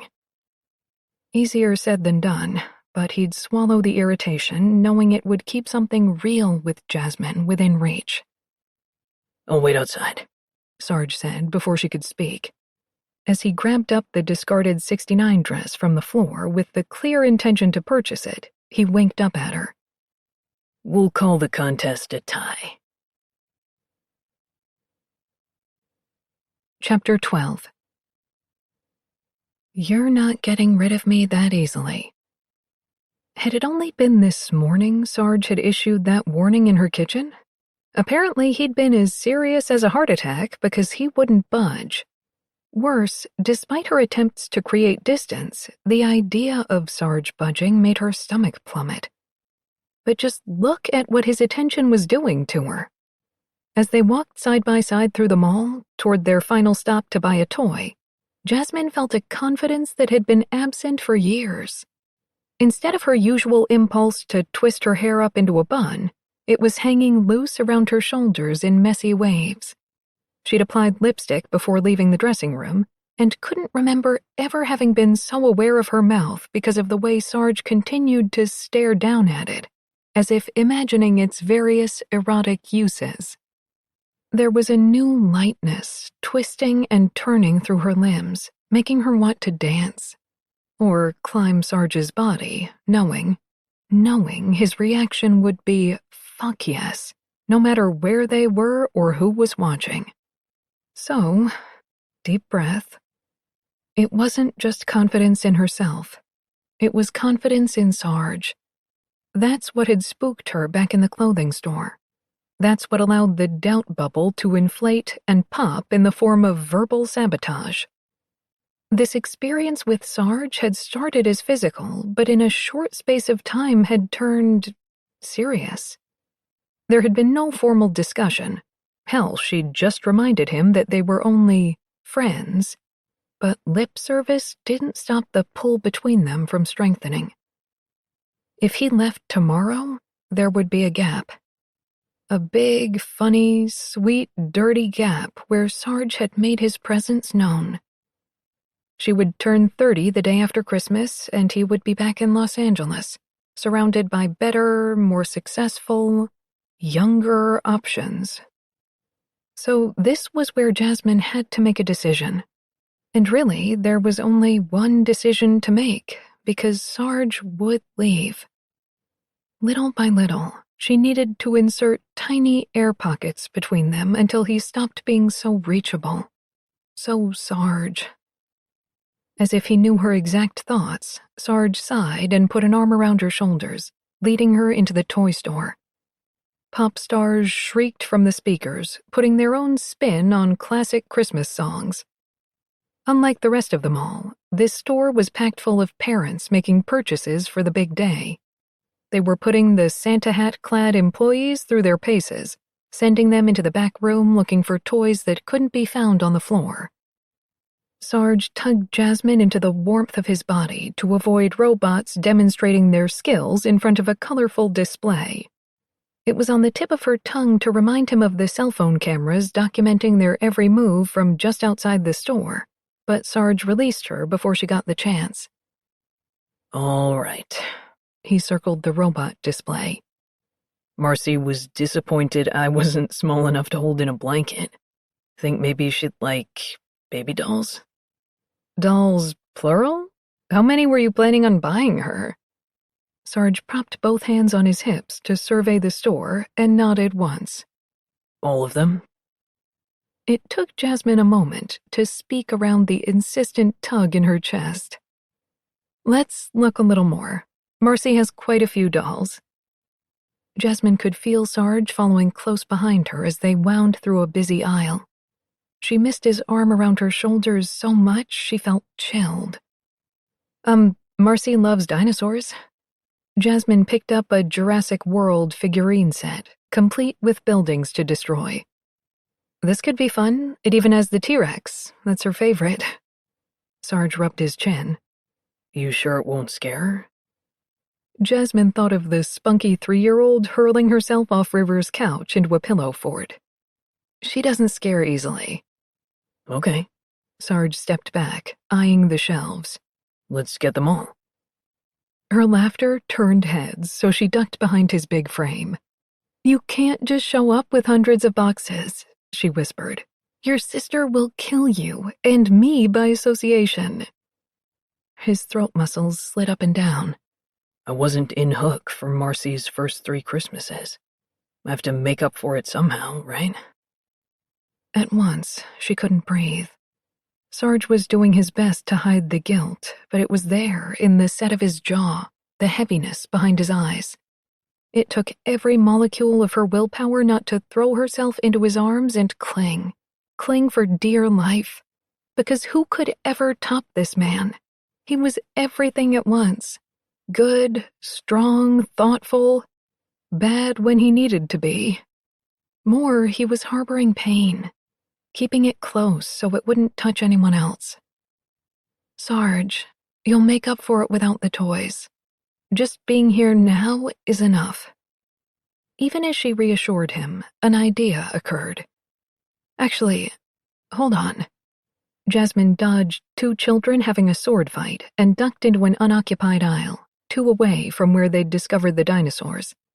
Sarge joined her there a moment later, curiosity painting his expression. What is it? Surprised he hadn't seen the child-sized guitars yet, Jasmine realized it was due to his total focus on her. His gaze moved over her face, lighting on her cheeks, hair, lips.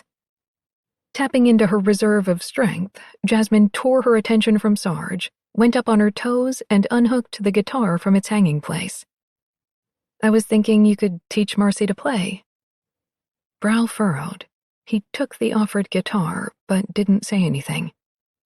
Jasmine immediately wanted to recall the suggestion. With it, she'd called attention to the 400-pound gorilla in the room. That Sarge would most likely be accepting the new contract. And leaving.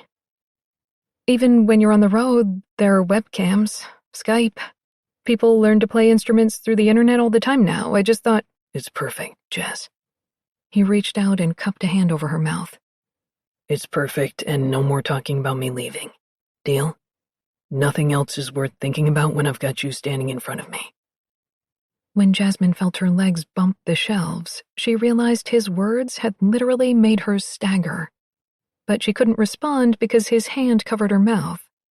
Her body, however, responded quite readily when he crowded closer, pulse whirring, tummy tightening, toes stretching inside her shoes. Some vestige of consciousness had her saying his name, but it came out muffled in his palm. I changed my mind, he murmured. We're going to talk right now because who knows when I'll get another chance. And no matter how this conversation goes, it's going to end with me kissing the hell out of you in this toy store. You with me? No idea what was coming, but positive it would be a major mother-effing game-changer. Jasmine started to shake her head. Excuse me, Sarge Purcell from Old News, right? As if he'd heard the same question 4 million times, Sarge nodded without even looking at their intruder. His head tipped forward on an exhale that ruffled her hair, remaining that way for long moments. When he finally straightened, Jasmine saw a different side of Sarge, the rock band frontman. His smile was just the right amount of cocky, sprinkled with a hint of self-deprecation. With an apologetic look intended solely for her, he turned to greet the newcomer, and drew up short. Curious, Jasmine followed his line of sight to find Sarge's snowballing group of admirers climbing over each other to get a look at them. They moved farther and farther into the store, jamming into every corner with the slightest bit of room, speaking in excited tones. Sarge moved in front of Jasmine, wedging her back against the toy shelf. Hey, guys. A flash went off. Happy holidays. Do you mind? Play something! Sarge shifted, reaching back to brush a thumb over her hand. A reassurance. I don't have my guitar, but if someone has a pen, I can... He broke off when everyone laughed. You're holding a guitar, a man toward the front pointed out. Come on, it's Christmas. Right. Sarge threw her a glance over his shoulder as everyone started to clap, slow at first, then picking up speed. Jasmine expected him to make another excuse or play the crowd something quick, but what he said next completely took her off guard. I'll play something if my friend here agrees to sing with me. Sarge, no, Jasmine whispered against his back, heaviness crowding in her throat. They're not asking to hear me sing. They'll change their minds once you start, he returned, with total conviction. You're one of the best singers I've ever heard, Jazz. Drawing air grew almost impossible. How had this trip to the mall turned into a tour of her insecurities? I haven't sung in so long, I'm not sure I even can anymore. Sarge held up a finger to the onlookers and faced her. When one large hand started to reach for her hip, but dropped on the trip over, she realized what an effort he made not to touch her while others were looking. A restriction she'd placed on him. Sarge. Hey. The importance behind that single word held her in thrall. I started playing my guitar because of you, Jasmine.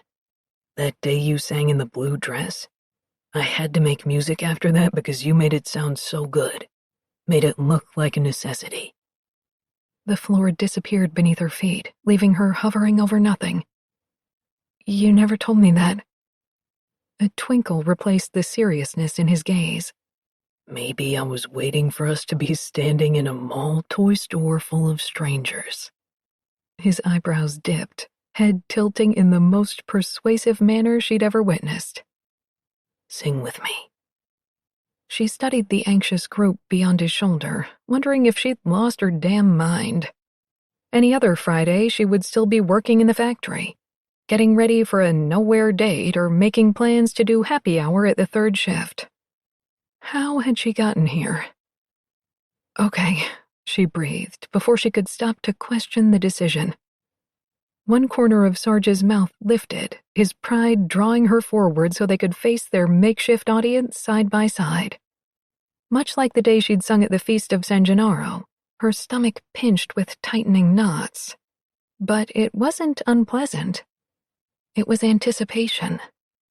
And when Sarge strummed the first few chords of Joyful, Joyful, she couldn't stop the smile from spreading across her face.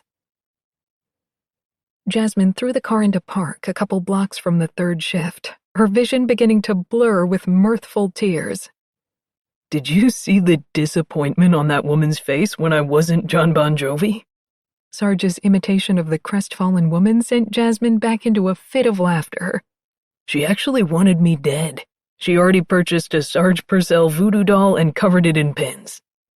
You can't really blame her, Jasmine said, wiping her eyes. We were only a few minutes from Bon Jovi's house. He probably draws a crowd when he goes out. He lunged across the console to tickle her ribs. I can't believe you're taking her side. Some singing partner you turned out to be. I'm sorry, she squealed. Sorry about what? Jasmine twisted, trying to get away from his torturous fingers and failing. I'm going solo. Sorry you had to find out this way. Sarge's gaze narrowed. Oh, baby. Now you're going to get it. His big hands planted on her denim-clad thighs, squeezing the most ticklish spot on her body. Jasmine shot up with a yelp, legs shooting apart to dislodge his hand to no avail. She couldn't pinpoint the exact second his touch went from playful to downright sexual, but instead of tickling, Sarge began massaging the insides of her thighs, pushed close to kiss a path over her ear. 1 hour, Jess, he rasped. 1 hour at this party before I take you home. What happens at home? Jasmine breathed, knowing full well she played a dangerous game. He'd made his intentions for the evening abundantly clear every chance he'd gotten since leaving the toy store, backing her into alcoves, kissing her against the driver's side door so long she'd been panting when he finished. This thing between her and Sarge was flat out insane. She couldn't catch her breath, couldn't seem to stop turning up the volume on their attraction. Even as common sense told her to back off, her body, and God, maybe even her heart, had gone deaf to her protests. What happens at home? Sarge's bulk loomed closer, cornering her in the driver's side seat as his fingers yanked down her jeans zipper. When he reached inside to cup the apex of her thighs, Jasmine whimpered and allowed her legs to fall wider. When we get home, I've got this edge to take off. So as soon as I make sure you're wet enough, your feet won't be touching the floor again for a goddamn while. Sarge's fist ground down on her center, same time as his teeth clamped on the flesh of her shoulder. He growled, biting down just enough before drawing back with a soothing lick. You will get off. because that's a huge part of what gets me off. But baby, it's going to feel like I'm just using your little body. Using the fuck out of it. Oh God, she could come just this way. His rasping voice in her ear, his rough palm dragging back and forth over her clit. Yes, I want that. I want you to use me. His uneven exhale heated her cleavage. That right? You want a desperate man riding your pussy from the back, so hot to come he forgets he's a lot stronger than you? Forgets what gentle means? Jasmine's most sensitive flesh clenched like a fist. A prolonged, devastating squeeze. Oh my God, yes. Good. With a clear effort, Sarge zipped her pants back up, heaving himself back into the passenger seat. 1 hour, he said, wiping sweat from his upper lip as Jasmine tried to regain some semblance of control on the driver's side. She opened the door a crack, allowing cool air to infiltrate the steamy car. Still, it took long minutes for her temperature to lower, her breathing to calm. I want to leave with you tonight, Sarge. You didn't have to guarantee it like that. No? Sarge's jaw flexed, his closed fist tapping the passenger door. I have to walk into the third shift and behave like we're just friends. Things might not look the same an hour from now. Although his explanation was vague, Jasmine discerned his meaning. The third shift had a way of moving pawns around on the hook chessboard, as if the dingy establishment had some mystical quality. She and Sarge had gotten along fine until now under the restrictions she'd placed on their relationship because they hadn't been around anyone who knew them, apart from River. Once they walked through the barroom door, their temporary hiatus from acknowledging the pitfalls of their relationship would be over. Sarge exited the car and rounded the front bumper, pulling Jasmine's door open fully and offering her a hand. Will you let me buy your drinks? He brushed his fingers over her cheek. Give me something, baby. It felt a little like signing over her independence, which she didn't like, but it seemed a small price to pay to put him at ease. Not to mention, you could drink all night in the third shift and fail to rack up a bill higher than $40. Okay. She allowed Sarge to help her from the car, meeting his eyes when he didn't immediately let go of her hand. He didn't say anything, simply looking down at her, his brow furrowed. When he released Jasmine from his grip, he immediately tried to take it back, but she moved out of his reach toward the bar. Each step she took felt unsteady, blood ticking in her temples. Had someone knit a bowling ball into her stomach lining? Feeling Sarge at her back, Jasmine swallowed her nerves and walked into the third shift, already feeling the distance between them. Hating it, but knowing it was necessary all the same. One step inside, and already she wanted to dive back out into the freezing night, into Sarge's hold. And he would hold her, take her home, kiss away all the doubt. A cheer went up when the regulars spotted the local hero in their midst, and that was it. They were separated by the shifting crowd. Someone took her coat and threw it on the usual huge pile over the waitress station.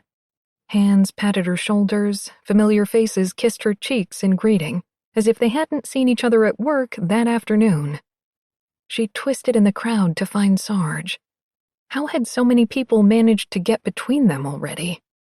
His height made him visible in the sea of partygoers, and his gaze remained steady on her, distracting her from the conversation she'd been thrust into without preamble.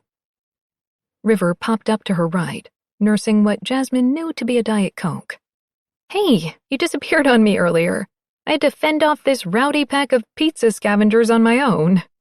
I know, I'm sorry, A lie sat poised on Jasmine's tongue, but she choked it down.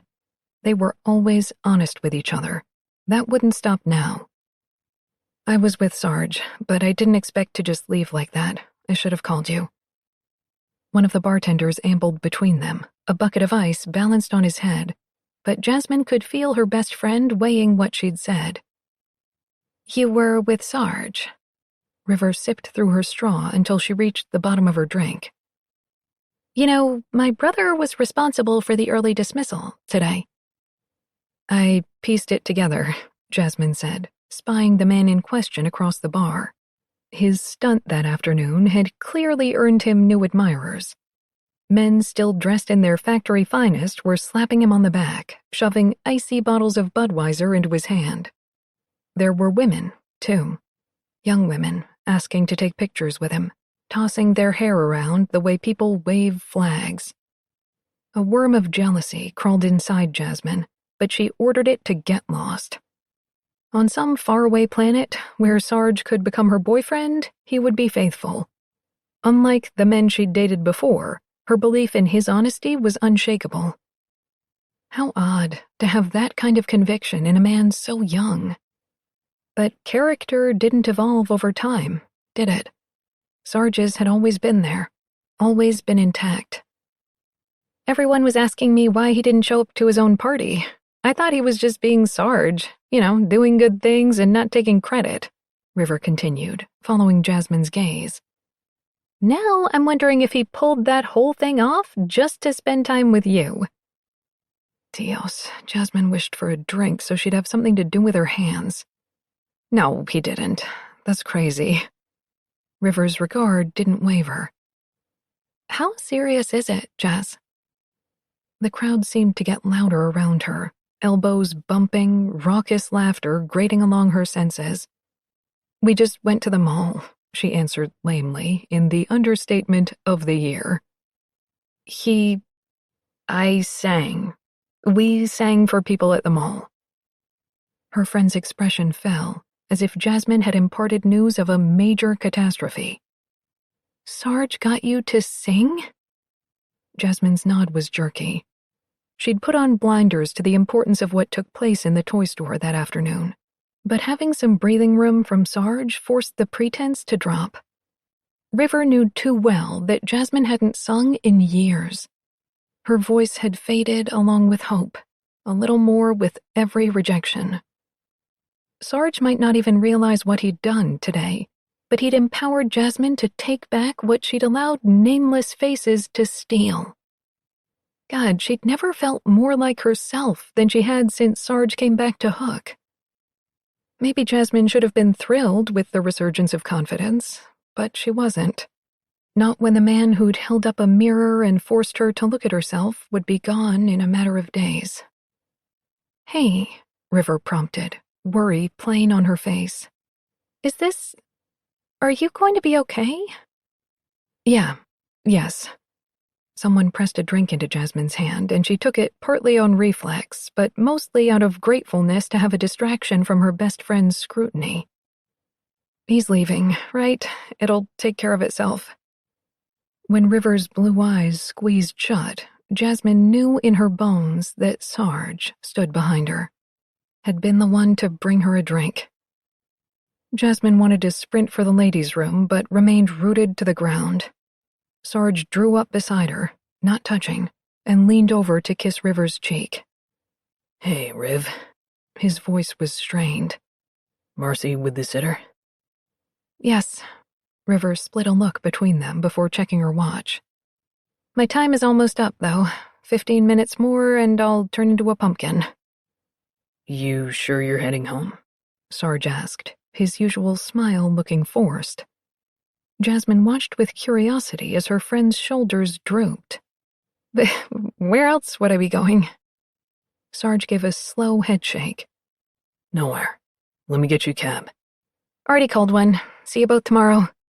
River gave them both a hurried peck on the cheek, waving over her shoulder as the crowd swallowed her up. What was that about? Jasmine asked, wondering what the hell she'd been missing. Had she been so caught up in the force that was Sarge, she'd let her best friend duties fall by the wayside? Unacceptable. Sarge? He tipped back his Budweiser, throat working as he swallowed the hearty sip. I stopped by the church today to see Adeline. She told me River has been working night shifts at some club. What? I take it you didn't know either. He cast a glance toward the door where River exited. Did you know Vaughn isn't even aware of Marcy? River is doing all of this on her own and there might not be a need for it. He could help. Jasmine's pulse slowed. That was your sister's decision, Sarge. You need to speak with her about it, unless it's too late and you've already done something you can't take back. Blue eyes bored into hers. I had to. Not everything takes care of itself. The bowling ball tugging on Jasmine's stomach lining gained around 10 pounds when Sarge repeated the words she'd just said to River. About him. Somehow, since walking into the bar, she'd disappointed 2 people who mattered like hell to her. I'm sorry you heard that, but you're taking it the wrong way. His laughter was devoid of humor. There's only one way to take it, Jazz. This arrangement works for you because I'm getting gone. No muss, no fuss. No one in town the wiser. He set his empty beer bottle down on one of the wobbly bar tables, exerting enough force to turn a couple heads. That was the deal up front, though, wasn't it? Nothing changed along the way. The way he said it suggested everything had changed.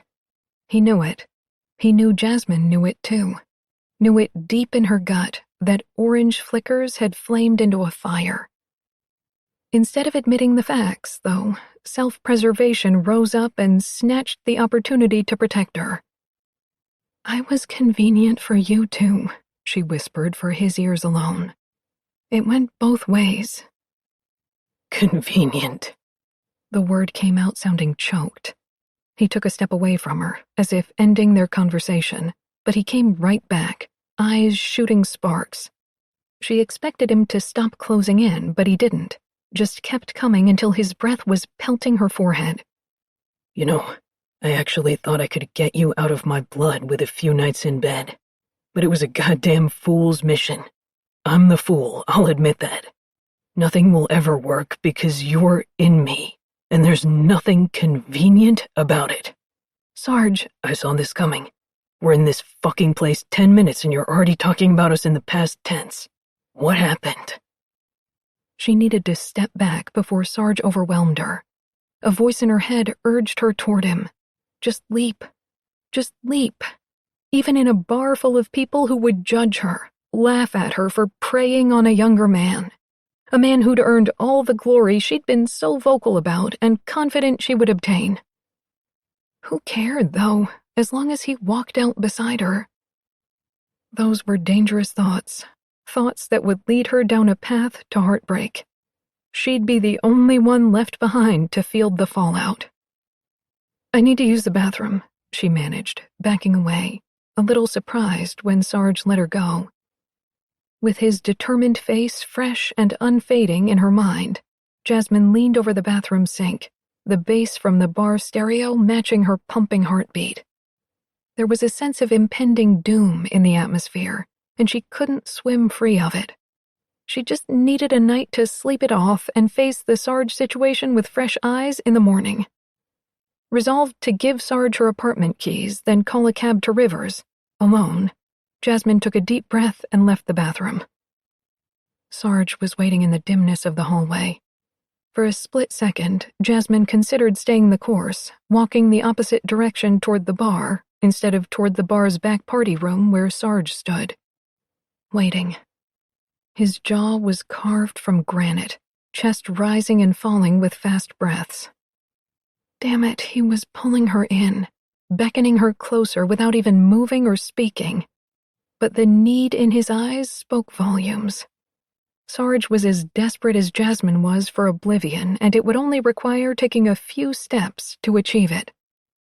He tilted his head, pain evident in his voice. Baby. No stopping it. She couldn't even think past getting to him, jogging down the dark corridor and being caught up against his sturdy body. Before their mouths even met, one male hand tangled in her hair, drawing her in. Her legs twined around his waist because they couldn't not.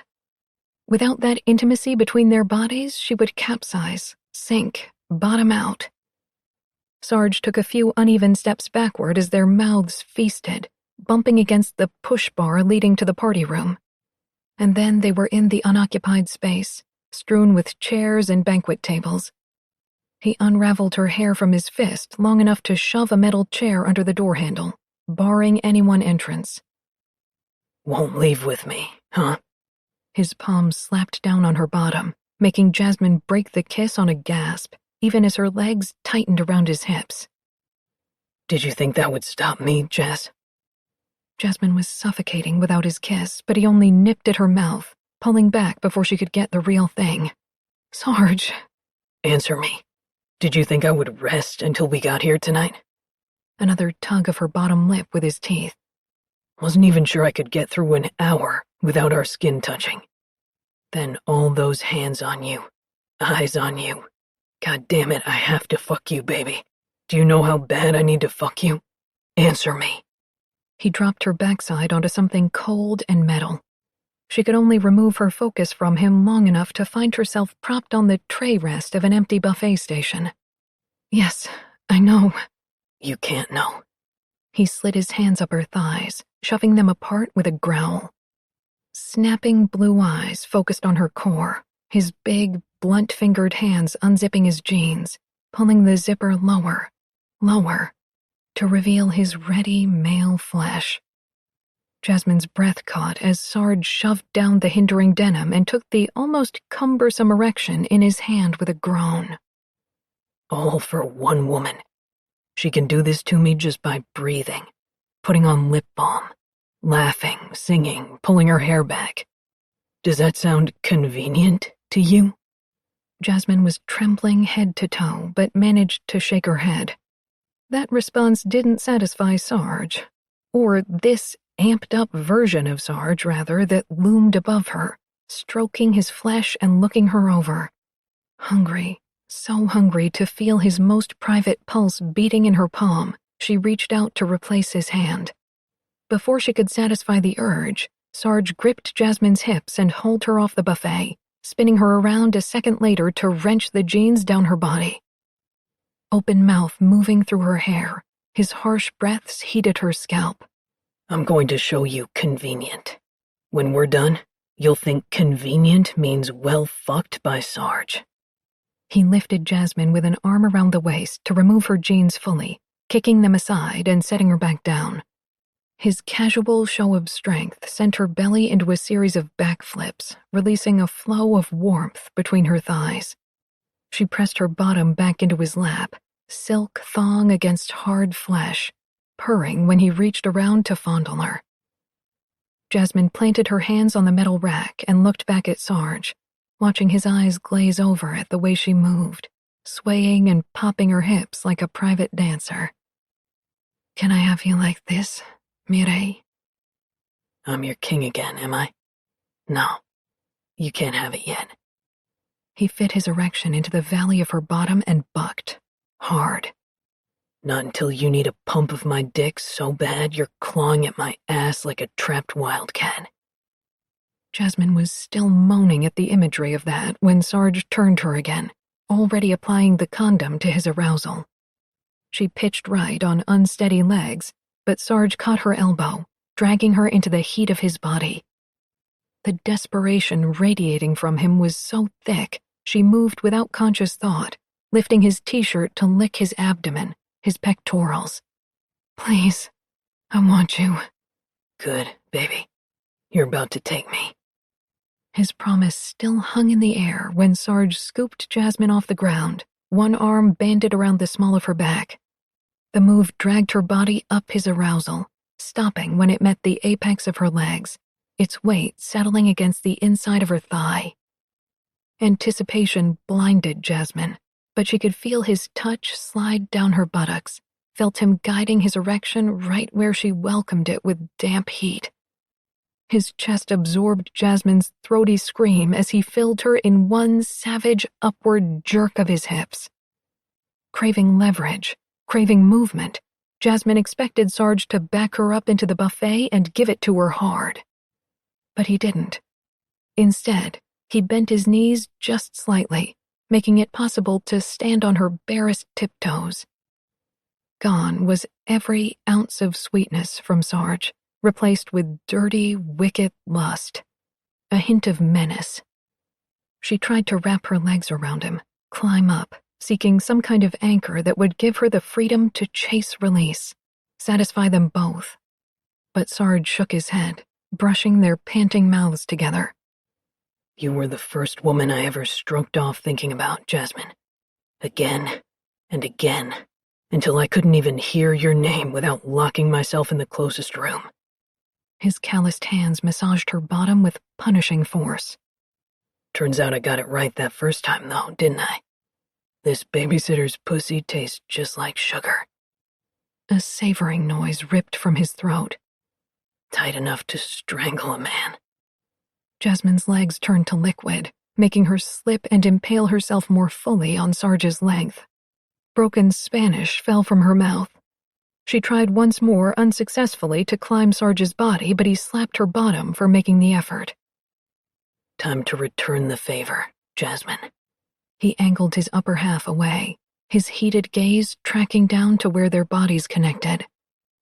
Stroke yourself off to me, now, while I watch. Another rough spank of her backside, the sound so delicious they both had to close their eyes. I won't move, but you better. Starting now. Now, Jasmine. Chapter 13. Sarge felt control slipping through his fingers. Jasmine didn't deserve to be punished for his obsession, didn't deserve to be denied the swiftest route to climax. But frustration had built inside him, snowballing from the time they'd walked into the third shift. How could he act normal, carry on conversations, when his hands were shaking with the need to be on Jasmine? Not just so he could hold her down and give pleasure. No.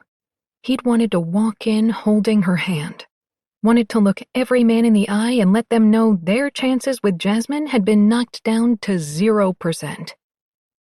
Being denied that right had started the bomb ticking in his stomach. But hearing the flippant way she'd dismissed their relationship had caused the explosion. There was a lurking sense of dread, too, but it felt too good being angry, so he ignored the warning voice calling for him to slow down, telling him he couldn't allow shrapnel from the bomb blast to ruin the progress he'd made. Listening meant stopping, though, and it felt too good giving Jasmine a taste of what he'd endured. "Please," she sobbed, pushing up on her toes. "I can't get high enough." As far as Sarge was concerned, she was doing goddamn perfect. His cock was lodged in tightness. Jasmine was making these sexy whining noises every time he disallowed her legs from gaining leverage around his hips.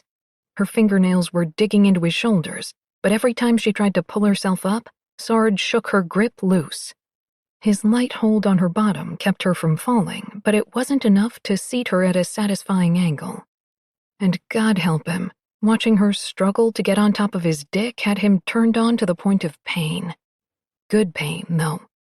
Pain that distracted him from the one she'd created in his chest.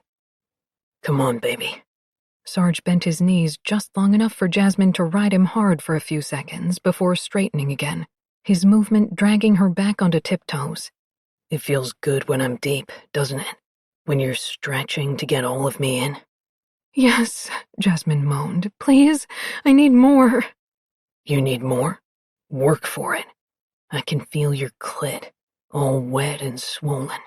Rub her on me. Let her feel my tip. Sarge gave a shallow thrust of his hips. You've made my cock hard for years, and now you're going to fuck yourself on it, Jasmine. When it starts to hurt, think of me waiting until everyone was asleep on the tour bus before jerking off to a memory. Stroking so hard I couldn't breathe, thinking of that peek I got of your pussy. That's what hurt looks like, when you can only get off on something you've never had. Sarge bit back a roar when Jasmine's fingers dug into the flesh of his ass, yanking him forward as she rolled her hips. The move inched him further into her snug pussy, while still keeping him only partially sheathed. They were locked in the dirtiest dance of all time, Jasmine working her clit against the head of his dick, her slender thighs sliding up and down his hairy, more muscular ones. Yes, yes, yes. Fuck, he was losing his own battle now. Watching, hearing, feeling Jasmine's frantic use of his erection to masturbate herself was the hottest sight Sarge had witnessed in his life. Every few seconds, she managed to push high enough on her toes to take another inch of him. but each time, her thighs immediately shot up to get more and he'd block their progress with resolute hands. Then, Lord, she started sinking her teeth into his shoulders and chest for denying her. Started pouting in a way that made him feel like a dirty man doing bad things, making him even harder, making his balls draw high and heavy. She started bucking like an unbroken pony, forehead digging into his chest as she moaned. The slick slide of her pussy up and down the top third of his cock, her desperate clawing at his ass, the way she jerked him forward, grew to be too much. Jasmine might have put him through hell, most of the time without realizing it, but denying the down and dirty fucking they both required was punishing him in the process. Just a little longer, just a little, so he wouldn't forget how gorgeous she looked, forget how bad she wanted him tonight. And then she sobbed, a shuddering sound full of misery, and his heart rebelled, sinking straight down to his stomach. His hands sank into her hair, smoothing the strands and tilting her head back. When Sarge glimpsed her face, he stopped breathing. If he could see through Jasmine's eyes at that moment, he knew their surroundings would be blurry. She seemed unable to focus, her head falling back as if unhinged from her neck. There was a row of teeth marks on her bottom lip that appeared on the verge of bleeding. And the pain in her eyes. Pain he'd caused. No, no, no. Please, she murmured. I can't. I need... Sarge cut her off with his mouth, his own focus wavering at the taste of her. God, had it been years or minutes since he kissed her? Getting enough wasn't a possibility. Never. Not with his mouth or his body. Groaning at the way her pussy flexed around him as their mouths wrestled for a good taste, Sarge gripped Jasmine beneath the knees and spread her legs, lifting and propping them on his hips. Sinking down onto him, finally, she screamed into his mouth. I'm sorry. I'm sorry I made you hurt. Going to fuck it better, baby. Going to pump until you come. He walked them backward so he could reach past her hip, propping one hand on the metal buffet, supporting her ass with the other. Already she was starting to ride his cock, clinging to his upper body while grinding down on him like a goddess. Give me a twist on the way back up. Ah, fuck. That's it, you tight little thing. Working my dick like a goddamn stripper pole, aren't you? You have any idea how hard I'm going to come? Her breath released in a hot gust at his ear. Me first.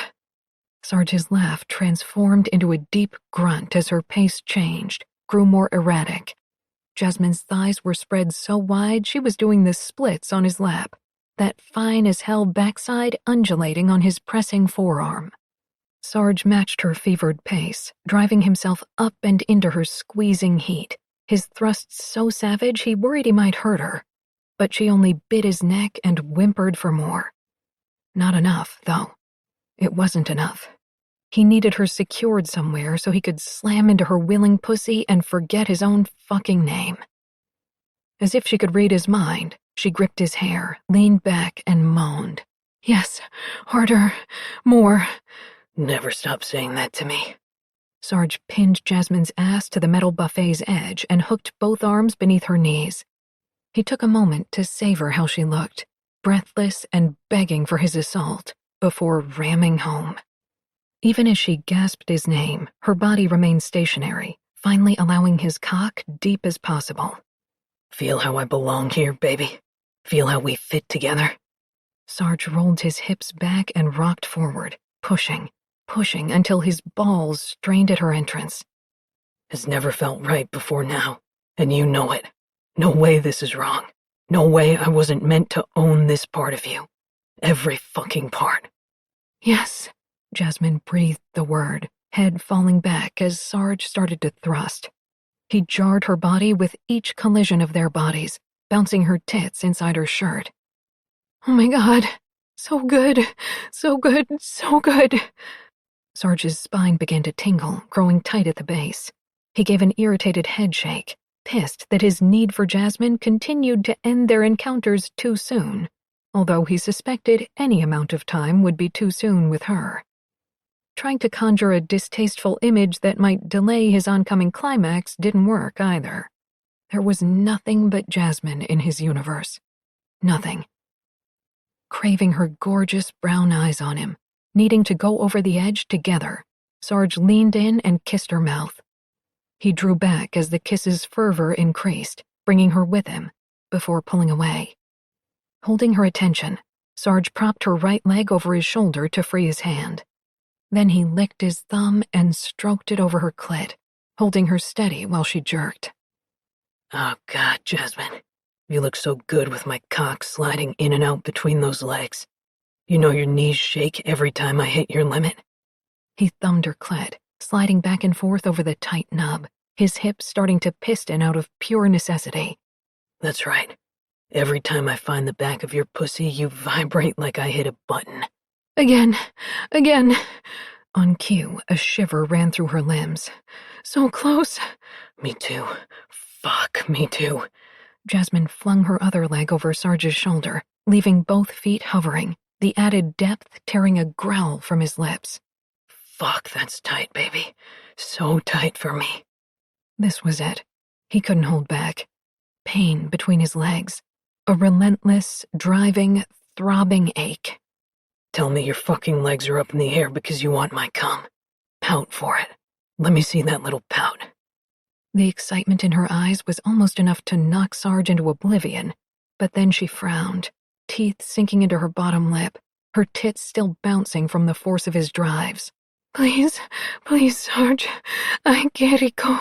I want it inside me. She climaxed on the final word, and Sarge sprinted after, their wet, spasming flesh slapping together as strangled moans rent the air. Oxygen eluded him. He couldn't pull enough into his lungs. A series of images flashed on the backs of his eyelids. The first time he'd met Jasmine in his living room and spent the night wondering about her. Jasmine laughing as she jumped off the community pool diving board. Jasmine singing beside him at the mall, her voice clear and rich. She was it for him. Always had been. His head buzzed and spun with urgency. On the heels of an orgasm that had stripped the remains of his filter, Sarge could process only one fact. If he didn't keep her, he'd never be happy a day in his life. Not now. Not after knowing and loving her at this stage of his life, solidifying what he'd always known. I love you, Jasmine.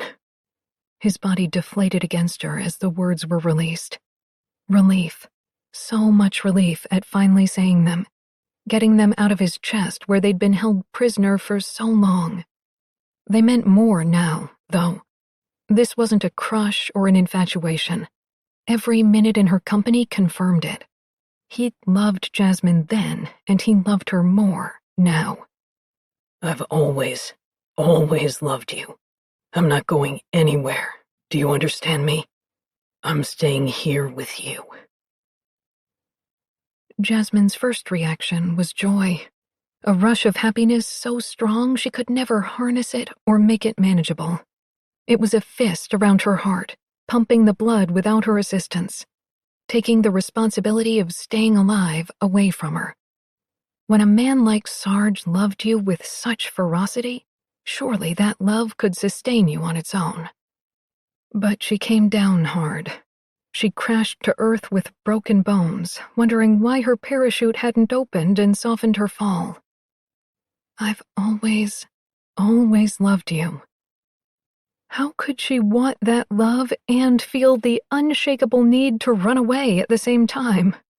It was like walking in on the third act of a play and trying to discern each player's motivation, except there was only one player, and his arms were banded around her so tight she thought he might be trying to meld them together. A significant part of her wanted that joining to take place, but another, more prominent part was scared to death. She'd allowed him to overwhelm her with every word, every touch. Now it was time to remove the blinders. And with that removal, every insecurity she'd slowly managed to suppress throughout the last few days rained down on her head.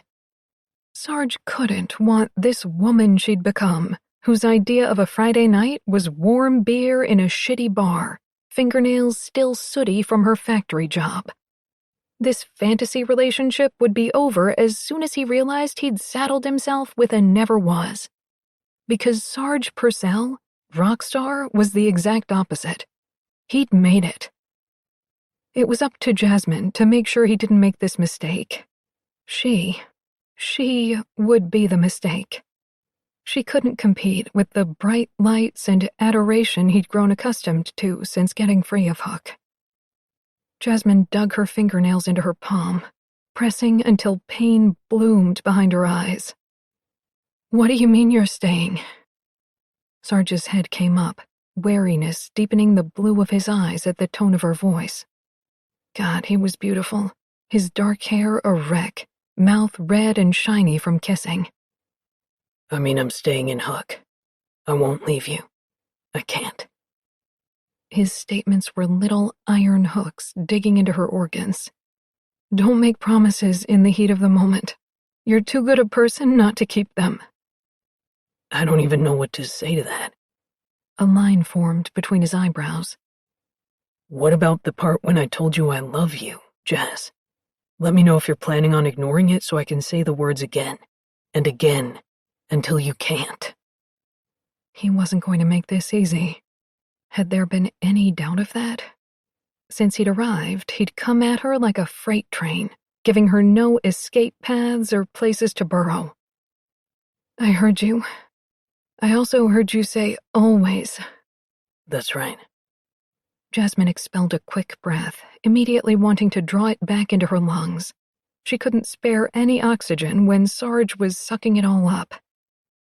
You've been gone for 4 years. I'm not the same girl you think you love. Bullshit. You are that girl.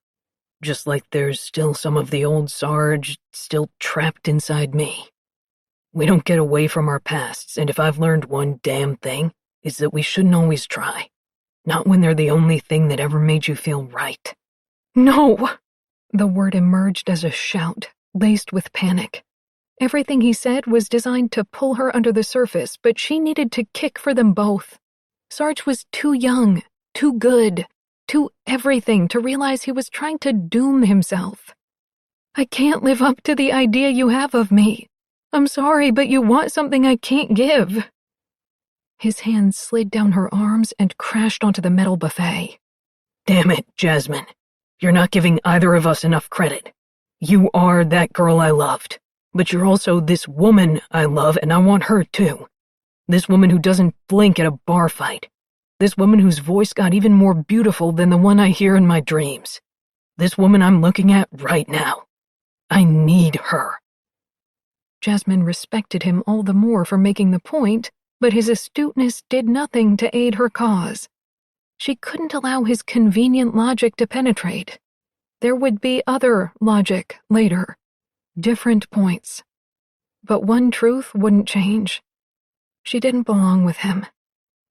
You should have told me from the beginning how you felt. This isn't fair. Sarge held fast when she tried to slide off the buffet. You let me think this was casual, but it wasn't. Not for you. You're right. His thumb brushed over her knee. You're right about that. I should have been honest. I can't find it in me to be sorry, though, Jasmine. Not when I know you feel something. Not when I know staying is the right thing. Staying. The right thing. That's what it all came down to. Sarge's heart had always been on display, so apparent in everything he did. She would be no different. A responsibility he smiled through. People would laugh at their age difference, call him a fool for giving up the musician lifestyle to be with a woman 7 years his senior. Eventually, he would listen to the naysayers. No matter how well he hid his resentment, it would be there. Over turning down the contract, tossing away his chance at even greater success. God, it would kill her knowing she'd held him back, forced him to squander his potential, the way she'd done.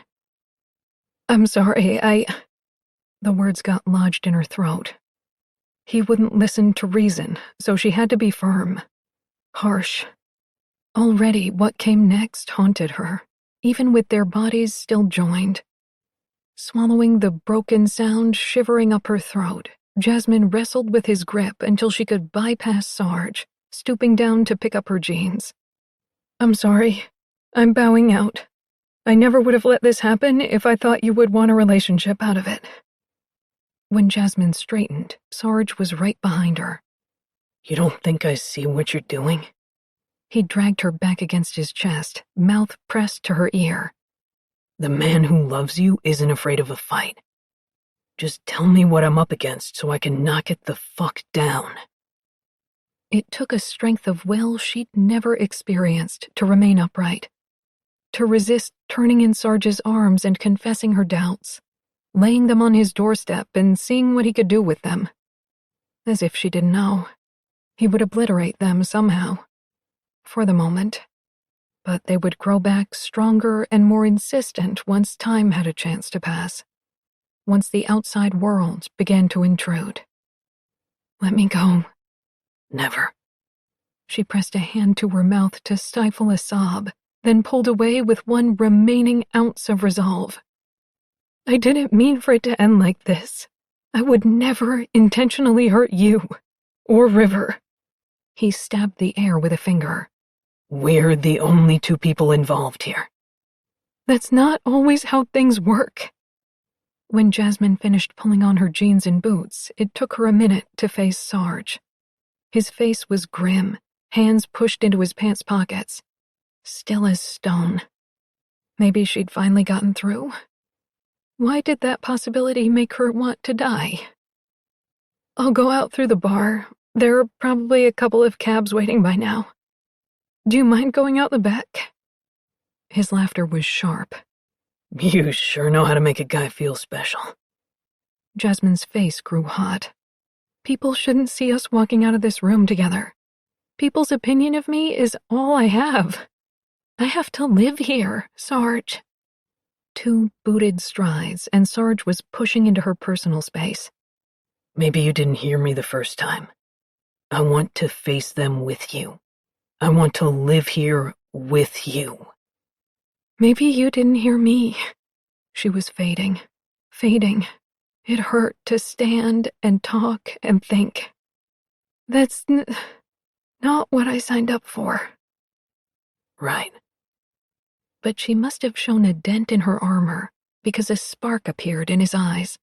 A glimmer of the man she'd spent the day with, laughing and ignoring anything resembling the future. Sarge reached out and cupped her cheek, and everything inside her went still. "I know it's a lot. I just told you I love you, that it's always been this way. Maybe you're even right to be scared, Jess, because this love is rough. It's sharp and sweet and dirty and jealous. It wakes me up in the middle of the night thinking I'm in the wrong place because you're not there. It believed you were mine before you saw me as a man, and the waiting made this love bigger. It's so big, and I understand why that's scary. I've had time to stop being scared of it, and you haven't." His hand slipped into Jasmine's hair, drawing her close so he could brush their mouths together. "I'll keep waiting. I'll wait out the fear." She couldn't speak around the crushing sensation behind her ribs, so she simply shook her head, loosening tears that tracked down her cheeks. The pull between them stole her breath, so intense there didn't seem any choice but to meet the other halfway. But Sarge tightened his grip on her hair and stepped back, pain evident in his handsome features. "Christmas Eve at the church. Will you be there?" 2 nights away. "Yes." "Okay. I'll see you then." Attention locked on her, Sarge headed for the party room's back exit, pulling it open and pausing in the doorway. "At the very least, Jasmine, I just need to see you." When the door clicked shut, Jasmine fell into the closest folding chair. With the failure of her musical aspirations, getting stuck in a town she'd always imagined in the rear view, Jasmine had always thought of her life as a tragic series of disappointments. But as she sat in this still room, listening to the rasp of her own breath, it became obvious she'd never understood tragedy until now. To have a man like Sarge and feel him waiting, feel him wanting, but not answer that call, it might very well stop her heart from beating. At once, her bones ached. A tapping pain had started behind both eyes, forcing them shut. Home. If she didn't get home soon, she'd never find the willpower to move again. With a fortifying breath, Jasmine pushed to her feet, leaning down to fix her mussed hair in the reflective metal buffet. Wondering how in God's name she would talk to anyone and form complete sentences on the other side of the door, Jasmine nonetheless removed the metal chair poised beneath the knob and stepped out into the dim hallway.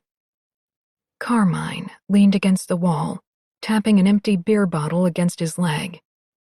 It only took Jasmine half a second to deduce Carmine had been standing there a while. His lecherous grin said it all.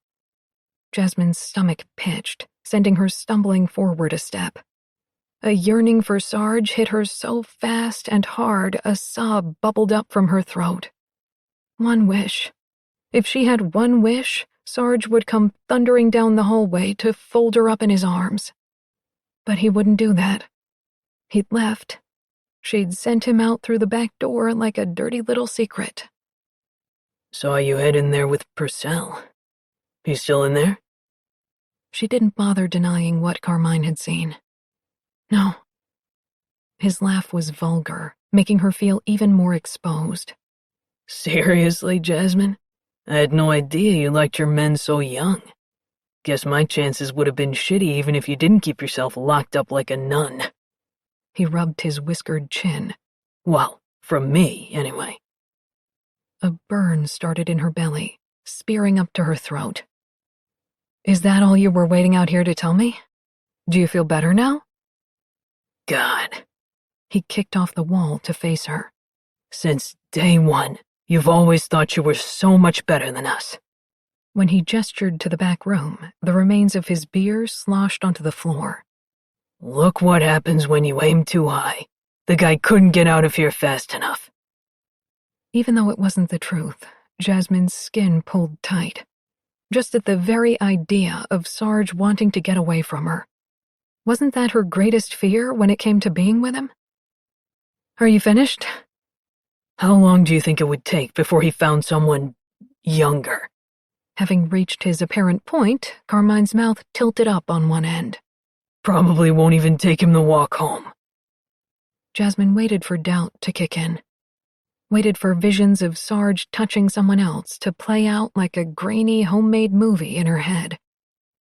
But they didn't. Instead, she felt his mouth moving as it whispered promises against her ear. She saw him smiling at her across the car, both of them huffing into their hands to beat the chill. And underneath it all, there was bone-deep security. In them. Even if there couldn't be a them would be selfish on her end. A them would be a united front against assholes like this. Carmine didn't know Sarge. He didn't know her, either. Not the Jasmine who straightened her spine and laughed. Oh God, the laugh felt phenomenal. It twirled and waved pom-poms as she tried to move past Carmine in the hallway. When he stepped right to block her path, it reversed directions and cemented her hands into fists. Back off. Last chance, Jasmine. He pinched a strand of her hair, rubbing it between his fingers. You had your fun. Now stop being unrealistic. Carmine took one step closer, knocking her heels into the wall. In the space of a split second, a rebellion took place in her breast. Denial, anger, frustration welled, and she embraced it. Embraced this part of her that had gone missing somewhere over the years. A gust of breath whooshed from her mouth, her closed fist lifting to sock Carmine in the jaw. She watched with open-mouthed shock as he stumbled back with a wounded sound, hitting the opposite wall.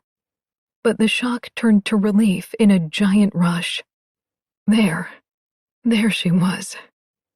Jasmine heard a collective silence from the bar and turned, noticing the sea of attention they'd attracted. A week ago, she might have ducked and hightailed it out of the bar. Not tonight, though. Tonight, she calmly zipped her coat, smoothed back her hair, and marched through the onlookers without so much as a blink.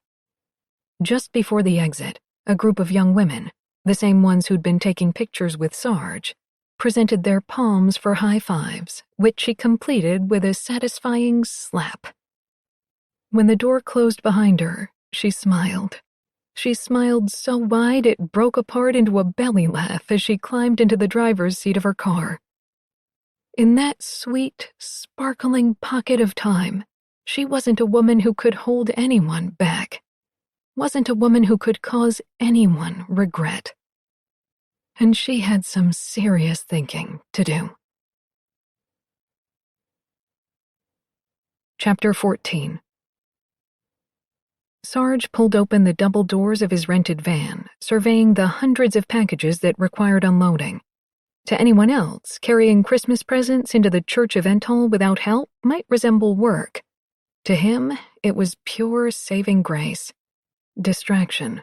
One that would simultaneously prevent him from going to Jasmine's apartment and camping outside until she spoke to him, while doubling as a happy surprise for the kids of Hook. Hopefully.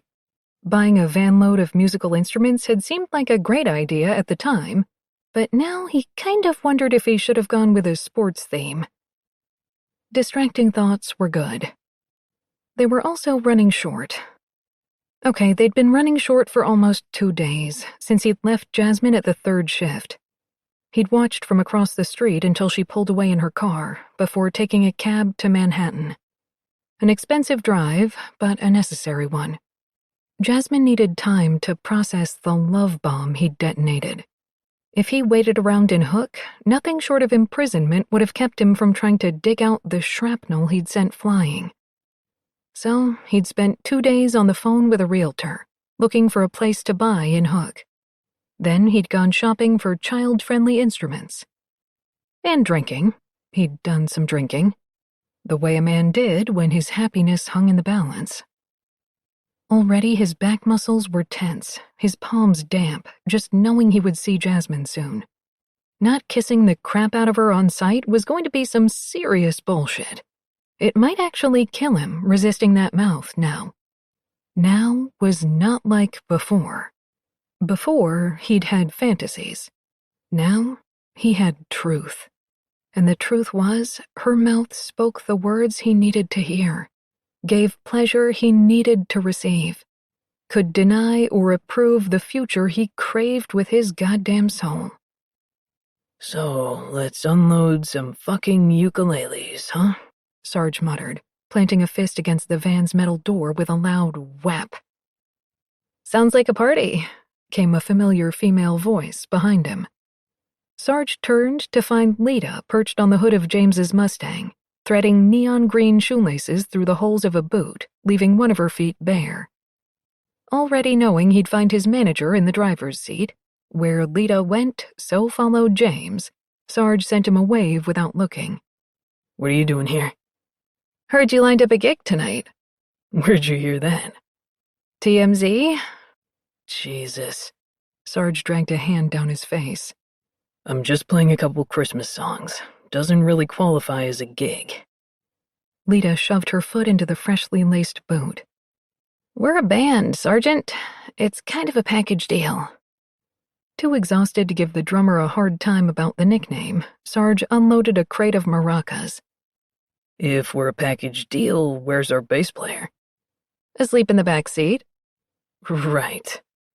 He stacked 2 more crates of jingling instruments on top of the maracas and strode toward the church hall, where a group of administrators waited to direct him.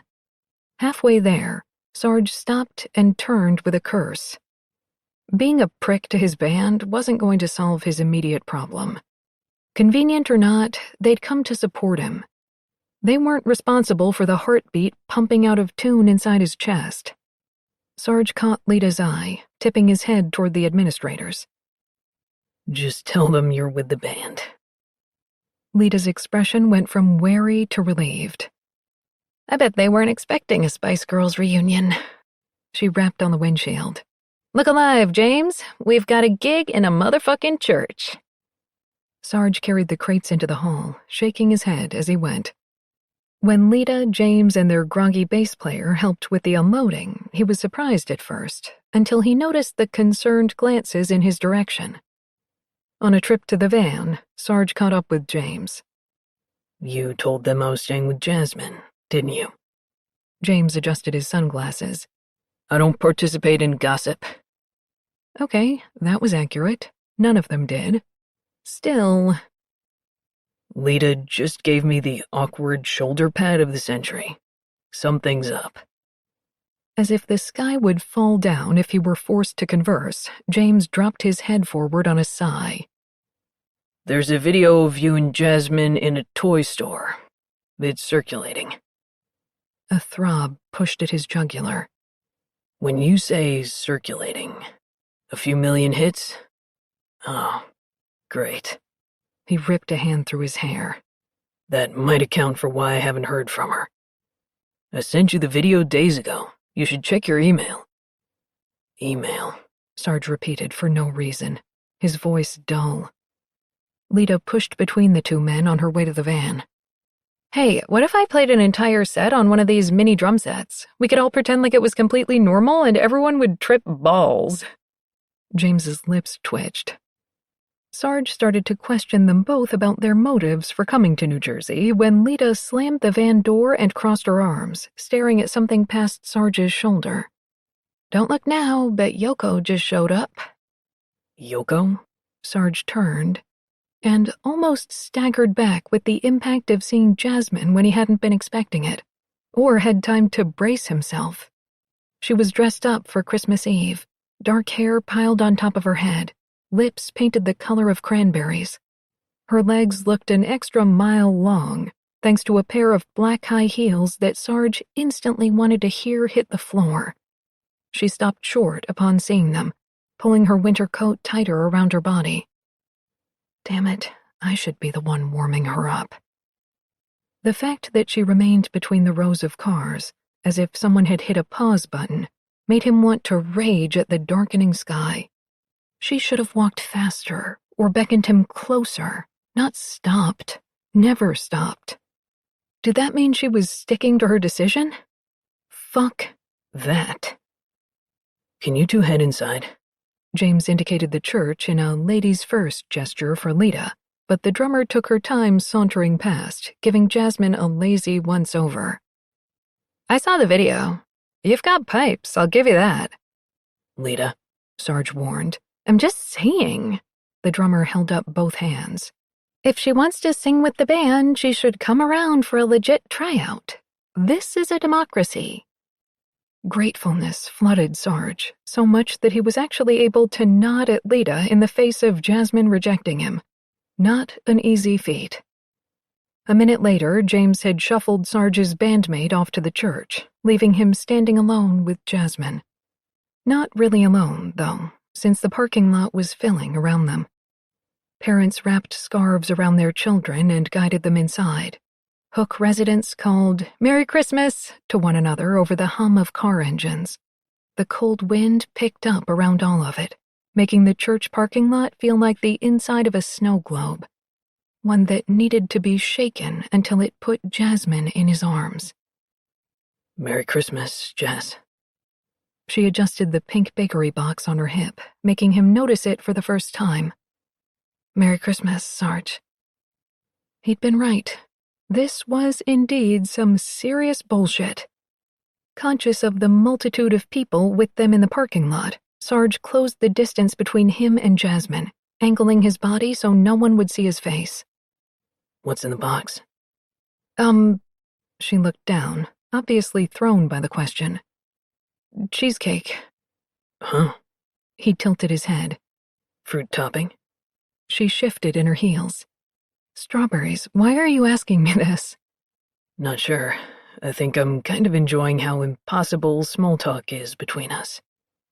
He took one more step closer, bringing them less than a foot apart. God, what he wouldn't have given to knock the box out of her hand and shove her up against a parked car. It wouldn't take much to get that dress up around her waist, would it? Somehow, though, he maintained the scant distance separating them. Nice weather we're having, right? Stop it. Sarge leaned back, allowing his gaze to travel up her stocking-clad legs, over the curve of her hip. I think we'll have snow for Christmas. A white cloud of air puffed from her cranberry lips. I'm going inside.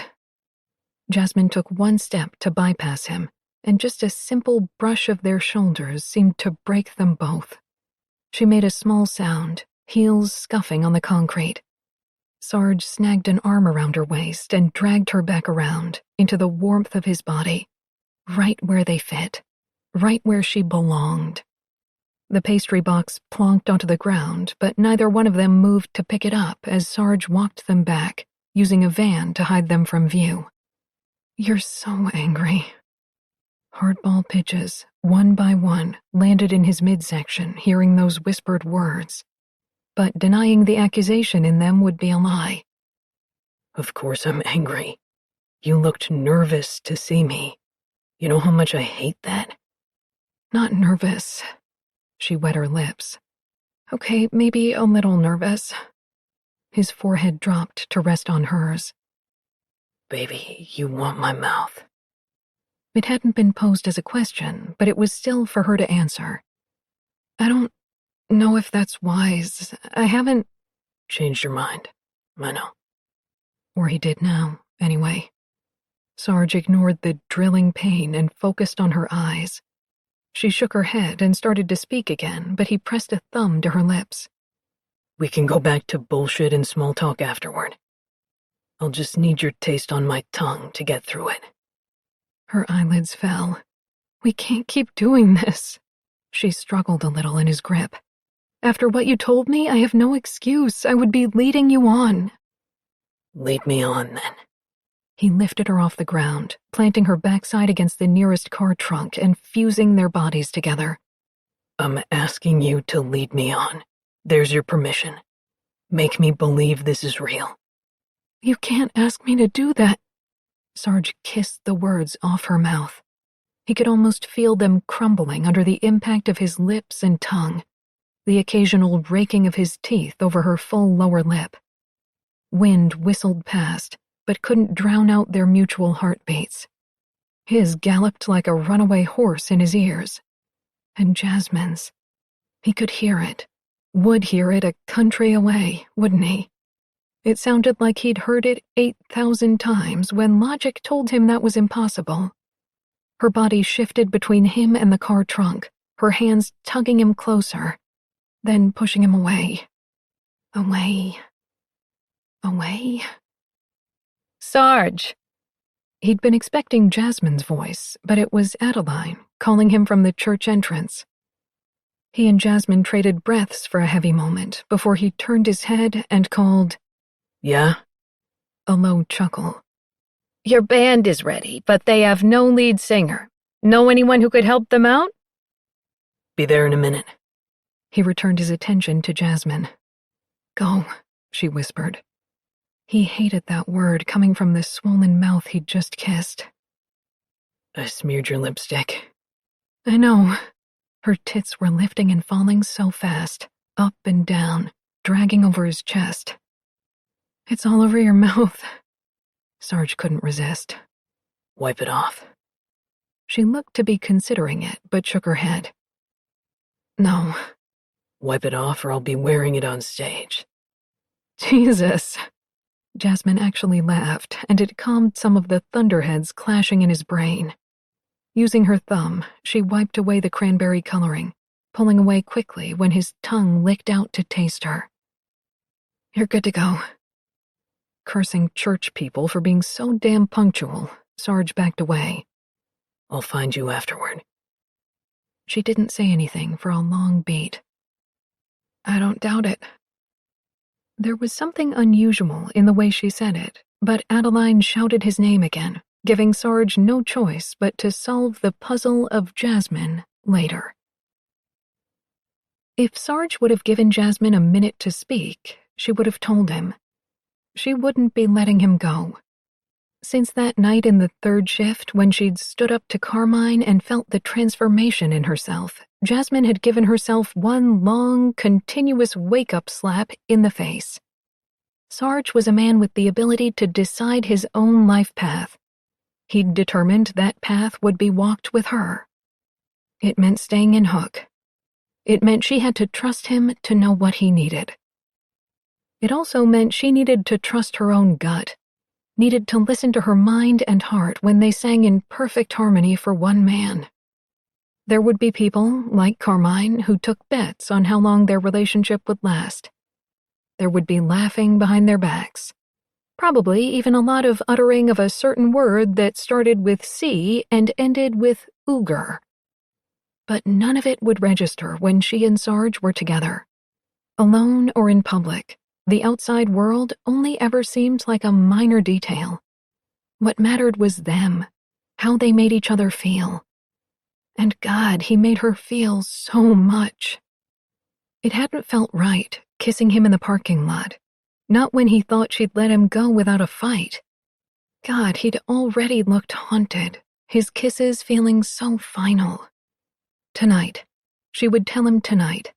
When they weren't in a freezing parking lot, being peeped on by passers-by. Jasmine eased out of her coat and took a spot at the rear of the hall, just in time for Old News to walk on stage. A low thrumming started in her belly at seeing Sarge in his official frontman capacity. Already, he was a sexy, charismatic package, but it was amplified when he picked up his guitar. He played a few strings, winking at the crowd when they howled in response. Then he found her through the crowd and made a growling sound into the microphone. Dios. As soon as this party ended, she was taking him home and rocking his ever-loving world. The neighbors might even call the police. Let them. Okay, this first song is for my niece, Marcy, the coolest kid in Hook. He smiled down at the front row, where all the children, including Marcy, were lined up. Did you guys know she taught me how to play the guitar? A chorus of laughter went up, from the children and parents alike. Several mothers relaxed a little when it became obvious Sarge and Old News would be making the show kid-friendly.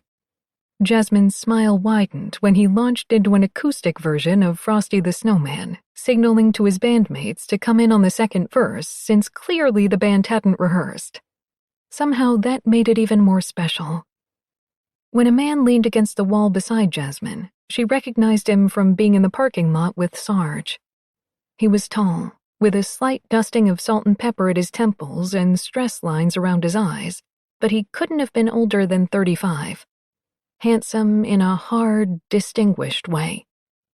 Against a backdrop of ill-fitting Christmas sweaters, his polished appearance stood out, making him look more suitable for a polo match than a casual church function.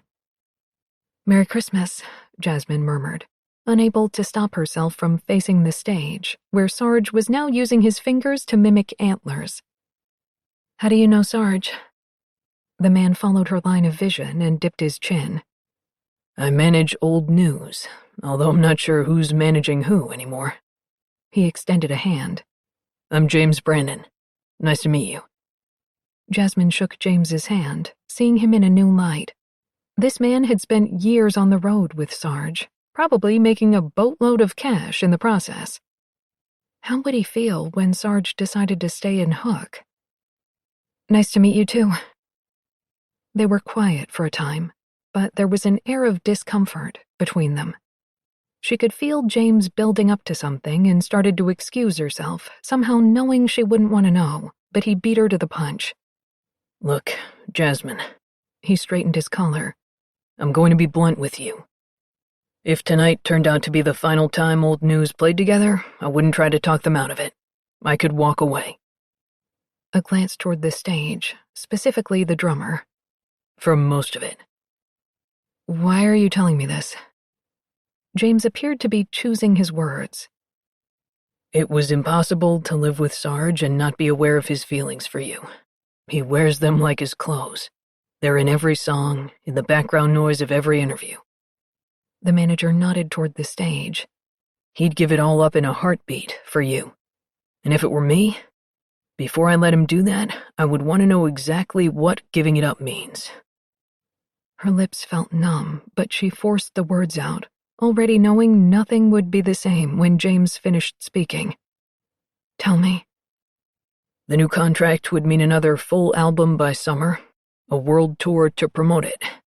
The manager looked like he'd swallowed something made of spikes. We've been traveling on a bus until now, but the new contract would mean private jets. No more questionable motels or small venues. It's the next level. And since we're free agents at the moment, so to speak, they've quadrupled their offer to make us sign. If the ground cracked in half and sucked her in just then, Jasmine would have gone happily. A host of emotions fought for precedence inside her.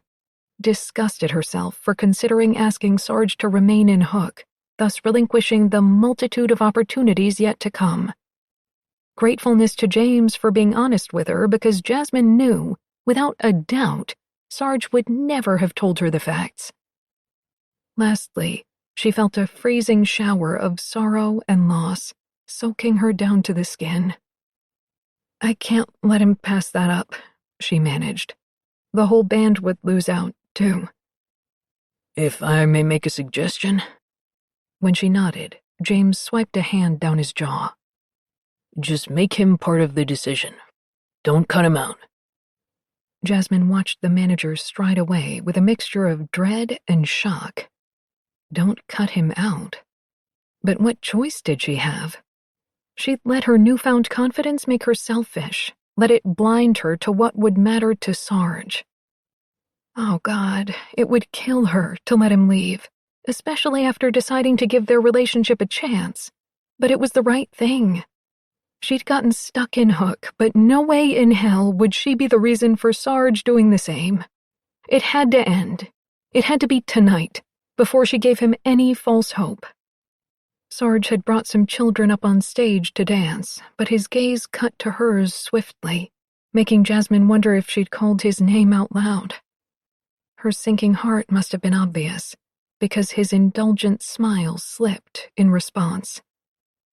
Unable to stand being this close to him and knowing what was to come, Jasmine wove through the crowd and beelined for the ladies' room.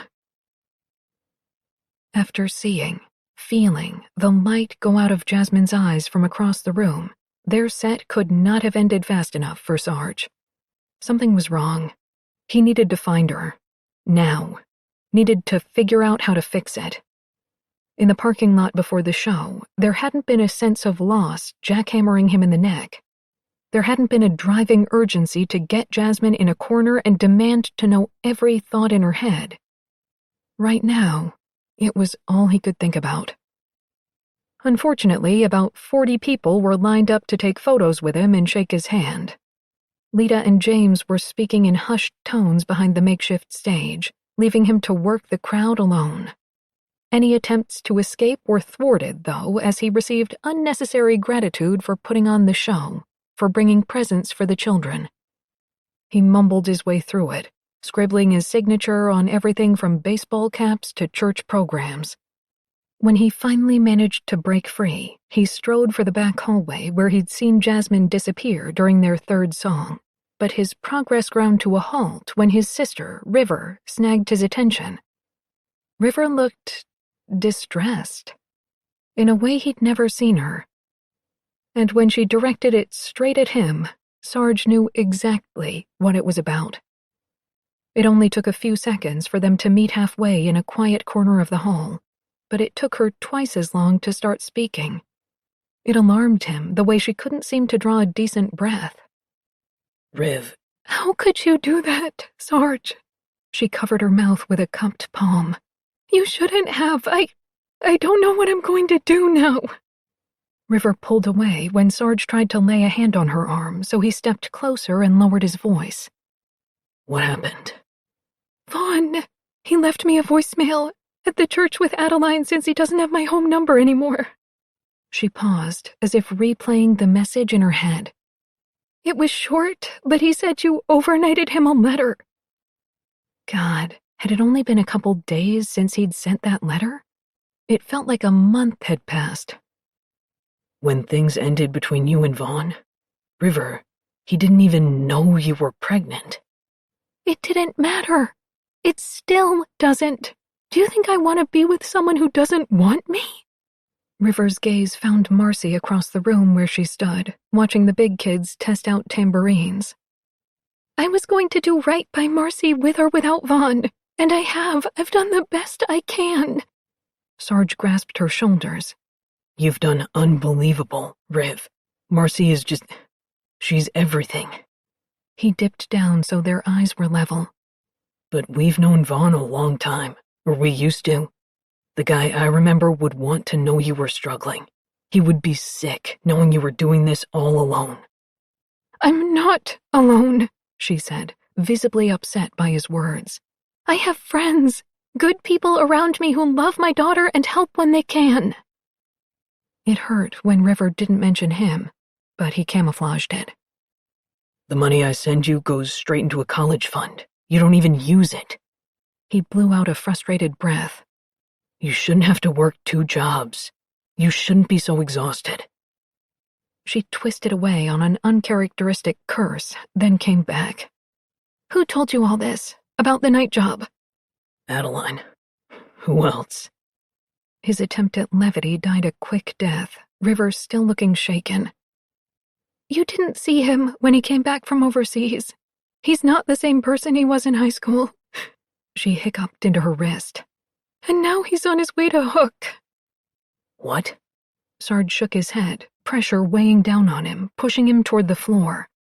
No, I asked him to call you. Or write back. It wasn't supposed to happen this fast. The fight went out of River, and that wounded Sarge more than anything. You know, there was a little part of me that imagined Vaughn running back once he knew, wanting to be a father for Marcy. She stared at something invisible over his shoulder. But it's too late for that. Way too late. Worse, that might not even be what he wants. That's what will hurt the worst. I'm sorry. Sarge pulled his sister into a hug, but her arms remained slack at her sides. I didn't think it through, River. I thought I was helping. When River didn't respond, he tightened his hold. But I'll be here now to help. I'm not going anywhere. You don't want to use the money? Fine. You'll have me.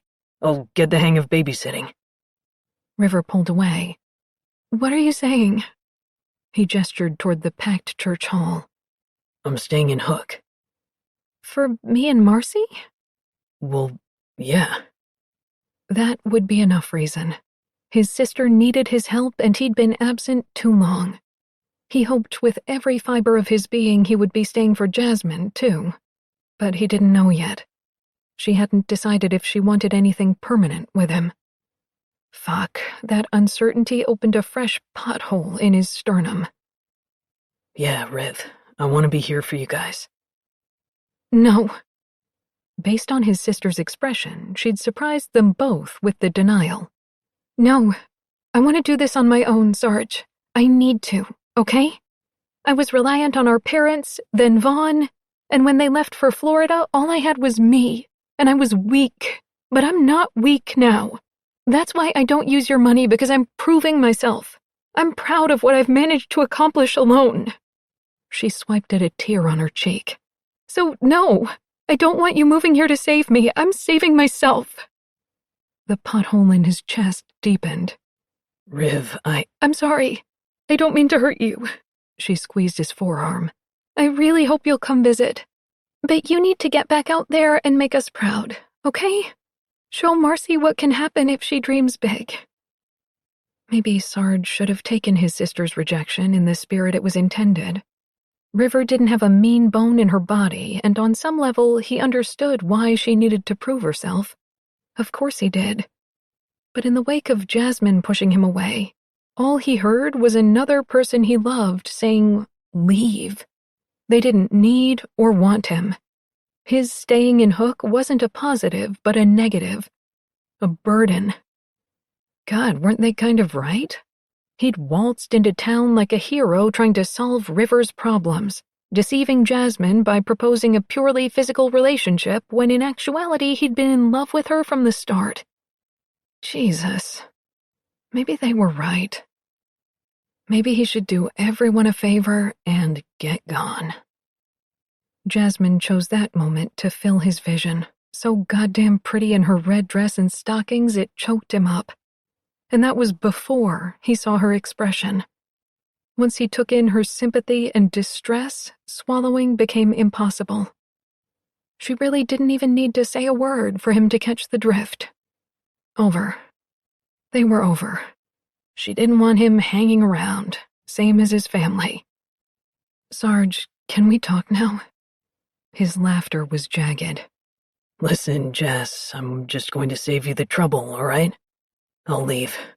I'm out. Her confused frown baffled him. Shouldn't she look relieved? Damn it, he didn't have the right to feel angry. This fantasy scenario of being part of his family again, settling down with the girl of his dreams? That's all it was. A fantasy fabricated in his head while everyone built lives without him. He had no right being mad they wanted to keep what they'd built. But he was mad. His gut felt torn down the middle by it. Is there something else you're waiting for me to say? Is there something I haven't said over and fucking over since I got here? There's nothing left but goodbye, right? Oh, shit. Just saying goodbye while looking at Jasmine was eating him alive. He had to get out of there now. Before he did something insane, like press his face against her legs and ask what else he could have done. Yeah, he had to walk toward the door, get in his van, and find a place to hole up. Couldn't let everything rush in on him right now, or Jasmine would only feel guiltier than she already looked. He hated that guilt. Wanted to kiss it off her face, but would never get that chance again. Something hard and leather pressed against Sarge's palm, and he looked down to find his guitar case, Lita in his periphery. For the second time that night, he was grateful to the drummer. Holding his guitar proved to be the push he needed to give Jasmine one final memorizing look before exiting into the dark chill of night. Chapter 15. As far as Christmas mornings went, this one was somber as hell. Following tradition, Jasmine had shown up at River's house to watch Marcy open presents before spending the rest of the holiday with her parents. She hadn't had a chance to speak with her best friends since Sarge's departure last night, but it was obvious they were both making a Herculean effort to stay positive for Marcy's sake. Currently, the 3-year-old was tearing through wrapping paper with glee as River followed with a black trash bag. Jasmine felt like she'd been covered in cement. Her movements felt sluggish, and no number of commands sent to her brain could hasten them. She'd managed to wait 5 full minutes after Sarge blew out of the church hall before leaving herself, and it had been a rapid downhill shot from there. Her eyes felt like they'd been rubbed raw with sand, she'd cried so much. Huge, racking sobs that reminded her of a devastated child, which wasn't so far off. Years seemed to have been stripped away, leaving her bare, with no experience to pull from. How did she go about getting over this? How did anyone? If she ever found the wherewithal to speak to anyone about the loss that was caving in her stomach, what would they say? Probably that it would get easier in degrees. Well, the next degree over from her current state was still bereft. So was the degree after that, and the one beside that. So Jasmine was pretty sure she'd be living inside this swamp of pummeling pain for a good long while. River handed her a cup of eggnog with nutmeg sprinkled on top, but she only stared down into it without drinking. Thanks. Are you all right? River asked. Are you? They stared at each other until Marcy bounced over, flushed from excitement. Who are these ones from, Mom? She handed 2 silver-wrapped presents to River and brushed her loose curls back. Can I open it? River checked the tag. They're from Uncle Sarge. They were delivered yesterday. One for you and one for me. She turned the packages over in her hands. And these are extra presents, Marcy. Uncle Sarge already bought you the guitar. Marcy whooped. Thank you, Uncle Sarge. A line formed between River's brows, reminding Jasmine so much of Sarge she felt pricks behind her eyelids. With more eagerness than she had the right to feel, Jasmine watched mother and daughter open the packages from Sarge, watched them smile at what they found. Matching bomber jackets with the Old News logo on the back, their names stitched over the pocket. River stared down at hers while Marcy worked her arms into the sleeves. We'll have to send him a thank you card when he gets back to LA, if he's not already there. Needing to move, Jasmine stood and walked to the closest window, looking out over the side yard. He could be an entire country away at that very moment. All she'd had to do was throw her arms around him instead of making him leave. It would have been so easy. But there had been a reason for her decision. She needed to remember that. Even if, in the light of day, nothing seemed a good enough excuse for his absence. Even if the business card James had slipped into her hand on his way out burned in her pocket, tempting her to find out at least where he'd gone. Jasmine, there's one for you, too. She turned to find River holding out a silver box. Perhaps it was the worst idea possible, but she grabbed onto the gift like a lifeline. Something, anything that would remind her of Sarge. Conscious of River watching, Jasmine ran her index finger beneath the folded edge so as not to rip it. She slid the medium-sized box out of one end and tipped the lid back. Inside white tissue paper was a bomber jacket, just like the ones he'd sent River and Marcy. Except when she turned her jacket over, it didn't say Old News on the back. Bright neon green beading spelled out the name Bon Jovi. A cross between a laugh and a sob broke free of her mouth as she picked up the card and opened it. Never get into an ugly clothing war with a Jersey man when bragging rights are on the line. I love you, Sarge. Oh, God. Jasmine dropped the box along with the jacket, pressing both hands over her heart. I can't do this. River stooped down to pick up the jacket, watching Jasmine with concern as she went. You can't do what? Pretend everything is fine, like he didn't come here and make me... Jasmine's eyelids fluttered shut, the organ pounding beneath her palms with increased force. Make me fall in love with him. Oh, Jas. She took back the jacket from River, running her fingers over the collar. How am I supposed to go back to being without him? Nothing feels or looks or sounds the same. At once, her breathing grew labored, like she'd sprinted a mile. I miss him, and I know it's wrong and selfish to want him, but I do. It doesn't even have to be here, just anywhere. When the silence stretched, Jasmine lifted her head to find River giving her a sad, sweet smile. There's your answer. I don't understand. River picked up Marcy and settled the little girl on her hip. You said you want to be with him anywhere. She shrugged one shoulder. It doesn't have to be Hook. Go find him, Jas. And then go with him. A hysterical laugh bubbled from her throat. I can't leave here. She'd stopped believing she ever could, shoved those hopes and dreams way too deep to unearth them ever again. Hadn't she? My job, my family, you and Marcy, everything is here. Yeah, we're not going anywhere, either. River tugged on the hem of Jasmine's shirt. We'll talk all the time. You'll come for visits. Maybe someday you'll want to come back and settle. And we'll pick up right where we're leaving off. Jasmine could barely see through her tears. You sound so sure. River kissed her daughter's head. Jasmine, are you sure about Sarge? Yes, she whispered. That's all I need to hear. Go.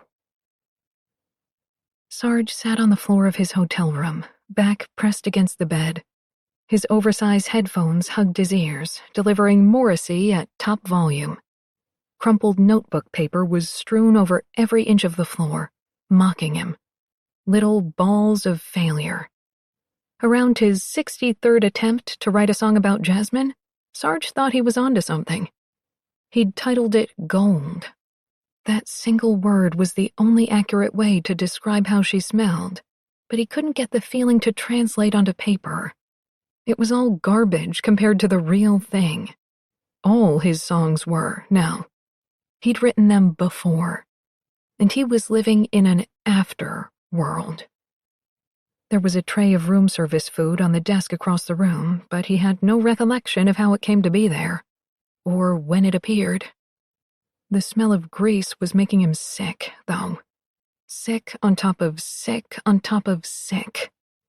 God, why didn't the fucking volume go any higher on his headphones? He couldn't drown out the gold. Jasmine's tongue sliding along his belly, holding her hand in the maul. That unrestrained laugh she'd let loose when he tickled her. Sarge shot forward to his knees and snagged the almost empty notebook off the floor, whipping the pen from his pocket. Golden laughter. Never after. Garbage. He tore the piece of paper in half with a satisfying rip, crumpling both sides and throwing them in opposite directions. Songwriting had always been his way of coping with the solitude, being in a sea of thousands but feeling completely alone. It wasn't working now. Nothing compared to the days he'd spent in Hook with Jasmine. They'd written the perfect song just by being together, and he would never come close to matching it. The curtains of his hotel room were drawn, casting the room in darkness except for one dim lamp in the corner. At some point, he'd even found that minimal light offensive and covered it with his t-shirt, leaving him unclothed save a pair of black sweatpants. Outside, he could hear bells ringing for donations, could hear snowplows scraping down the city streets of Manhattan, clearing away the snow that continued to fall. Christmas Day. He wanted nothing to do with it. Wanted nothing to do with the new recording deal.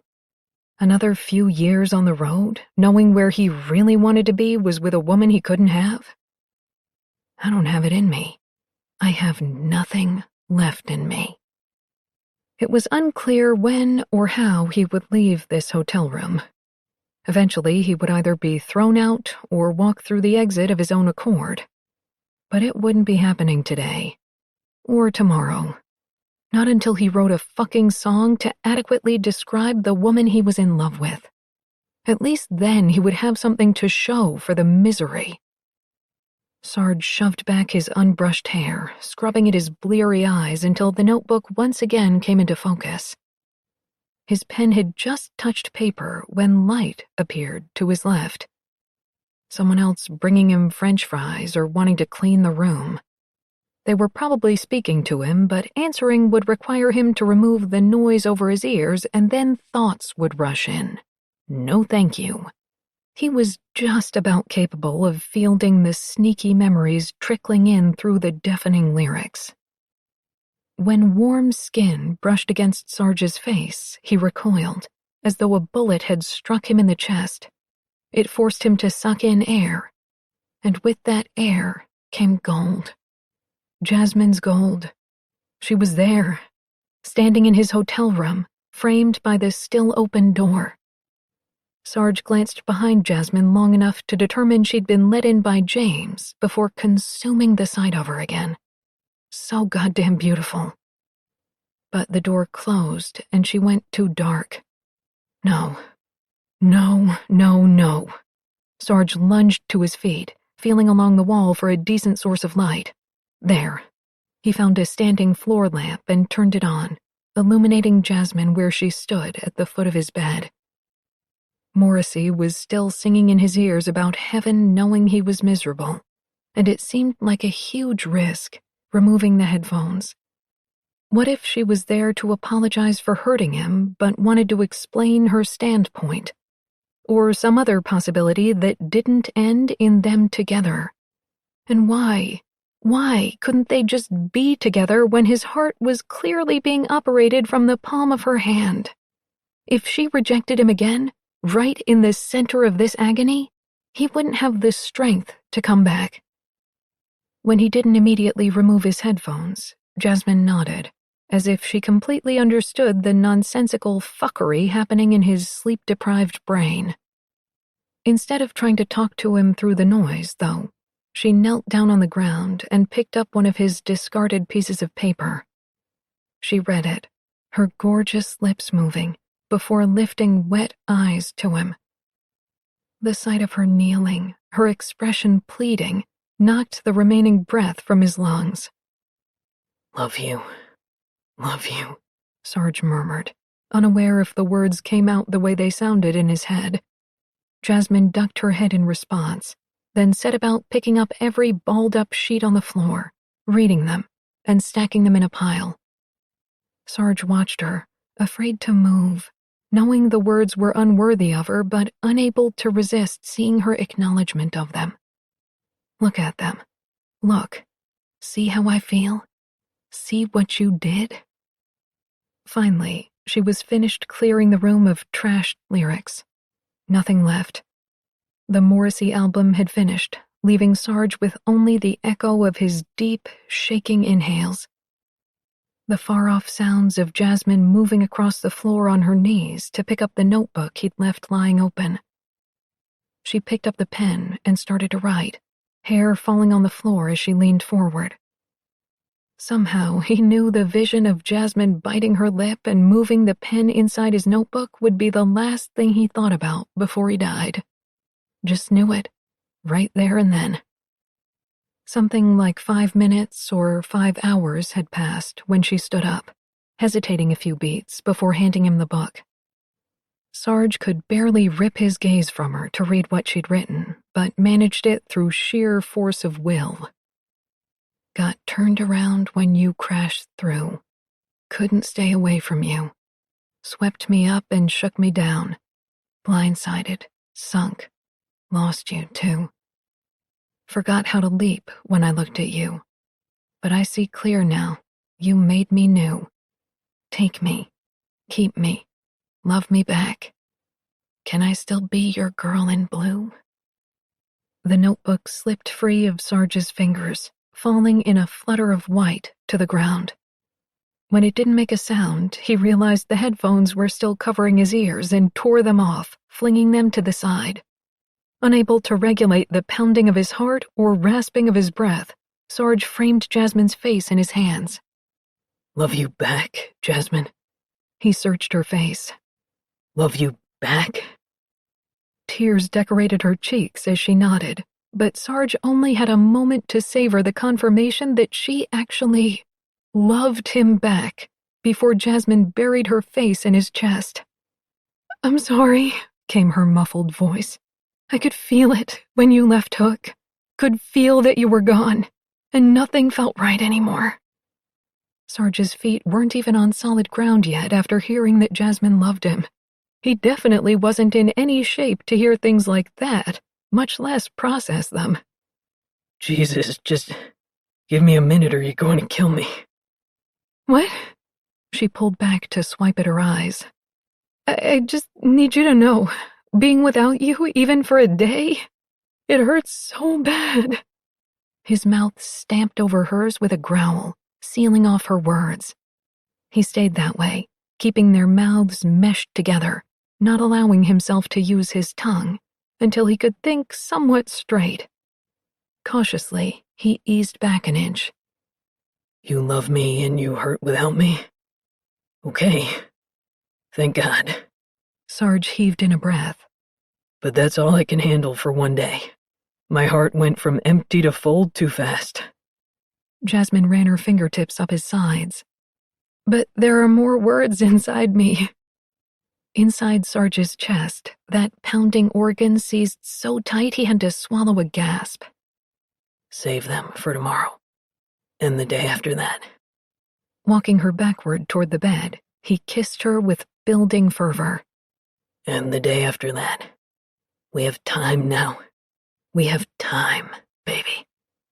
Every day, Jasmine whispered, just before her back hit the mattress. I'll tell you more every day.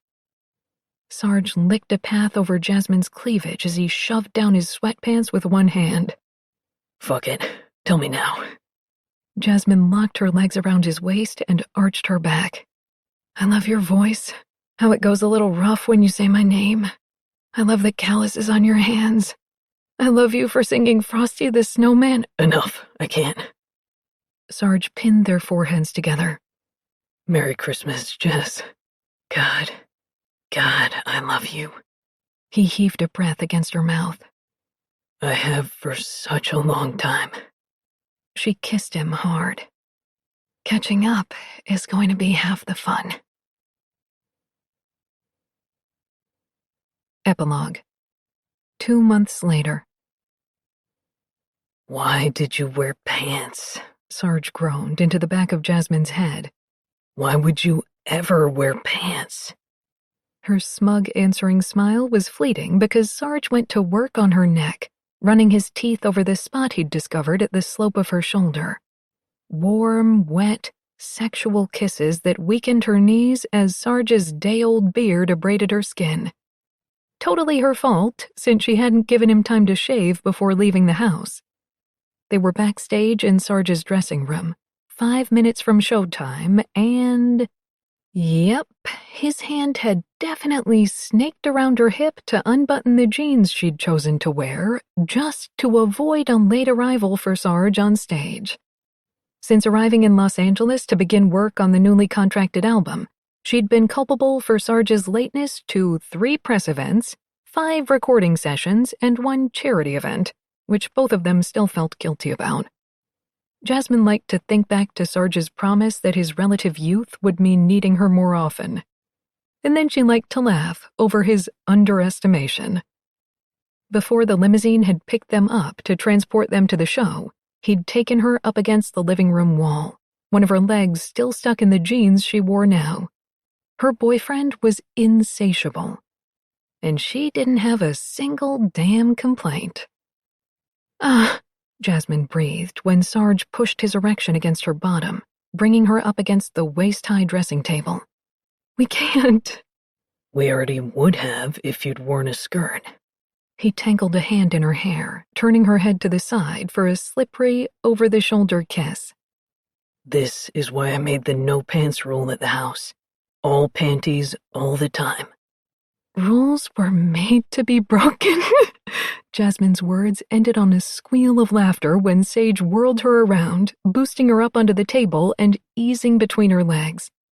For a minute, they just looked at each other, breath mingling between them. Moments like this weren't unusual since they'd taken that cross-country flight and landed in Los Angeles.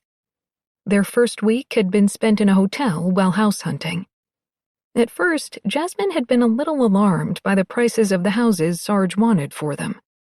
Coastline property in Malibu wasn't exactly in her range, even though she'd been saving money since she'd started at the factory and insisted on contributing what she could.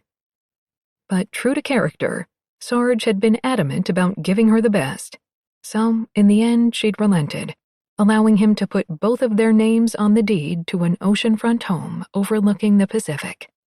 Jasmine's one condition had been her helping to pay for household costs and maintenance, which meant she'd had to work fast to find a job. Which she had. Jasmine now taught voice lessons in downtown Los Angeles, and her heart had never been so full, doing what she loved during the day and returning to the man she loved at night. Her client roster was brimming with talent, due in part to the viral video of her singing in a certain toy store, and one super famous boyfriend who tended to make surprise drop-ins during lessons. Life was damn good. You going to come out and sing with me tonight? Sarge whispered, nipping at her lower lip. James says they're demanding you on Twitter and the message boards. He tucked a strand of hair behind her ear.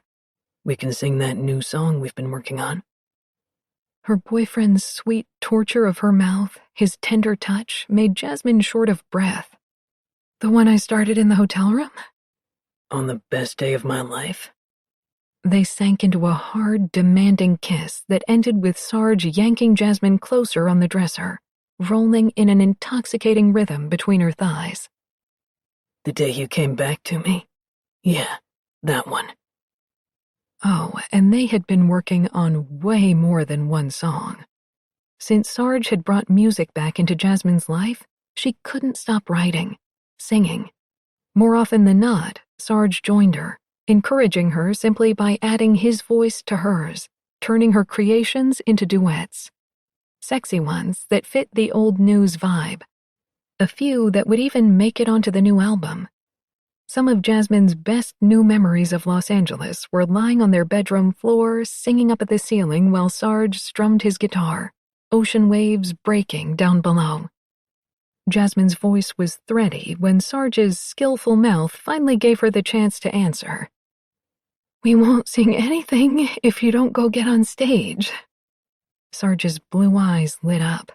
He knew he had her. There was something else there, though. Additional mischief. Is that a yes? Leaping had become easier, so much easier, because she knew they would always catch each other. Every time. "That's a yes." His smile fell away little by little, but those eyes remained focused on her. So focused. I love you, Jasmine. But I dreamed about you so long, I'm still not sure I'm awake right now. "You are." Heat pressed behind her eyelids. "I know because you woke me up, too. And I never want to go back to sleep." He enfolded her in his arms and squeezed. I'll see you out there, baby. Sarge gave her a long look over his shoulder as he walked out of the dressing room. As soon as he was out of sight, Jasmine fell back against the wall, breathing deeply to get the hormones her boyfriend had unleashed back under control. The struggle was real. A corner of her mouth ticked up when she heard the crowd lose their minds over Sarge walking on stage. And then she heard the first few chords of Girl in Blue. Dios, the man knew how to make her heart pound. Last week, Old News had gotten their upcoming tour schedule from the record label. 22 countries over the course of a year once the new album was completed. Jasmine was loath to put her voice lessons on hold, but with the help of webcams, she could continue them from the road. She could still remember that afternoon when the schedule had been announced. Sarge had looked over at her in the meeting, obviously worried she might balk about accompanying the band on such an extensive tour. She'd seen his stubborn side rising to the surface and knew he wouldn't go without her. Informing Sarge, with a whisper in his ear, that she had no intention of being without him for any length of time had ended the way most of their conversations did. Back at home, with Sarge praying to God between Jasmine's thighs, in between licks. James walked into the dressing room, bursting her naughty thought bubble like a day-old balloon. You coming? Interesting choice of words. Jasmine straightened. Already? She checked the wall clock. They just walked out. You can't hear them chanting your name? Her heart slowed at the band manager's casually delivered question. Closing her eyes, she listened hard and heard it. The distant rumbling of her name. Jasmine, Jasmine. A hand lifted to circle her aching throat as she slid off the desk. What am I supposed to do now? Now? James signaled that she should precede him to the stage. You go out and sing. Later, we'll talk about the fact that the band already voted to make you the newest member, which means... He eyed the wall clock. Technically, you're late for your first gig. Jasmine's legs shook as she walked through the backstage area, past the roadies who patted her on the shoulders, and out onto the stage to deafening applause. Sarge met her halfway across the stage where a second microphone was already set up. The second he took her hand and they locked eyes, her legs stopped shaking. They sang together. And they always would. This recording of Crashed Out was presented by Dreamscape Media, LLC. Text copyright 2015 by Tessa Bailey. Sound recording copyright 2019, Dreamscape Media, LLC. This recording was produced by arrangement with Entangled Publishing, LLC. Thank you for listening. Please check dreamscapeab.com for Dreamscape's latest releases.